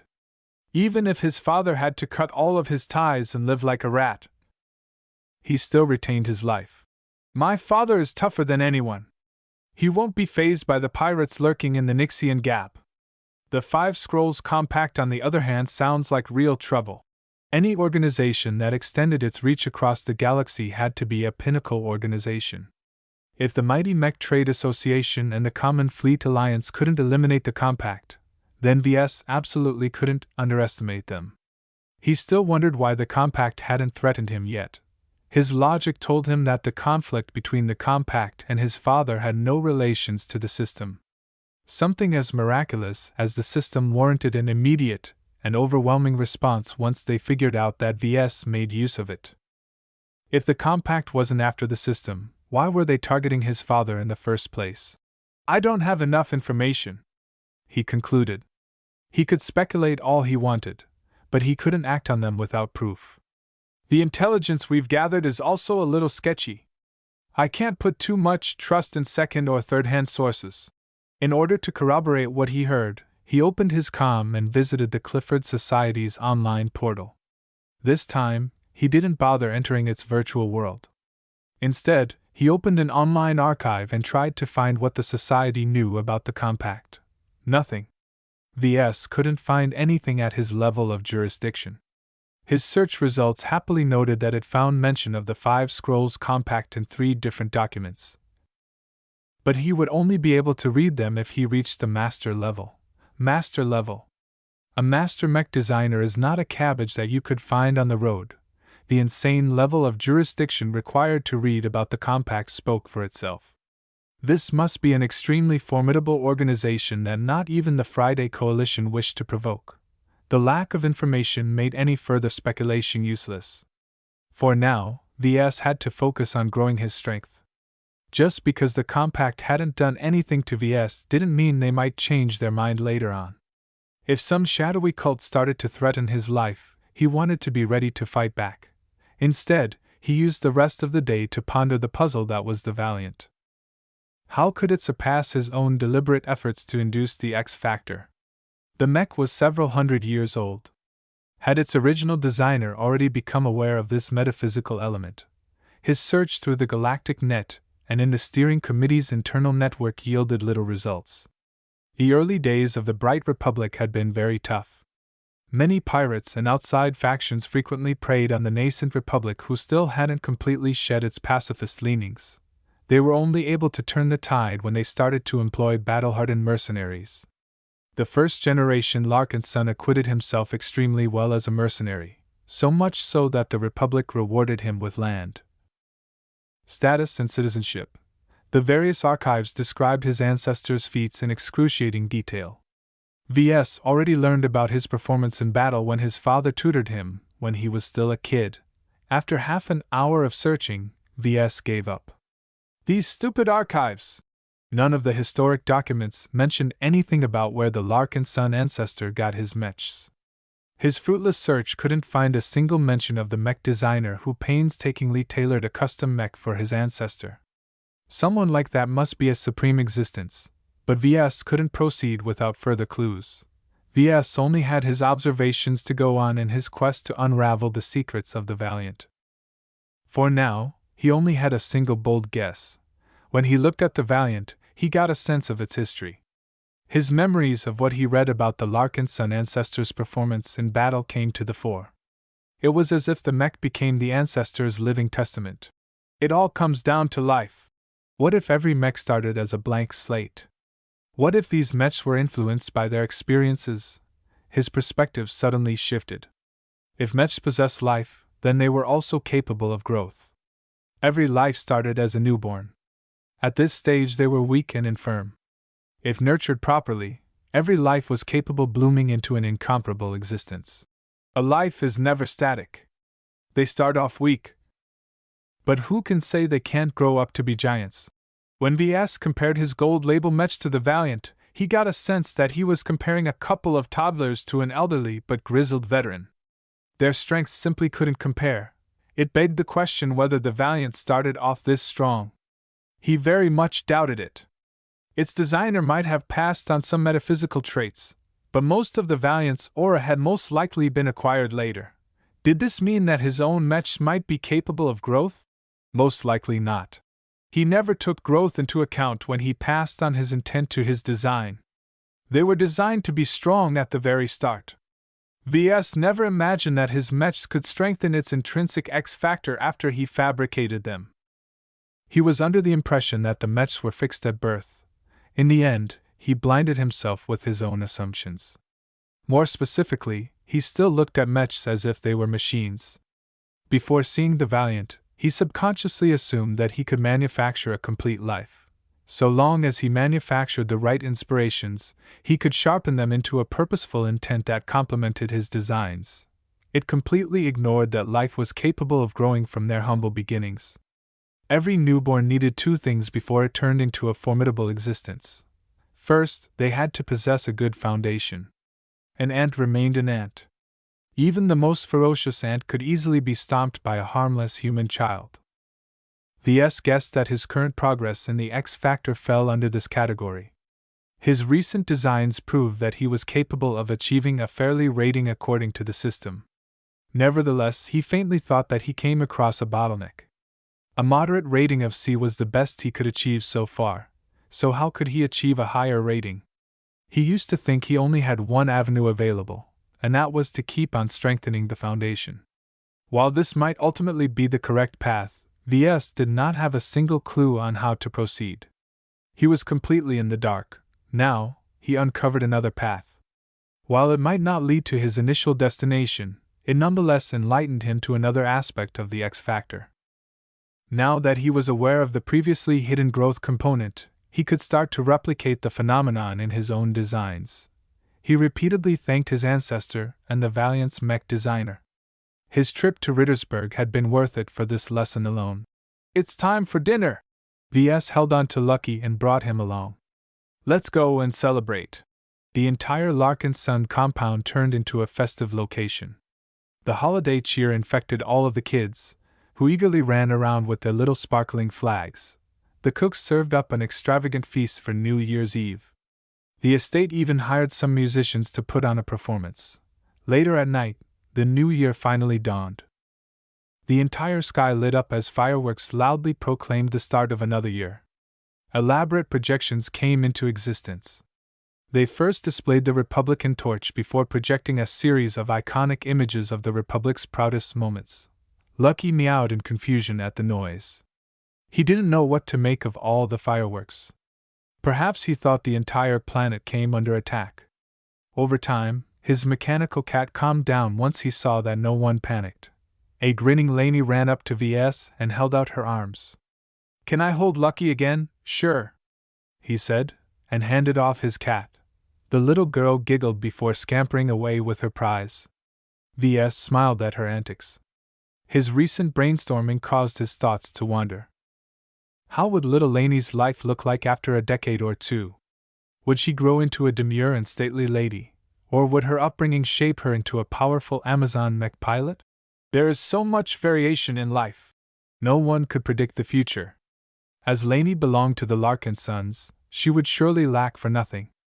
However she turned out, Ves hoped she didn't grow up with any regrets. Throughout the night, the Republican torch with its bright blue fire never dimmed. Every planet in the Republic's borders projected the same unyielding symbol. It carried the hope and ambition of the entire bright Republic. No one wanted the Vesians to invade and despoil their precious planets. The torch inspired everyone. They looked at the torch with sparkling eyes and imagined different dreams. The kids imagined taking up the torch one day. The adults resolved to fight for their loved ones. The elderly prayed their previous sacrifices had been enough. As for Ves, his ambition was boundless. Chapter 145 Escorts. The Larkinson compound's tranquility enamored Ves. Many times he wondered if he could put down his work and spend the rest of his life in idle bliss. He already knew of a handful of relatives who ended up as a good-for-nothings that never amounted to anything in their lives. Ves shook his head. "The galaxy is too dangerous to let my fate be entrusted in the hands of others." Even the Larkinsons started scrambling for a safety net. In such dangerous times, Ves would be a fool to assume that business would be as usual. The next day, Ves prepared to depart. He already packed his luggage and ate some breakfast with the early risers. After saying his farewells, he exited the dining hall and brought his luggage and Lucky to the front. His new escorts awaited him there. They were both a little older than him and carried themselves with an air of overwhelming confidence. "Hey, are you the geek my grandpa assigned to be your guard?" a woman asked. She looked at him with a disdainful expression, no doubt filing him away as a twig she could snap in two at any time. "This duty is a gigantic waste of time. Why do I have to babysit this stupid pig? I'd rather go back to the arena." They already got off to a wonderful start. His niece obviously aspired to be a mech duelist. Generally, the Larkinsons disdained fighting for sport. They treated the art of piloting as a sacred duty only to be employed for righteous purposes. To abandon some of your morals to fight for fame and fortune was to turn your back on your heritage. No wonder the family packed her off to Ves. A rural planet like Cloudy Curtain offered very little amenities in the area of mech sports. Let alone a team, it didn't even have a mech arena at all. Ves ignored her glare and introduced himself. My name is Ves Larkinson, and I'm a mech designer. You'll be accompanying me to Cloudy Curtain and hopefully keep me out of trouble. I hope we can work together for the betterment of the family. The woman twirled her purple bangs and sneered at him. You sound like Grandpa Overin. Are you on meds or something? That's no way to talk to Big Sister Riella here. He could already feel a headache coming. Ves decided to tackle Riella later and turned to his second escort. The man stood quietly and watched their interaction with bemusement. Unlike Riella, who dressed like a punk out for a party, his male cousin dressed like an officer of the Mech Corps. From his straight-backed posture to his crew-cut hair, the man looked straight out of a military recruitment poster.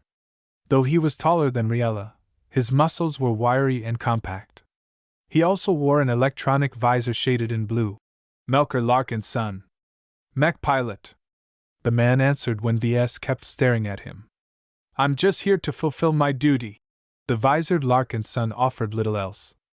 Ves gave up on trying to be friendly and boarded the aircar reserved for all three. The vehicle zipped towards Kellner's outskirts and reached the gigantic spaceport shaped like a crane after a quiet flight. Many travelers had already arrived at the busy spaceport. The tourists and visitors finished celebrating the new year and had to go back to work. Ves, Riella and Melker had to keep their floating luggage close in order to avoid bumping into the crowd. After pushing their way forward, they reached their platform in the nick of time. The feather-shaped platform lifted off from the ground, carrying its passengers up to the air, whereupon a space-capable shuttle landed onto its surface. The shuttle ascended into the sky and reached a familiar space station. The trio got to enjoy its elegant interior for a couple of hours until a passenger liner called the Greenwind arrived at the station. After the incoming passengers left the spacecraft, the trio boarded the ship along with the other outgoing passengers. The Greenwind was the sister ship of the Vision of Asteria, which Ves previously rode to Rittersburg. He quickly settled into his room as the vessel slowly accelerated towards the system's nearest Lagrange point. After waiting her turn, the Greenwind finally transitioned into FDL. Her long journey to Bentheim had just begun. The family already arranged a 3-bedroom suite. While his cousins settled into their rooms and brooded on their exile from Rittersburg, Ves wanted to spend his time more productively. Fun time is over. It's time to get back to work. Ves wanted to accelerate his company's growth. The family already promised 500 million credits as soon as he registered his business as a corporation. Since all of his assets were back at Cloudy Curtain, he first had to return home before he could start the process. In the meantime, the corporate lawyers employed by the Larkinsons already began to draft the paperwork. Ves knew little about the complexities involved with writing up the formal articles of incorporation. He gladly handed off the responsibility, though he also reminded himself to read over their work once the lawyers hammered out the details. He already relayed his demands to the lawyers. For now, Ves wanted to keep it simple. He didn't wish to deal with a convoluted stock structure where one type of stock has 10 times the voting rights of another stock. He also didn't want to implement a bloated board of directors. For now, he settled with the absolute minimum. Since his company only had 2 shareholders, Ves could simply appoint himself as the chairman and his grandfather Benjamin as the only other director of the board. It sounded a little sketchy, but his company didn't require any oversight. Despite the incredible sums involved with each transaction, Ves operated a very simple business. He only had 1 full-time employee so far. For now, Ves didn't trust anyone else to help run his company. Since he couldn't do much about his matter, Ves turned to another matter he left by the wayside. It's about time I do something with the scavenged Dortmund parts. Carlos should be able to fabricate a Silver Label Mark II by now. Once his fabricator began to fulfill Marcella's orders, Ves could devote his complete attention on the reconstruction project. He already made good progress on drafting up a plan to restore the missing and broken parts. He left the issue of hacking the salvaged processors for later. The matter required delicate handling, and it wasn't exactly legal to mess around with the programming of an expensive industrial printer. VS pulled up a blueprint of the industrial printer and started to study it in detail. Time flew by. Everyone settled in a routine. His two cousins slowly loosened up as the distance to Rittersburg increased. Perhaps it finally dawned on the pair that there was no turning back. One day, Riella spontaneously approached VS. "Can I hold him?"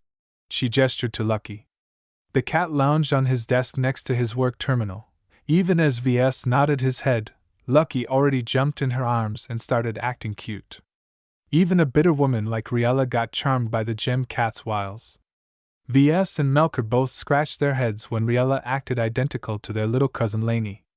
Did girls spontaneously lose half of their intelligence when faced with the cat? Huh!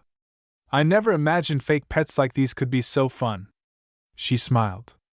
It's a lot better than the stupid parrot my former team leader always paraded. Her remark provided VS with an opening.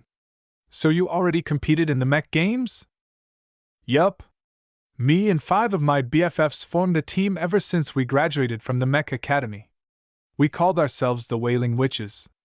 It's an awful name, now that I think about it. We must have been getting our rocks off with the good stuff when we registered the stupid name.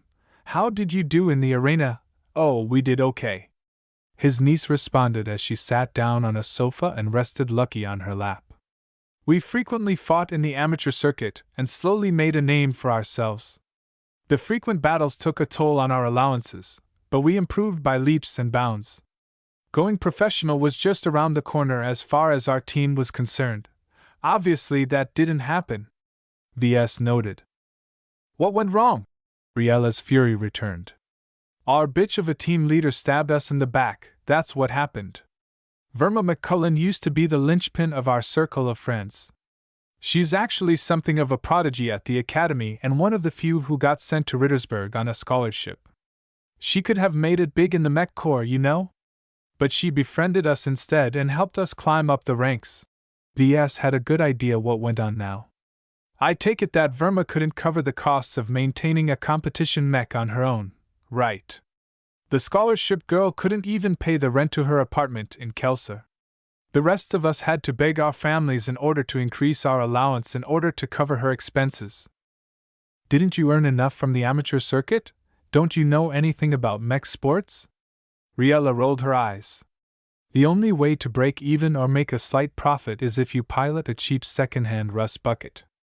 Unlike those losers who wallow in the bottom of the rankings, my friends and I wanted to compete in front of a crowd of billions. The only way to attract a sponsor and go professional is if you win. And the best way you can increase your win rate is if you pilot a good mech. VS concluded. I never knew the amateur circuit worked like that. How good were your mechs? Oh, they're pretty decent for current gen mechs. In fact, I'm bringing my competition mech along. It's a tough little light skirmisher. It doesn't pack a lot of punch, but in my hands I can sever the joints of any mech once I get close. His niece actually licking her lips as if she still hungered for the taste of blood. I'm one of the finishers, you see. Without me, our team would have a hard time finishing off the wounded mechs. I've gotten pretty good at my job. There were times when you almost totaled your mech. Melker suddenly spoke up from the other side of the suite. The visored man smirked. Shut up, cuz. Riella screeched, which scared the cat resting on her lap. Oh, don't go, baby. Shush now. Melker supplement the story. Dear Riella and her little posse dreamed big. In actual fact, the witches only performed above average. That's not to say she's bad. The competition in the amateur circuit at Rittersburg is very intense. Riella obviously disagreed, but she didn't bother quibbling. We were on the up and up. Everyone thought we'd be able to win over a sponsor in 3 years or less. We only needed to show we were still growing as a team. Everything went fine. I thought that nothing could stop our rise until Verma signed up with the Silver Chancellors. Even VS had heard of the Silver Chancellors. As one of Rittersburg's premier mech teams, the Chancellors often showed off their prowess in the various leagues throughout the entire Republic. Bentheim often turned into a gigantic circus whenever the Chancellors played a match in one of their arenas.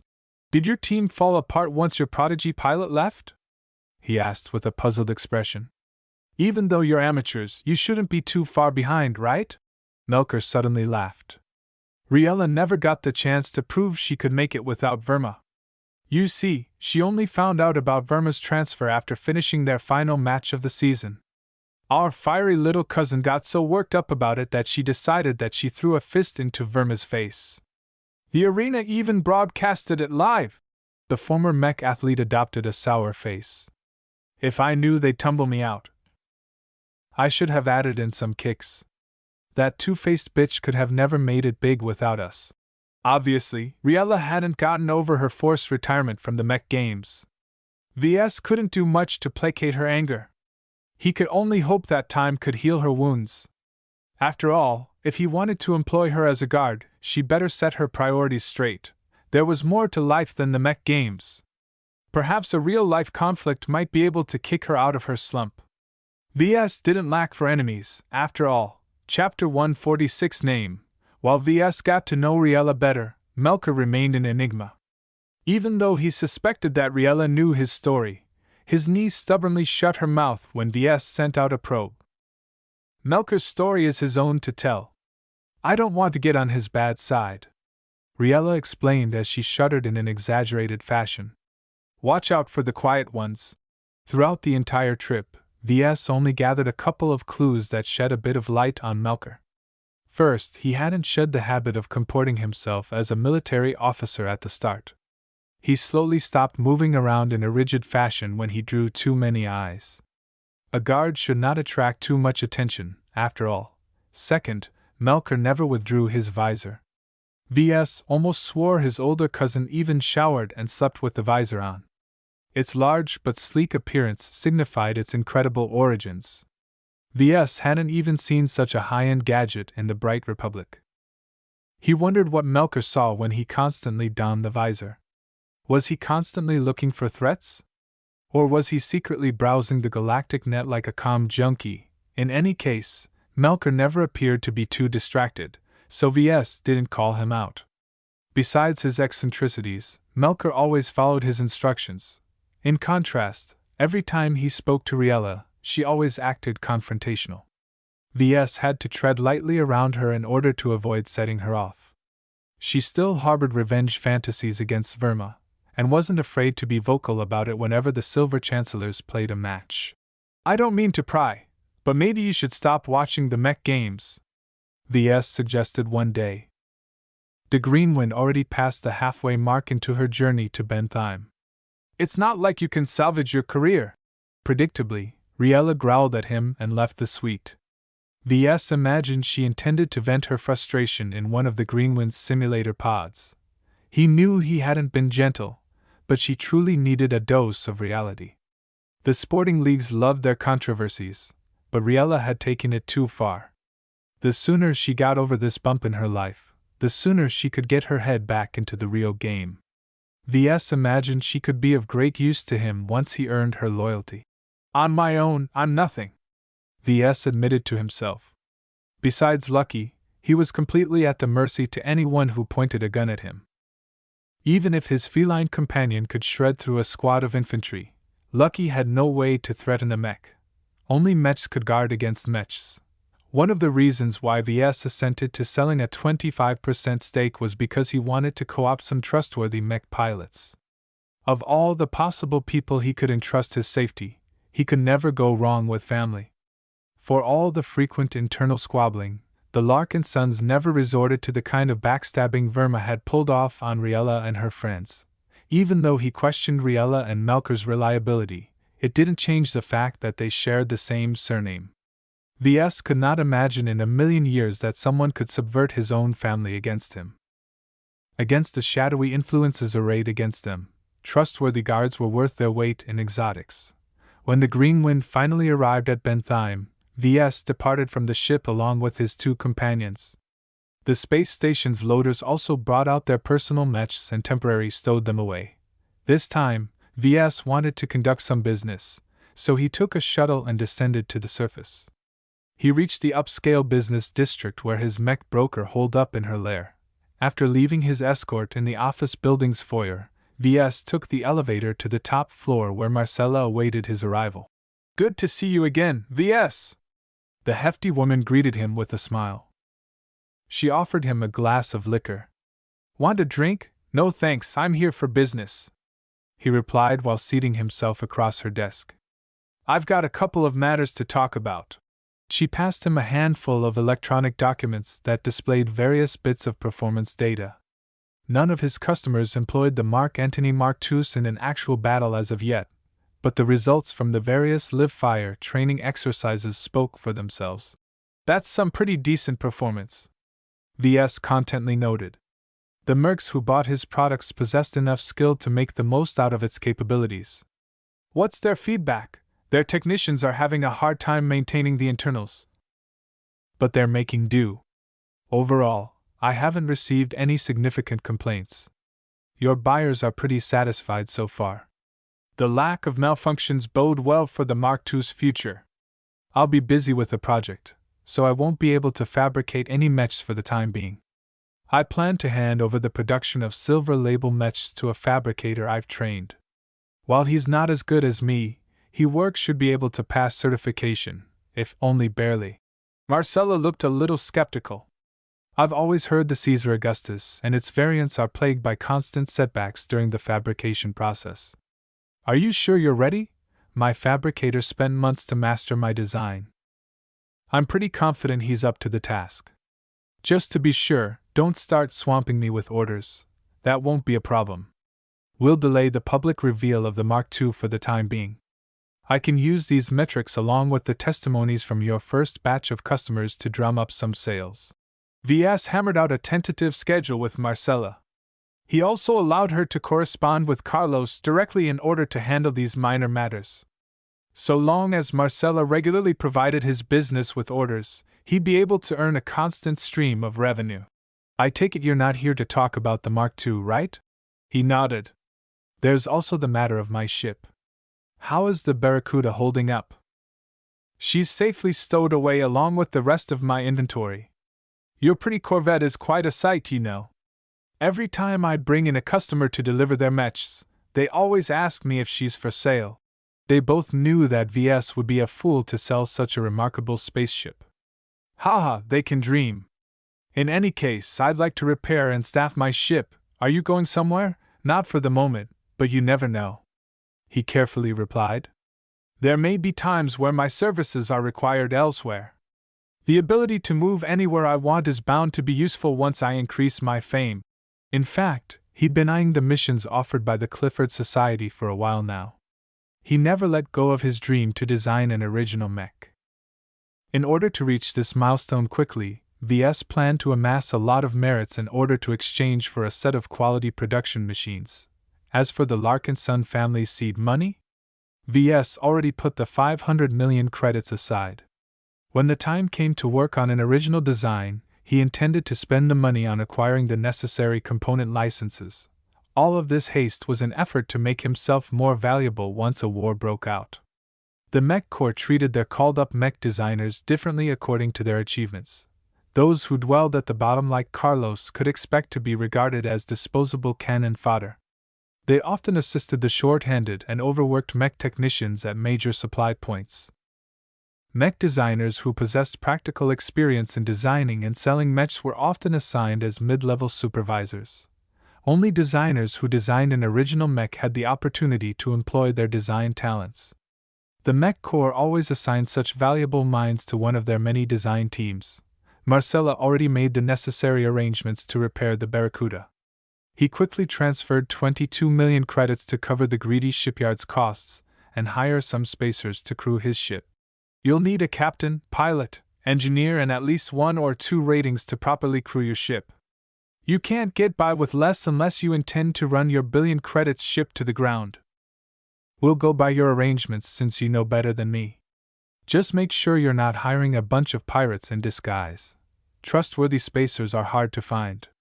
You'll have to throw in a lot more money in order to contract a crew who won't cut and run as soon as you encounter trouble." After a quick discussion, VS transferred 100,000 credits in order to facilitate the hiring process. "Oh, there's one more thing I'd like to talk about," he said. He sent over a handful of documents his family's lawyers had drafted. As soon as I get back, I plan to register a corporation. The Larkinsons agreed to purchase a 25% stake, you see, and I've already waited long enough to incorporate my business. That's great news. It's a lot less risky to do business once you move over to a limited liability structure. Are you still selling stock by any chance? Not at the moment. Ves awkwardly laughed. Giving up a fourth of his stock to his family was one thing. He didn't intend to be so generous to outsiders no matter how much a help his mech broker had been. He firmly intended to maintain a cordial relationship with her. So what's your question? I've already come up with a logo for my corporation, he replied, and summoned up his familiar emblem of a stylized Lucky sleeping atop a prismatic cloud over a giant V letter. I'm still grappling with an appropriate name. I've been trying many random names, but they don't really roll off the tongue. His mech broker nodded seriously. Determining your company's name is one of the most important choices you can make. A bad name won't be much of a drag, but a good name can absolutely be a boon to your marketing. Under Marcella's guidance, he quickly ruled out several categories of names. For example, he declined to use an acronym unlike the famous BSBH Corporation that operated various popular virtual games like Iron Spirit. He also declined to use a safe but boring name like the Larkinson Corporation or the Cloudy Curtain Mech Corporation. Perhaps we're taking the wrong approach, Marcella noted in an exasperated fashion. They'd been at it for half an hour and Ves still hadn't settled on a suitable name. The name of your company is both an identity and a brand. Think of your products and your future goals. Think of your specialties and selling points. What makes your products different from others? Ves leaned back and considered her advice. First of all, he distinguished himself from his competitors with the help of the system. Such a miraculous invention should never come to light, so he quickly decided not to use it as an inspiration for his company's name. That left his specialties. So far, Ves intended to specialize in both the X factor and a balance between speed and armor. The issue with the former was that it couldn't be measured or put in a spec sheet. The issue with the latter was that he lacked sufficient depth compared with those who fully committed to either speed or armor. Perhaps he might be overthinking the issue. Ves wanted to build a company that embodied his dreams. What was his ultimate dream? To reach the pinnacle of mech design. To explore the ultimate limits of a mech. To see whether mechs can come to life. His eyes instantly brightened. Could it be so simple? Ves wanted to convey the message that his mechs had life. Even if hardly anyone knew about the X factor, the bold aspiration should help convince his customers that his mechs were worth the price. I've thought up a name, he said. After repeating the name in his head, he finally decided to air it out in the open. The Living Mech Corporation, or LMC for short. The Living Mech Corporation. Marcella widened her eyes. Despite its fairly plain use of words, the mere idea of producing a mech that could be described as living was a bold one. It already described the indistinct sensation that every customer of his mechs had mentioned to her. His mechs felt more alive than any other ones. It's a decent, if somewhat simple name. Are you sure you want to roll with it? It also brings up an unpleasant association with the fantasy of designing a mech composed of living tissue. Ves firmly held on to his stance. I'm certain. The name describes my philosophy of treating mechs like persons instead of machines.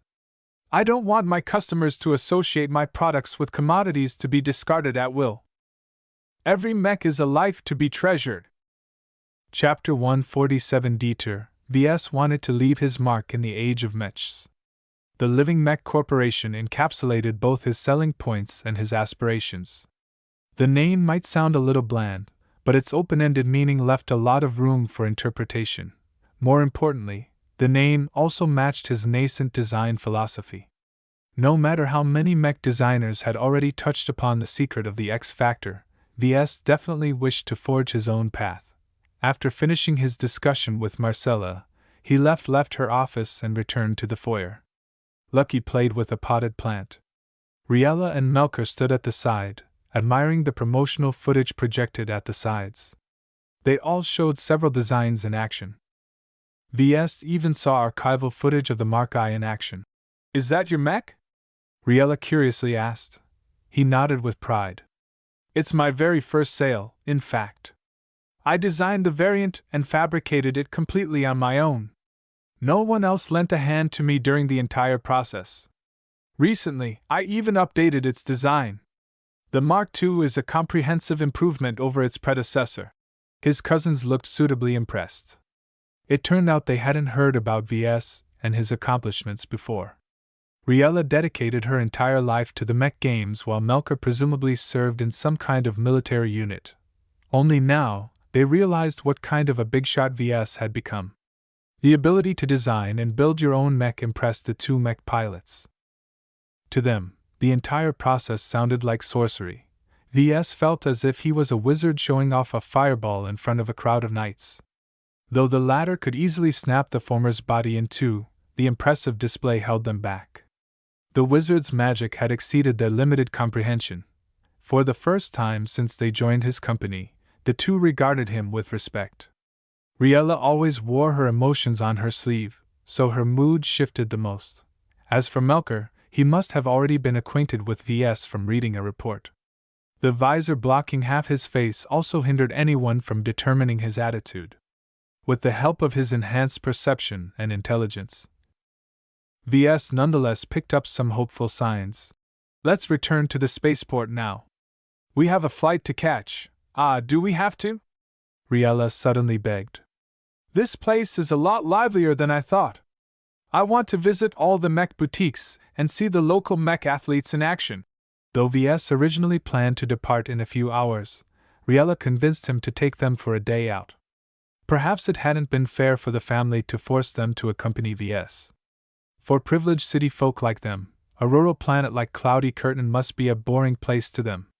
Riella especially wouldn't be able to handle the transition. "Let's head downtown then.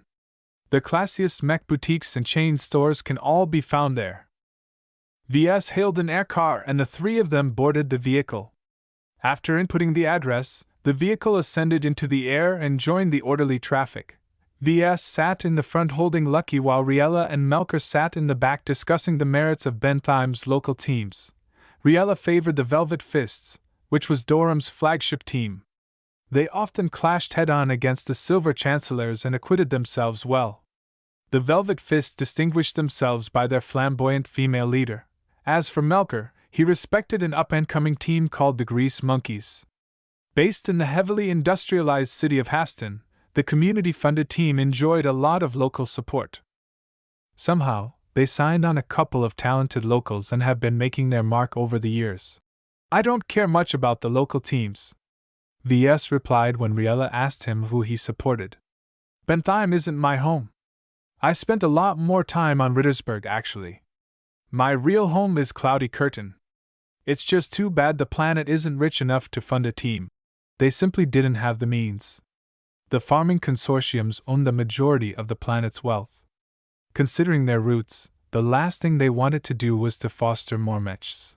Just as Riella started to explain the merits of her favorite teams, Melker held up a hand. "Aren't we supposed to head downtown? Why is our air car moving away from it?" His sudden interruption startled VS. He never paid attention to their environment. When he pressed his face against the window, he found to his dismay that their air car had inexplicably turned around. Instead of shops and flashing lights, he only encountered drab-looking workshops, factories, and warehouses. "This isn't good. Our car is flying above the industrial district. We're never supposed to come close to this area in the first place." Riella instantly pulled out a laser pistol that she previously hid in her coat. "What the hell? Why is someone after you, VS? Are we being kidnapped or something? It might be possible. I never thought anyone would be crazy enough to start something on Bentheim." VS replied while holding his chin. "Who could it be? Bentheim Liberation Movement? The Five Scrolls Compact? The Gage Dynasty? The Ricklin family?" VS provoked too many enemies lately. He couldn't determine who was aiming for him at the moment. He needed more information, but first he had to solve their current crisis. While everyone still tried to press down their panic, Melker reached forward and pressed a conspicuous red button. I don't know much about aircars, but they should all be equipped with a hard override. The car hadn't changed its course at all. The saboteurs disabled the button. What do we do? The only female occupant panicked. She held up her comm and tried to contact an emergency service. My comm is blocked. I can't get a signal. My comm device is blocked as well. Hold on. I can fix this, I think. Since his last adventures, Ves had gotten into the habit of carrying a miniature toolbox. You never knew when something might need fixing. He retrieved a multi-tool and quickly separated the console in front of his seat. They encountered a confusing maze of wires and electronics. Do you know how to hack this aircar? Riella dubiously asked. I can make sense of some of the components, but I don't specialize in flying vehicles. Ves shook his head. Though he could mess with the autopilot or the altimeter, he could also cause the car to crash. Lucky, can you take a peek and see if there's anything suspicious inside? The cat meowed at his request and promptly stuck his head inside. His cousins looked a little skeptical at his pet. Isn't that a mechanical pet? I thought they are supposed to be equipped with low-grade AIs. Lucky isn't one of those bottom-bin, mass-produced mechanical pets. He's a lot smarter than any other artificial pet, and he also has a few surprises in store. The gem cat already saved his life more than once. Ves hadn't even mapped his feline companion's full capabilities. After half a minute of sniffing, Lucky suddenly hissed and pawed at an inconspicuous palm-sized backup battery. What is this? The cat continued to hiss at it as if it killed his ancestors. Ves decided to trust his companion and used a tiny multiscanner to inspect the suspicious object. It didn't take much time before his scanner blared an alarm. It's an improvised explosive! His announcement landed like a bomb. Riella practically started to foam at the mouth. As for Melker, his entire posture radiated fury. He pressed a button on his visor, causing its fluorescent surface to turn from blue to red. He looked around and his expression soured. He retrieved a hidden knife and started to stab the aircar's upholstery. What are you up to? There are spy sensors embedded into our seats. That instantly shut her up. Riella quietly watched him squash the bugs one by one. Meanwhile, Ves continued to scan the improvised explosive in order to determine how much of a threat it posed. Haven't you done enough scanning? Riella asked, her face marred with stress. Why aren't you pulling it out yet? It's triggered to blow if I mess with it. Besides tampering, the bomb was also set to blow if it received an outside signal. In fact, Ves already activated his privacy shield. The invisible spherical field encompassed the bomb, preventing any outsiders from detonating it once they realized their targets became aware of the threat. It also blocked their kidnappers from sending out their commands to the aircar itself. Ves didn't want to see their vehicle suddenly nosediving to the ground. Fortunately, the bomb didn't appear to be set to explode once it missed an occasional pre-programmed signal. Bentheim's hypervigilant security forces would quickly track a suspicious signal to its source. Ves concluded that his assailants this time must not be too sophisticated. It's likely the work of the Bentheim Liberation Movement, the separatists. The ones who are always bombing factories and refineries, I'm pretty sure it's them. One of their cadre has a contentious relationship with me. This must be some form of revenge. Well, you better fix this quickly before we end up in his grasp. Riella had a point. Whoever sabotaged their air car could have blown them up as soon as they boarded it. Instead, the vehicle quietly redirected their destination to the outskirts of Durham. Wherever they might end up, it wouldn't be good for any of them. Ves quickly had to ground the car, but before he could do so he first had to solve the bomb. I'm already blocking any signals from communicating with the bomb, he explained while heating up a microplasma cutter. The tiny gadget could barely cut a thin sheet of metal, and only worked for 30 seconds at its maximum intensity. He simply had to make do. I've largely figured out its mechanisms. I think I can disarm the bomb by disconnecting this controller and this backup trigger here. His explanation flew over their heads. How sure are you that you won't blow us up? I have no idea, really. It depends on how devious the bomb maker is. From what I can gather, he's not a professional.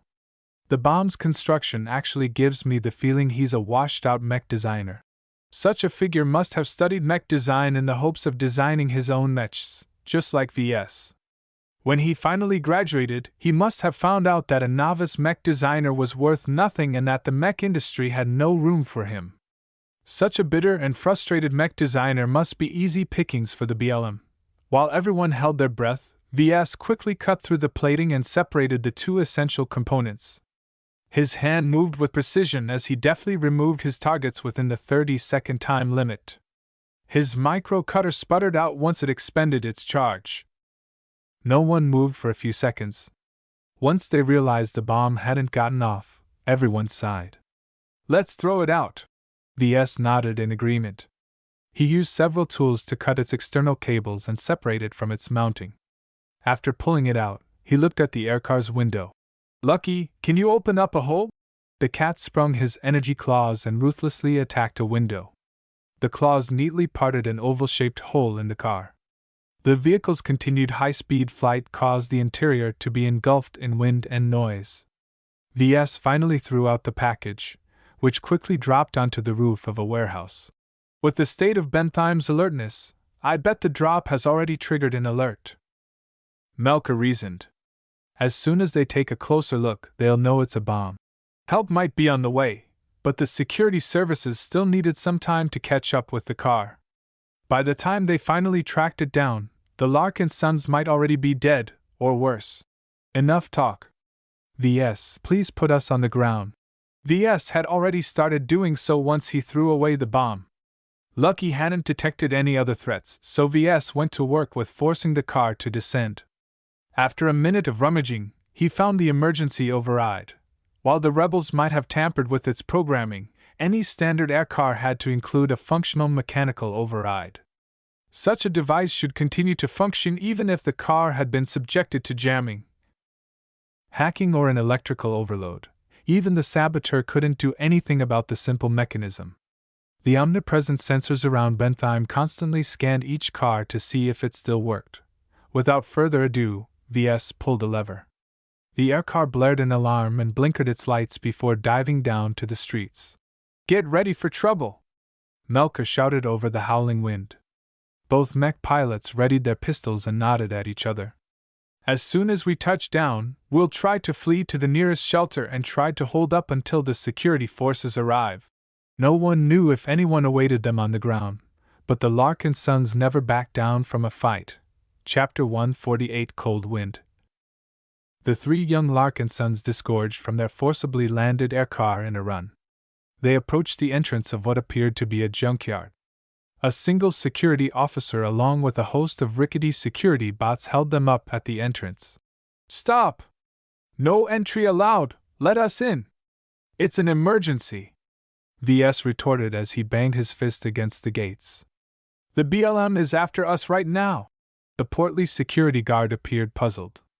He looked around and failed to notice anything amiss. "I don't see any rebels.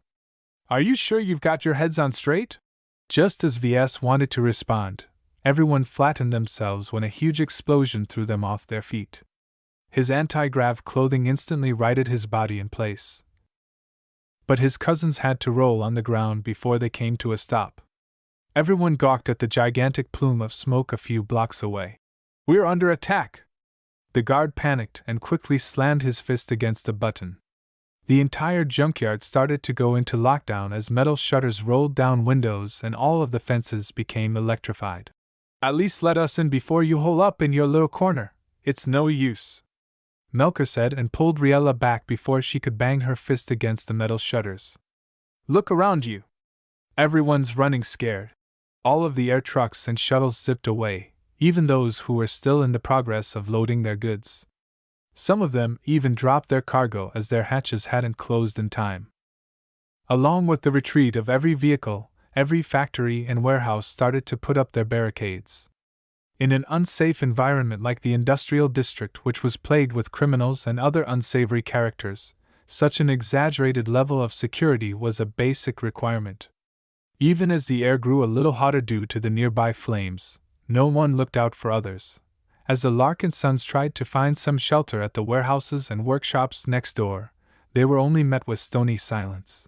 "It's no use," Ves eventually said. "This is one of Durham's worst neighborhoods. A lot of gangs like to threaten and steal from these facilities.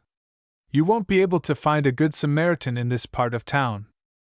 Melker frowned behind his glaring red visor. "I don't see any police. How could Bentheim let its public security deteriorate to this degree? Even if the Durham police force slept on the job, they should have sent some help over." Ves brought up his comm but only got an invalid signal. "Our comms are still blocked. The rebels must have sabotaged the nearby broadcast towers." Things weren't looking good, Ves thought. A nefarious force had blown up something big and blocked their wireless communication attempts. Had the rebels given up on the quiet option and therefore opted to go loud, an intense sensation suddenly engulfed him. For some reason, Ves felt as if an apex predator stared hungrily at him. Sweat trickled down his brow as he tried to parse this unfamiliar probe. His so-called sixth sense only triggered when he came into contact with the X factor. Did this mean that one of his own mechs was close? The flavor is wrong. For lack of a better word, he described each different sensation from the X factor as a flavor. As someone who personally designed and fabricated the Mark I's and Mark II's, they possessed a unique blend of daring and aggression. The flavor currently pinging his senses lacked the boldness he had personally imbued. Instead, it tasted like a cold winter wind snuffing out a lonely candle. "Ves! Get down!" Melker suddenly yelled and tried to tackle Ves to the ground. A sudden shield sprang into being that forcibly bounced him back.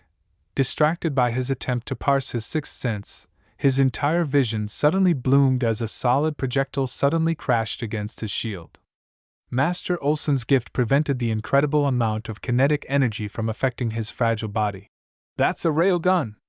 Riella yelled and haphazardly fired her laser pistol in the direction of the attack. "We're all going to die!" Melker forcibly bent down her weapon arm so that her deadly laser beams burned harmlessly against the pavement. "Calm down. Ves didn't die. We can still make it through." The attack had pulled Ves out of his stupor. He finally realized that his sixth sense hadn't picked up a mech, but rather an assassin. His heart beat loudly inside his chest as he belatedly learned he just escaped death. He quickly looked at his comm and had a scare. His shield generator just lost 9% of its charge. "Screw it!" he swore, and pointed at the barricaded warehouse they were currently standing in front of. "Lucky, cut down an opening for us." Lucky didn't act cute this time and directly clawed a crude man-sized opening in the metal shutters. The three along with the cat barged their way inside the storage area, which blared in alarm at their intrusion. Security bots armed with both lethal and non-lethal weapons started to hover over their heads. "Damn it! These assholes want to shoo us out!" Riella exclaimed and raised her pistol at the robots. Just as she pulled the trigger, they all lost power and crashed to the ground. The three had to jump away in order to avoid getting pummeled in the heads. "Melker, these are ancient models. Even if their firmware is up to date, they're nothing compared to the models used in Rittersburg." The man grinned with satisfaction and tapped his finger against his glowing red visor. "I'm not wearing this for show, you know." It turned out that Melker had taken a course in hacking. Though he wasn't a genuine programming expert, he had more than enough skills to apply a standard script to old vulnerabilities. As long as the system wasn't too new or advanced, he'd be able to bypass its lock. "Why didn't you hack open the doors in the first place, then? It didn't work." He shook his head. "Every property in the block is secured with both mechanical and electronic means." This wasn't unusual, as the people who operated these facilities couldn't afford to update their cybersecurity. Just because Ves could afford to employ Sanyal Ablin to fortify his systems didn't mean that anyone else could do the same. The cutthroat competition, along with all of the other dangers on Bentheim, often forced the local businesses to cut corners. "Is anyone around?" No one made a peep. Whoever supervised the warehouse must be holing up somewhere safe. Just as they started to move forward, a loud bang sounded as the sniper shot another round. The projectile punched straight through the warehouse wall and only lost a bit of energy before crashing before the shield that sprung up again in front of Ves. He just lost another chunk of his shield generator's charge. He only had about 80% left. His cousins didn't even ask about his shield generator. Both Melker and Riella urged Ves to run towards the middle of the warehouse. Hurry up and run! The railgun won't be able to penetrate all of these goods. They all ran towards the stacks of what appeared to be various bulk materials.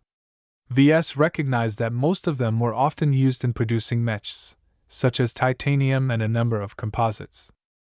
Just as they reached the middle, they started to hear a large number of footsteps from the entrance Lucky had created. Our target's inside, one of the new entrants announced. Fan out and shoot the bastard as soon as you see him. Don't forget to call out his position. On it, boss. Death to the Republic. Shed blood for Bentheim. The Larkinsons groaned. They recognized the BLM's slogan. How many? Riella asked. 25. They're not wearing armor. No heavy weapons. Melker slowly analyzed as his visor appeared to see straight through the stored materials. We're outarmed and outnumbered. We should surrender. No. Ves replied, immediately shutting off this line of inquiry. The BLM never returns its hostages. Anyone who's taken by them will suffer an agonizing fate. We'll have to fight our way out. You heard Melker. We're vastly outnumbered. Those guys must be ruffians. Their sniper is something else, but he's too constrained while we're indoors. Ves explained with burning hope in his eyes. You two are mech pilots, are you not? You've spent more than a decade learning how to kill. Even without a mech, you should be able to handle some untrained thugs. We're not dealing with some. There's 25 rebels closing in, and we have no way to beat them all. Are you sure about that? One reason why Ves insisted on entering a packed warehouse like this was because it contained a lot of vertical space. He turned to Lucky, who vigilantly stood at his side, and petted his back. Go get 'em, Lucky. Don't show them any mercy. His deadly pet replied with a dangerous yowl and jumped up to a shelf above his head. Lucky quickly disappeared from his sight as he instantly entered hunting mode. A few seconds later, the thugs started to scream. About half of their screams cut off midway as if their throats had been cut. The other half, Ves gritted his teeth and pushed his two cousins forward. We should attack now that they're distracted. I don't know if Lucky can hold on for long. He always noted that Lucky was never able to sustain his claws for long, though they possessed an incredible amount of cutting power. Lucky's cat-sized body could only store so much energy. It also took a fairly long time for his mechanical pet to recharge. He's right. The rebels are in disarray. We have to stake our lives for this. Melker decided and ran towards the direction of the screams. We're really doing this, aren't we? Riella stuttered for a moment before slapping her head. What the hell am I doing? I'm better than this. I'm a Larkinson. Riella followed after Melker with Ves closely in tow. He started feeling really guilty for not possessing a weapon. He always intended to purchase one whenever he ended up in situations like this, but always forgot about it after the danger had passed. Ves resolved to address this shortcoming if he managed to survive. He tried his best to keep up with his athletic niece. Let me stand in front. My shield can still take a couple of hits. She didn't argue his decision even if a professional guard would balk at his words. She cleverly positioned her body behind his so that she only exposed her eyes and her pistol. They passed a couple of brutally savaged bodies of men and women. They all wore dirt-crusted rags but wielded fairly pristine weapons. These guys have been hiding in tunnels in order to evade the local security sweeps. Ves remarked as he bent down and picked up a basic but brand new ballistic rifle. His face quickly soured. Gene locked. Whoever supplied them with these weapons must have a lot of money in their pockets. Ves might be able to bypass the gene lock if he kludged up a workaround, but the situation didn't allow it. He discarded the rifle and picked up a plain combat knife. This will do. They caught up to Melker, who currently exchanged fire against a pair of thugs. 3 bodies lay scorched on the ground. His shooting skills surpassed Dietrich's by a considerable margin as Melker neatly squeezed a laser beam through a finger-sized slit between two large containers. The rebel screamed as the high-powered beam turned his stomach into a blackened mess. "My pistol is overheating," Melker said and turned to Riella with a hand. "Give me yours." "No way. This is mine, this isn't the time." "Riella, you know my marksmanship scores are better than yours, and I can interface my weapons with my visor." The lack of living opponents lessened their urgency. They all believed the situation had been handled. "Just hand over the pistol already," VS commanded his cousin. "We need to clean up these men as quickly as possible before dash." He abruptly stopped when his sixth sense started tingling again. He felt another chilling wind blow past his undefinable senses. "Get down!" Chapter 149. Pinned down, the projectile punched through the warehouse's walls from the side and came at them like the wrath of a falling meteor. Forewarned by his sixth sense, VS barely ducked in time, allowing the flaming projectile to impact against the ground, throwing up a momentous amount of cement. The large amount of debris pelted the Larkinsons, causing no small amount of minor injuries. VS managed to stay unscathed due to his shield generator, which lost another % of charge. "We've got to pull back." Melker gritted his teeth, giving up on trying to borrow Riella's pistol. "As long as that sniper is lurking around, it's not safe to leave the center." Riella nodded her head as she gripped her own weapon with an iron grip. "We're mech pilots without a mech in sight. We're sitting ducks out here." Losing the initiative never went well, but they all agreed and ran back towards the deepest section of the warehouse. All of them tried to find a way out of their predicament, but could think of nothing except to wait for help. With the amount of noise the BLM had stirred, the police or planetary guard should be arriving at any moment now. "It's a monster! It's AHHH! Some kind of drone is killing us all! I never signed up to this! Let's get out of here!" The discordant group of rebels broke apart due to the terror in their midst. Lucky reaped a toll on their sanity, as he constantly clawed out their throats. At a certain point, the survivors forgot about their mission and fled like rats.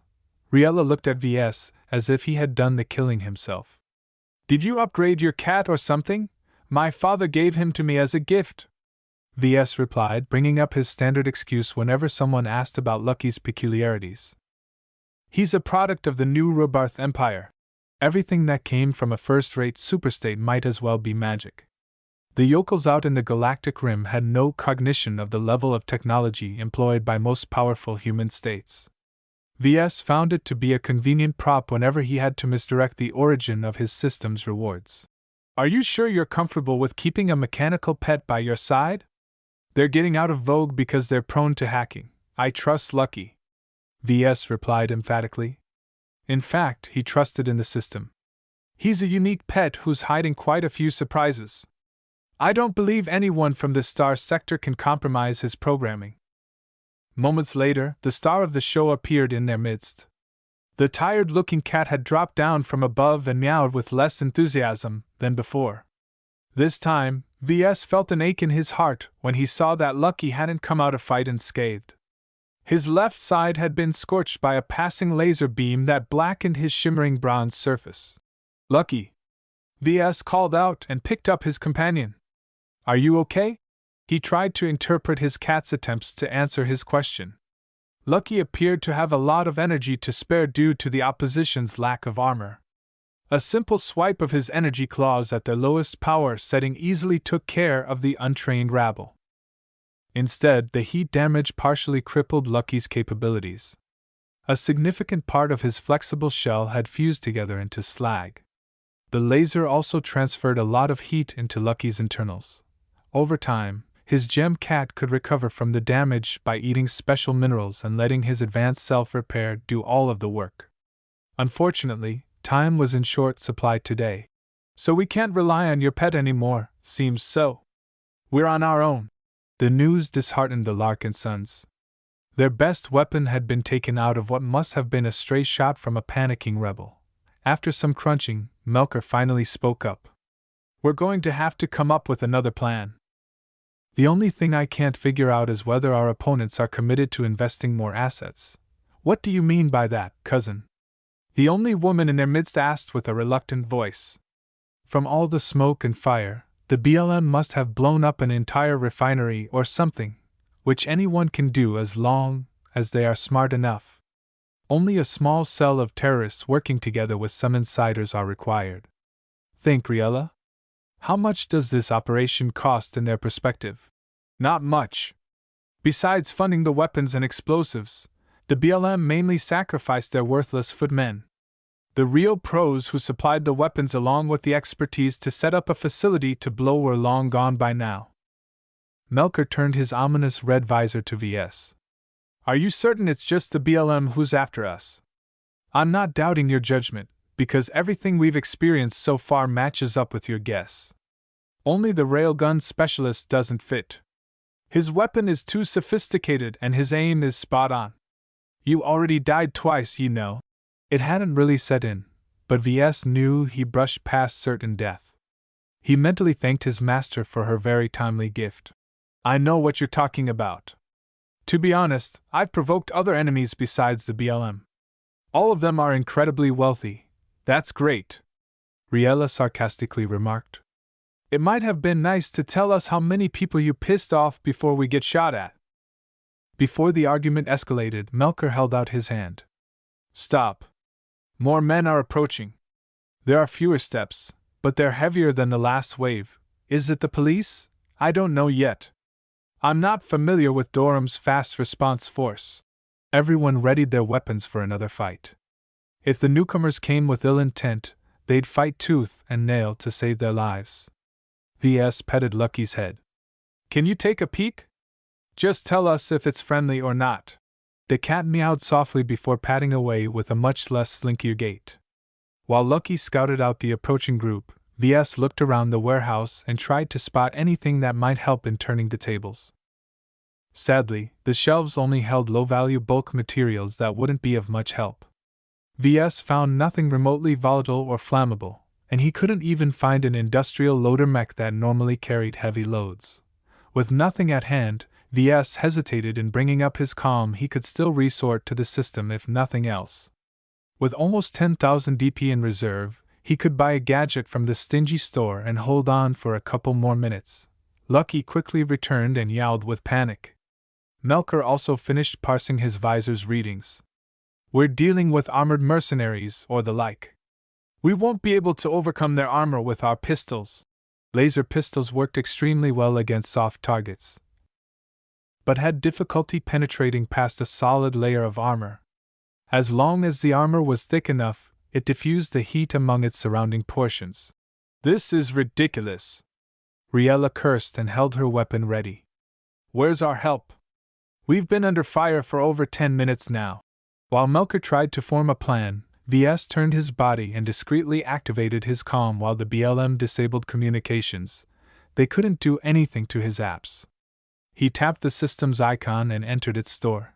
Millions of items flashed by in a blink as the store came into being. Ves tried to figure out the best way to spend his DP. He didn't ask for much, just a way to survive. The life-threatening situation disrupted his thoughts, making it harder for him to think. He couldn't employ his logic when all of his primal instincts activated his fight or flight response. Come on, system! Please help me out. Give me a suggestion of what I should buy. The Mech Designer System is not meant to replace the user's own judgment. Please treasure your autonomy and make your own decisions in life. Ves felt the urge to scream. This stubborn system still stuck to its stupid principles when his life was at danger. He couldn't rely on anyone but himself, it seemed. He quickly considered where he should spend his points. A weapon is no good. They'll kill me before I can kill them. Armor will only delay the inevitable. He quickly concluded that he should obtain some means to avoid the enemy entirely. He first thought of teleporting, but he quickly balked at the prices the various teleportation items offered. Unless he accumulated more than 1 million DP, he shouldn't be thinking about teleporting himself and his cousins.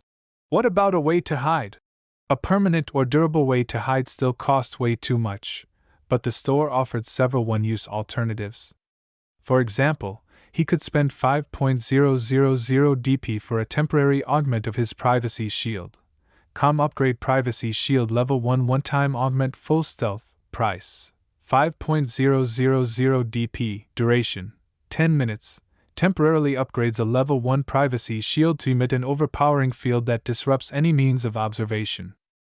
It is capable of obfuscating every possible means of observation that is known to the Mech Designer System. The simple description didn't do the augment justice. It blocked both electronic and biological means of detection. As long as no one bumped into their bodies, they could sneak off under the noses of their hunters. Heavy footsteps started to become audible. The mercenaries entered the warehouse and started to fan out into two separate groups. Ves gritted his teeth and purchased the augment. "Everyone come close to me. Best to hold on to my body, front and back. I've got a gadget here that can hide us from their view."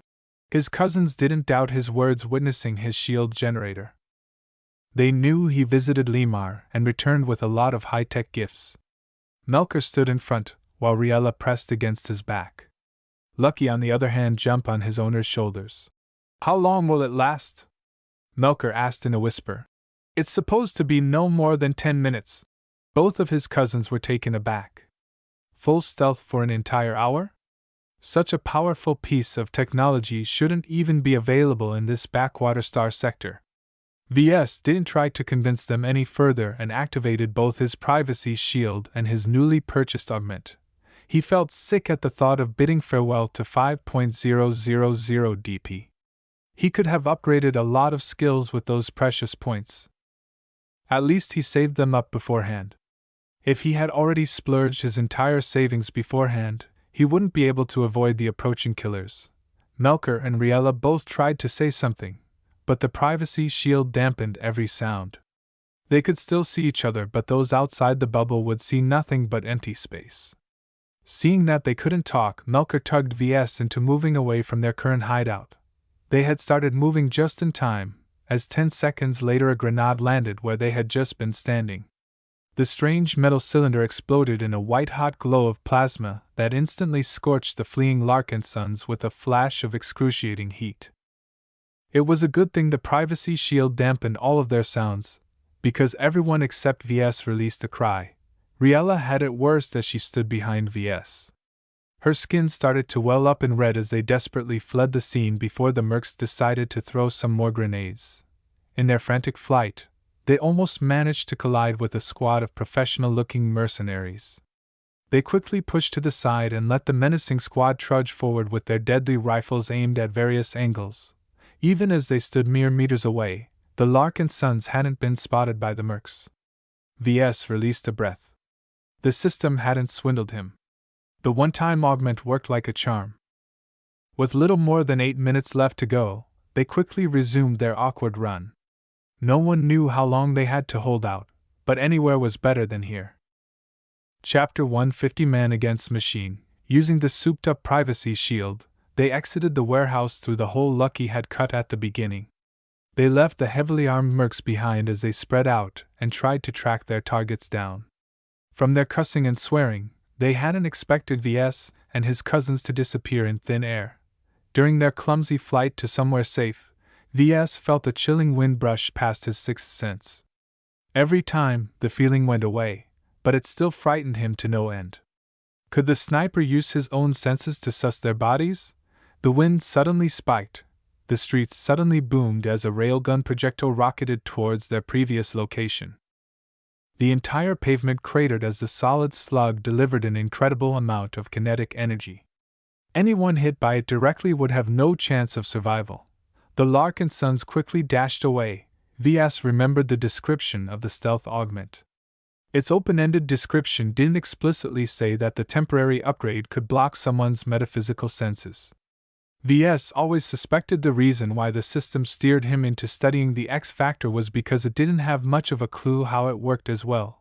It might be one of the reasons why the skill tree excluded any mention of the X factor. Even if others figured out some clues, no one had laid down a systemic path to understanding this nebulous field of study. In fact, The skill tree actually lacked a couple of other skills that should have been there. VS had noted that some of the more advanced specialties pioneered by many famous masters hadn't been included. For now, he urged the group to continue running past some blocks. Melker appeared to guide them all towards a security checkpoint of some sorts. The small one-story structure usually staffed by a handful of police officers. Now, they only saw death and ruin. The place had been torn up with bullet and scorch marks. The bodies of the fallen police officers were left behind like discarded trash. VS looked down on his comm. They only had 4 minutes left before the stealth augment ran its course. After looking around, he spotted something interesting. Right across the street, a massive storage area took up an entire block. It must have been the place where larger shuttles and transports deposited heavy containers before ground-based transports picked them up and delivered them to their final destinations. He ignored the large stacks of containers and instead turned his gaze towards the half-dozen industrial loader mechs standing off to the side. Their operators probably parked them to the side once the alarms went off before running away to safety. "Look over there," he said, but quickly remembered that the stealth field dampened his voice. Instead, he tapped their shoulders and pointed at the mechs. They both understood his intentions. Riella looked skeptical, but Melker nodded in understanding. They crossed the street and stopped before the storage yard's sturdy gates. With another prompt, VS got lucky to slice a narrow opening. Once they entered the yard, VS suddenly felt the cold wind return. The sniper must have noticed the sudden cut as soon as his privacy shield moved away. With its stealth charge about to run out, they all ran towards the industrial mechs. Compared to combat-oriented mechs, the industrial mechs emphasized cost savings and strength. They were mostly designed to be an affordable way to carry heavy loads of goods without relying on expensive heavy-duty lifter platforms. An industrial mech might cost more upfront, but a lifter platform guzzled energy like an alcoholic stuck in a wine cellar. The limbs also offered very fine manipulation when needed. The ones employed by the storage yard weighed heavier than medium mechs and featured very robust limbs. They might not be able to outrace an aircar, but their heavy arms and legs allowed them to lift hefty loads without straining their frame. The stealth field fizzled out just as they reached the lifter cables that could bring them up to the cockpits. "It's out! We're exposed now. Melker, can you hack into these mechs? I should be able to, but I might need your help. Sometimes, the owners of these low-quality mechs..." Riella rapped her knuckle against the scratched and dirty surface of one of the machines. "Are we really going to hijack an industrial mech? They don't even have neural interfaces, let alone armor that is able to withstand an infantry-grade rail gun. If you can point out an actual combat mech, then be my guest." That quickly shut her up. Melker quickly put his foot down on a step, which promptly zipped up the cable until he reached the cockpit. The step then climbed down, allowing VS to follow after his older cousin. For now, it appeared the sniper hadn't caught up to them yet. VS quickly squeezed inside the narrow cockpit and analyzed his surroundings. The omission of a neural interface meant that the cockpit offered a lot more manual controls. He didn't bother figuring out what they did and instead tried to find out how to force the mech online. After some fiddling, Melker spoke out. "I've cracked the digital codes, but the mech isn't turning on. The owners of the mech must have installed some kind of hardware lock." VS took over at that point.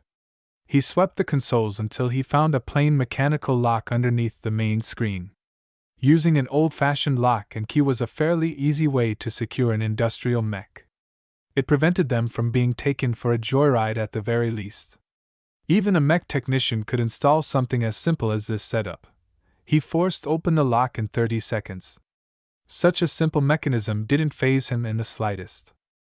As the mech started booting up, the two Larkinsons descended using the same stepper cable. "Riella, take this mech and stand guard for us, on it." The woman zipped up the cable and entered the booting mech. "You better get inside your own mechs before they catch up." The hatch in front of the torso quickly closed up. It gave her a measure of safety against a railgun attack, though VS doubted its worthless armor could withstand such a strike. "They're already on their way," Melker grimly replied as VS and him climbed inside the cockpit of another mech. "We won't have time to unlock a third mech, so get yourself comfortable, VS. Even if he could, VS had no doubt he'd probably trip his mech. Even industrial mechs needed a fair amount of training before anyone could pilot them proficiently. An untrained norm like him had no business trying to turn one into a hazard. After they both disabled the various locks, they settled in as best they could in the cramped space. VS had to squeeze to the side in order to provide Melker enough room to operate the industrial mech. The screens showed various settings that Melker efficiently tweaked to his liking. Once he finished his modifying its settings, the lumbering mech finally started to move. Riella had already turned her mech towards the incoming enemies. The same mercenaries who tried to corner them in the warehouse had tracked them down to the storage yard.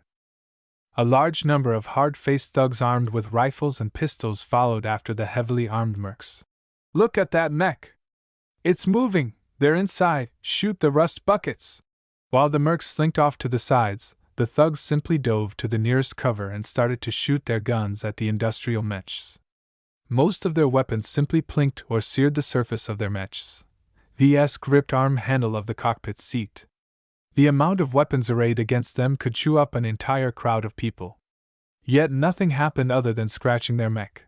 Even if their borrowed machines didn't incorporate any exotics in their armor, they still came out largely unscathed. The Larkinsons finally fought back. The mob of separatists started to grow apprehensive as the two hijacked mechs moved close. Riella's mech adopted a strange gait that pushed her mech past its maximum speed. Only a truly skilled pilot could manipulate their mech's limbs in this fashion. Though it also strained the machine, it wasn't like they owned it in the first place. As Riella closed in, Melker hung back with his own mech and grabbed a nearby crate of goods. His mech threw the crate at the shooting mob. Somehow, the crate landed in the very middle of the crowd, splattering 4 people instantly. Riella's mech almost tripped due to her shock, but she recovered quickly and reached the closest concentration of men. Her mech grabbed a nearby pipe from a whole stack of them and started wielding it like a blunted spear. Even as Melker continued to throw all kinds of junk at the frightened mob, Riella bashed her closest assailants into broken wrecks. Her mech wielded the pipe like a lumbering oaf. Even if she couldn't wield the weapon as fast as she liked, she still reaped a horrible toll due to the incredible power behind each swing. A railgun suddenly fired at her. VS had no warning this time, as the sniper hadn't aimed at the mech he held up. The railgun burrowed straight through Riella's mech, boring a small but nasty hole through its torso. The projectile narrowly missed the cockpit due to her amazing reflexes. The single hit slowed down her mech by 20%. "We've got to take care of that sneaky shooter!" she yelled as her mech practically went berserk. Her machine moved like a drunken fatty, as she employed her piloting skill to the utmost in an attempt to make it harder for the sniper to hit her cockpit. Her dented pipe battered a lot of rebels to death. Their morale and enthusiasm started to waver. The sniper shot her mech again, this time pummeling its leg. The mech lost most of its meager nimbleness, as the mech had been forced to its knees. Its damaged leg couldn't handle much weight. "We're getting chipped to death. How long do we have to wait? Help should be coming at any moment," VS remarked as he looked at the time. "Even if the rest of Bentheim is in flames, they should still send out a squad of mechs by now." Melker's cockpit started to beep out an alarm. A squad of mercenaries sneaked up to their rear and launched about a dozen plasma grenades at his mech's vulnerable rear. The industrial mech could never dodge in time to avoid getting burned. His mech started to turn its torso while whipping out its arm holding a crate of minerals. Half of the grenades hit the arm or crate, causing it to be engulfed in several balls of fury that crippled the entire limb. The remaining grenades either missed the mech or pelted its torso. Melker's mech hitched up as its power lines received a lot of disruptions. The mercenaries started to poke out of their cover and fired at the holes created by the grenades. Their powerful weapons were capable of dealing significant damage to the industrial mech's internals. Melker turned his mech away from the incoming fire as best he could, but the mercs had cleverly encircled them in order to negate such a move. The industrial mechs fared poorly against the infantry, dismantling them piece by piece. A fire broke out in the lower torso of Riella's mech, while Melker's hijacked mech showed diminishing power as the incoming fire pummeled its internals into junk. Just as they started to lose hope, a trio of mechs suddenly landed in their midst. Both the mercs and the surviving mob lost their footing as their landing threw off minor shockwaves. All of the aerial mechs that landed sported the black and blue checkered pattern of the Bentheim Planetary Guard. The mechs were kitted out with a shield and a specialized fluid projector that looked like a flamethrower. "Put down your weapons now!" a guard mech boomed out. "This fight ends here!" Everyone on foot tried to run. As if expecting this response, the guard mech fanned out in 3 directions and activated their fluid projectors. A disgusting-looking slime shot out of their nozzles and engulfed the fleeing men. 2 of the guard mechs continued to engulf every fleeing combatant. Even if they had a head start, they could never outpace a building-sized combat mech. The final mech didn't chase after the rats but instead walked towards Riella's half-burning mech. Her projector ejected a fire suppressant that stopped the flames. It then turned to Melker's mech. "I'm sorry about the late response. I hope you're not too banged up, Melinda?" The Larkinsons finally put down their guard. Their own cousin arrived to save the day. With her mech standing guard, the sniper probably wouldn't have the opportunity to shoot again. Better late than never. "Thank you for saving us,"